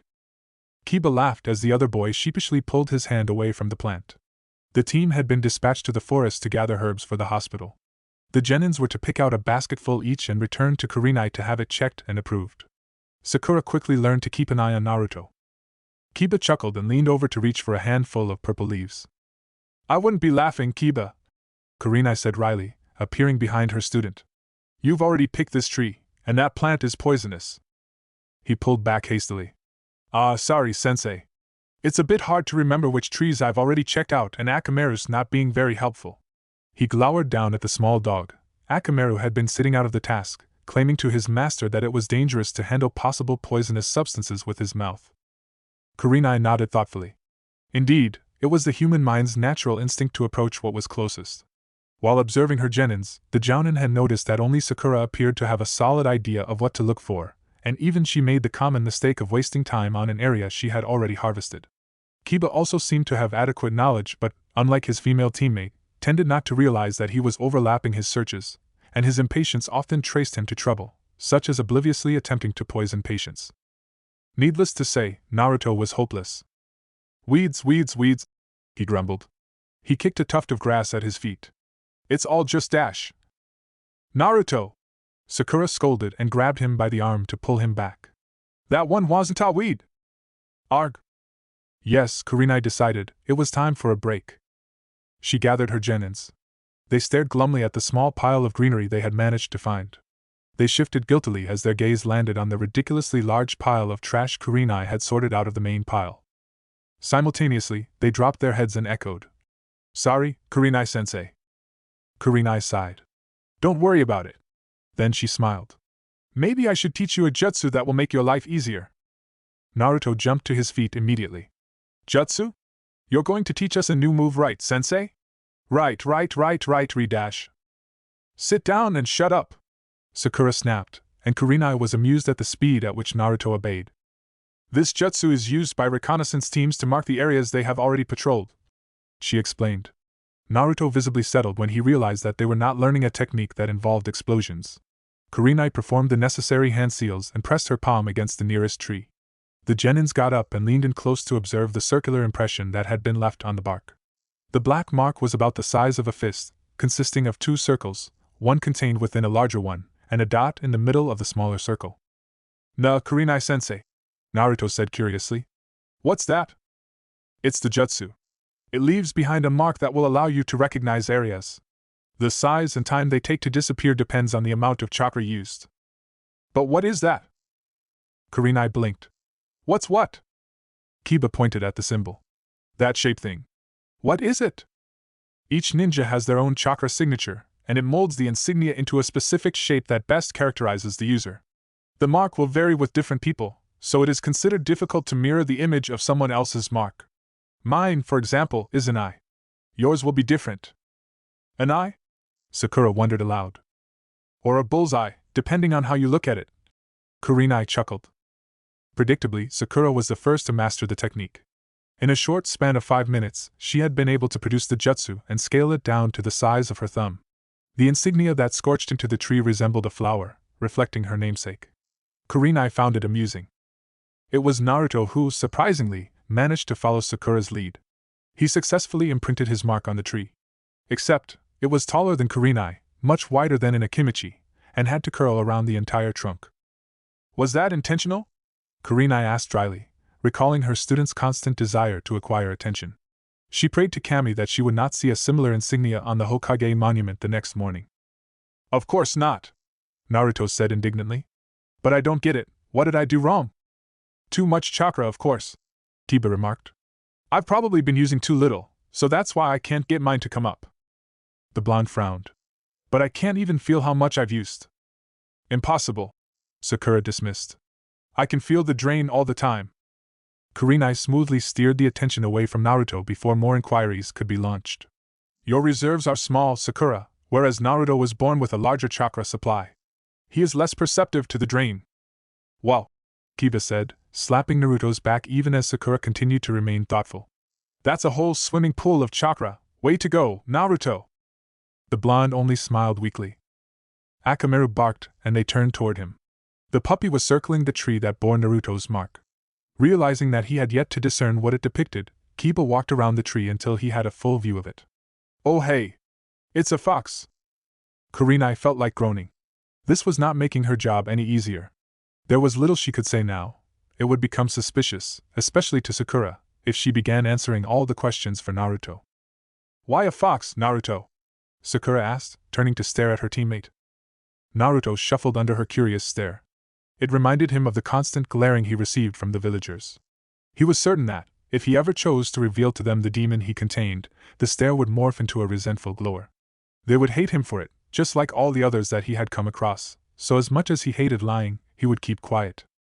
I like foxes, he ended up muttering. Sakura's eyes widened. Then, sensing that, for once, the blonde was done talking, she turned away and pulled Kiba away to help him with the jutsu. Half an hour later, teammate was back to gathering herbs. Naruto had successfully managed to reduce his variation of the jutsu to the size of a fridge, still blatantly eye-catching to any pursuers, but he was gradually learning to monitor the amount of chakra he put into the technique. Kiba had less trouble after Sakura assisted him. His insignia was that of a dog's paw, in resemblance to his clan. The genins used their new jutsu to mark the trees that they had already picked. Their searches sped up slightly, though Kiba and Sakura soon learned to double-check any trees that bore an oversized fox head mark. Naruto soon grew impatient with their progress. At this rate, there wouldn't be time for another mission. Hey, maybe I should get my Kage Bunshins to dash. Kurenai paled. Kiba and Sakura shouted a simultaneous, No! Ninja art, Soul Brand Seal! Kiba grimaced as Naruto's hand slammed down on his back, which served as a temporary surface for the scroll to rest upon as they walked the halls of the tower. Hey, Naruto, make sure you don't turn me into a fox, he warned. Don't worry, Naruto said confidently. He prized the scroll of his teammate's back and held it in front of him. Kurenai had told him to borrow a scroll off Sakura, saying that it would help restrict the area of which he had to pour chakra into. Indeed, Naruto found that the mark no longer resembled a giant shadow. The points of the fox insignia's ears grew more defined, and the mark itself was not just larger than his head. Look at this, Kurenai-sensei! He exclaimed, rushing to show his mentor. The whole thing fits on the paper now. About time, she teased lightheartedly. Naruto grinned. She drew the chakra from the scroll's surface and expelled it, removing the mark from the parchment so her student could attempt the jutsu again. Thanks, sensei! Ninja art dash! Wait a moment, Naruto, Kurenai said abruptly. Naruto paused, hand hovering over Kiba's hunched back. What is it? Hurry up, Kiba complained. I'm getting tired. Quit complaining. Hey! I'm the one doing you a favor. Yeah, and you're the one who's dash. Quiet down, Sakura hissed. Let sensei speak. At this, the boys instantly stopped and stood at attention. Thank you, Sakura, Kurenai said, intrigued by the amount of control the pink-haired Kunoichi had over the males of the team. I've noticed that all of you still tend to say the name of the jutsu before you perform it. Aren't we supposed to? Everyone else does, Kiba said. Some people find it easier to concentrate on the jutsu if they say the name aloud, Kurenai explained, leading the group up the staircase. It actually isn't necessary in molding chakra. Really? Sakura asked, bewildered. I didn't know that. Silent performing of techniques isn't taught at the academy. Some instructors don't even know this. I find it easier to say the name to perform higher-ranked jutsus, but it is better if you don't. You are basically announcing your tactics to your opponent. It gives them time to prepare and puts you at a disadvantage. Against a ninja that is a fast thinker, this could be deadly. Just remember that. Naruto wore a rare solemn expression. Is that why I always lost when we had spars back at the academy? Because I was dumb? His companion stared at him. Then Kiba shrugged. I used to lose a lot of times too, you know. Besides, we were always put up against Sasuke or Shino, and they probably think faster than you eat ramen. Kiba's right, Naruto, Kurenai agreed. While your strength may not lie in stopping to think, your never-give-up attitude should more than make up for it. You can endure longer than your smarter classmates, I am sure. Not Sasuke-kun, Sakura almost blurted. She managed to hold it back at the last moment, before it escaped her lips. It had not taken her long to discover that Naruto did not take well to mention of the Uchiha, and as she was still undergoing Operation Be Nice to the Uzumaki, she carefully censored anything that came out of her mouth. The Hokage seemed to be pleased to see them. I'm so popular all of a sudden. He chuckled heartily. Kurenai glanced around the room and noticed that Hatake Kakashi's team was lined up against the wall. The other jounin nodded politely and his eye crinkled in what she interpreted to be a smile. She nodded her greeting and her gaze flickered down to the genins that accompanied him. They were a silent bunch, an unusual mixture of unwilling talkers. Hyuga Hinata made a small squeaking sound upon seeing a certain blonde, prompting Sakura to turn her head toward the other girl, thus bringing to her sight a raven-haired genius. Sasuke-kun! She gasped, and started toward her longtime crush. Oh my god, he's… Sakura, Kurenai said disapprovingly, noticing out of the corner of her eye that Naruto looked crestfallen. I am sure that it can wait. The pink-haired girl seemed to realize whose company she was sharing, and hastily apologized to the Hokage for the interruption. She stepped back to stand next to Kiba, dodging his curious glances but never letting her gaze avert from Sasuke, only looking down and blushing when he appeared to be glancing at her. Sarutobi smiled at the exchange. That is all right, he assured. It's good to see young Sakura's friendliness towards Sasuke. Kiba nudged Naruto and made a mock choking sound, but paused when he noticed the blonde to be strangely quiet. I guess he still has that crush on Sakura after all, the Inuzuka thought. He turned to glance at his female teammate, who appeared to have become a totally different person. Gone was the Haruno Sakura who had brought sweets to training, who had just an hour ago tried profusely to educate Naruto on the difference between weeds and herbs. Gone was the Sakura that had been part of Team 8. Kiba unconsciously curled his hands into a fist, remembering to loosen them as to not draw blood when Akamaru whimpered into his ear. For weeks, they had worked so hard to become a team, to be friends, and all it took was for Sasuke to stand there, silent and cool, to shatter it. Inuzukas were territorial by nature and Kiba felt that Sasuke was on his property. Kurenai noticed her student's agitation and laid a hand on his shoulder. Kiba glanced up at her and gave a subtle nod. The jounin looked over at Naruto and grew faintly concerned when she saw that the boy was not at all reacting, only staring at the floor and hiding his face from view. Kakashi and I were just discussing his team's capabilities for a C-rank mission, Sarutobi said, nodding towards said jounin. Naruto slowly lifted his head. He had barely heard any of the conversation, most of the words having been filtered out by his depression. But he definitely registered the C-rank mission. He saw Old Man Hokage smiling at him, expecting an outburst, and even though he didn't feel like it, Naruto gave him one, just to assure his companions that he was still Uzumaki Naruto. "No-sensei," he said loudly, pasting on a grin as he looked up at his mentor. "How come they get a good mission? Aren't we ready for one? We've done like 30 stupid D-rank ones and they're getting boring." Out of the corner of his eye, he saw Sasuke jerk his head up sharply at the amount of missions they had completed, and Naruto allowed himself a smirk. It felt good. But then he saw Sakura's blush and shy smile that was not directed at him, and found that it didn't feel nearly as good enough. C-ranked missions included possible contact with enemy ninja, and Kurenai knew this better than anyone. Her first such mission had almost cost her a limb. She wasn't sure if she wanted her genins to encounter these dangers already. It wasn't that she deemed them incapable. They were adequately skilled, she had seen to that. She just could not make it past her personal barrier. She had gone to careful measures to protect and guide them. Like Takara, she had lost too many people in her life. She did not want to see the 3 children hurt in any way. "Naruto!" Sakura scowled, finally tearing her gaze away from the Uchiha. "Don't be an idiot. Kurenai-sensei knows what to do."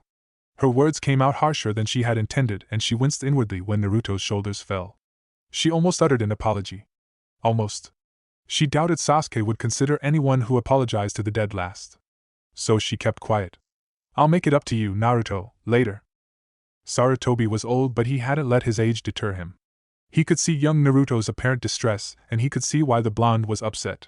Kurenai appeared to be dealing with it already, so the Hokage left it to her.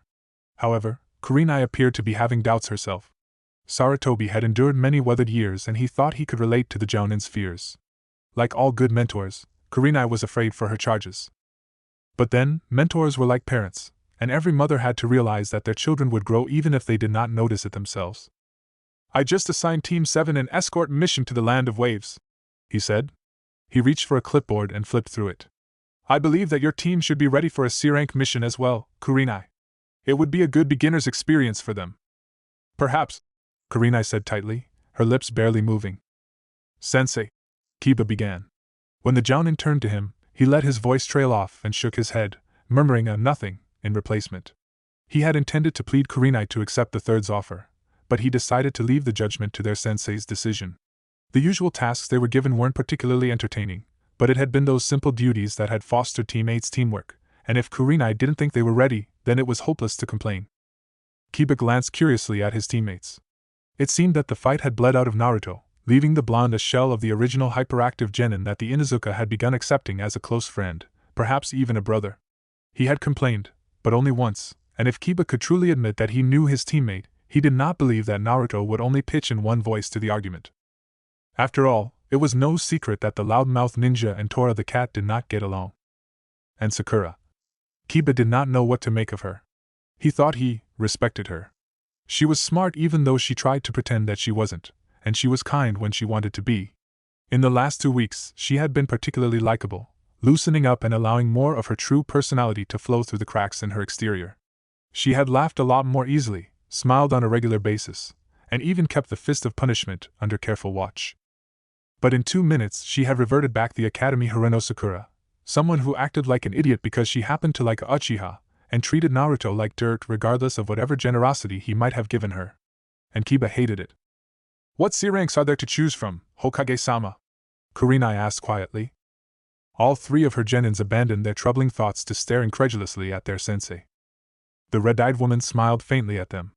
What? Isn't this what you want? Or maybe I misinterpreted. I suppose I did. Then I'll just dash. No! Naruto shouted in chagrin.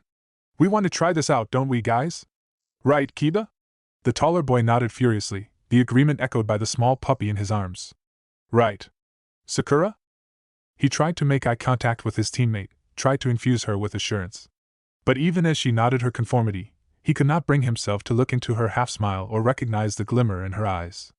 Because he knew they were not for him, and it hurt.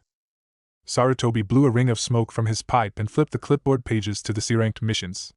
He understood Kurenai's intended meaning of to choose from. She would consider the missions and ultimately decide if her team was suited for it. The Hokage was pleased that, while she was perhaps a little uptight about the situation, Yuhi Kurenai was only doing what was best for her students. Firstly, a tradesman in Lightning has ordered a certain animal as a pet and needs it delivered to his country. He saw Kurenai's taut expression and wisely moved on, understanding that she might not want to voice her concerns in front of children and another jounin. There is also one that does not require leaving the fire country. At this, Kurenai lifted her head slightly. A tailor in Otafukugai wishes to move to the village and has requested assistance in transporting his goods. With her genins looking hopefully at her, Kurenai could not quite summon the apathy to refuse. Although they had not gotten down on their knees and pleaded, their imaginary tails were wagging faster than Akamaru's. You didn't need to examine the guts to see what a drawing depicted. When are we expected back? She could not help but smile when Naruto silently punched the air and bumped his fist with Kiba's. Sarutobi smiled and consulted his notes. I would estimate that it is a 2-day travel to the town, so 1 week? Kurenai nodded. We will leave tomorrow. For the first time since Team 8 had entered, Kakashi spoke up, his voice light. Excuse me, Hokage-sama, he said respectfully. Yes, Kakashi? I was just going to propose that, since the wave country generally lies in the direction to Otafukugai, our teams could travel together until we have to part ways. He smiled at Kurenai. It would help with protecting our escort, and I am sure that the kids would like to socialize. He remained blissfully unaware to the blushes Hinata and Sakura sported. Would you agree, Kurenai? Naruto's mouth popped open, and when it closed again, Kurenai could well hear the grinding of his teeth together. She knew that the blonde would be happier without having to share company with Uchiha Sasuke, but Kakashi had, intentionally or not, placed her in a situation where saying no would bring offense. Yuhi Kurenai despised being manipulated in any way. She was uncertain as of yet if Kakashi had offered out of pure friendliness, or if he was acting on a grudge on the team selections. Having known the copy ninja for more than his reputation for years on hand, she doubted that Hatake Kakashi would be particularly resentful. Still, she could not truly believe that one of Konoha's most skilled shinobi would have no ulterior motives. He probably wants to see why I was insistent on this team's composition, she mused. After all, I did steal 2 of his students. Of course I agree. she said, smiling at the silver-haired man, who responded with a similar gesture. Shall we meet at the gates the next morning? I have no problem with that. How about 7 o'clock? 7 is fine. He usually didn't have trouble getting to sleep. He had more problems trying not to sleep in. But here he was, lying on his back, gazing up at the ceiling with his arms folded under his head and the thin blanket he owned strewn over his torso. Naruto figured that he should be excited. At long last, his team had been given a real mission. He had never been outside the village before and had constantly wondered about what was beyond the walls that framed the borders. The mission itself was not particularly exciting. They would probably encounter close to no combat. But at least it was something. He had already packed his bag, carefully folded spare clothes and his sleeping bag into the pockets, separating them from ration bars, bottles of water and extra kunai and shuriken sets. He'd also packed several instant ramen cups to chase away any nightmares he might encounter in the night. For once, Uzumaki Naruto was prepared, and anyone who knew him well would be pleasantly surprised. When he would boast to Kurenai-sensei the next day, he decided not to mention that it had been a nervous reaction to distract himself from thinking about the few moments in the Hokage's office. He had deliberately put off brooding for as long as possible. He should have known better. Now, with nothing better to do than let his consciousness wander, Naruto could only focus on the hurt Sakura had inflicted upon him.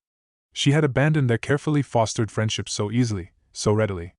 If the blonde could describe their relationship as a rope, it had been in the process of bonding the individual strands before it had snapped. He was certain that if he peered closely enough, he wouldn't even see a single thread still intact. It was all Sasuke's fault. Naruto had never liked the other boy much in the academy, especially not after accidentally kissing him on team selection day. He hadn't meant to, but since that day he felt a certain prickling in his scalp whenever he thought the Uchiha was nearby. When those moments came up, he was more concerned with trying to push out the disturbing taste of Sasuke's spit than trying to prevent the bastard from stealing Sakura. Naruto frowned and turned over, staring instead at the wall. True, he was perhaps overreacting a little bit. It wasn't like he or Sakura were anything more than teammates, as much as he wished otherwise. She was a friend and Naruto was naturally protective of his friends. He was certain that, if any fangirl tried to seduce Kiba, he would overlook his "don't hit girls 'cause they hit you back twice" as hard rule. He just wanted to protect Sakura, that's all. It wasn't like Sasuke would be any good for her. He wasn't healthy, and Naruto was not judging him by his skin complexion. He was too serious for someone like Sakura, and he had made it perfectly clear that he did not care the least bit for her attention. Even if, miraculously, he gave her a chance, Sakura would only get hurt. Naruto pulled the blanket over his head and curled into a ball against the cold night breeze. He didn't want to think too badly of Sasuke, only because Sakura would hate him for it. He tried to forget how the dreaded fake emotions had slipped too easily into the pink-haired girl's expression. She no longer smiled genuine smiles, and she hadn't even tried to apologize since they had left the tower. But that was all right, the blonde concluded. He would forgive her, because he would always forgive Sakura-chan. She didn't mean it, and even if she did, he didn't want to think so.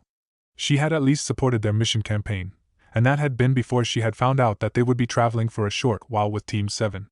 Then she had lost control of her emotions and had jumped into the air, squealing. Still, she was in there somewhere. She was still Sakura. Or at least, he hoped so.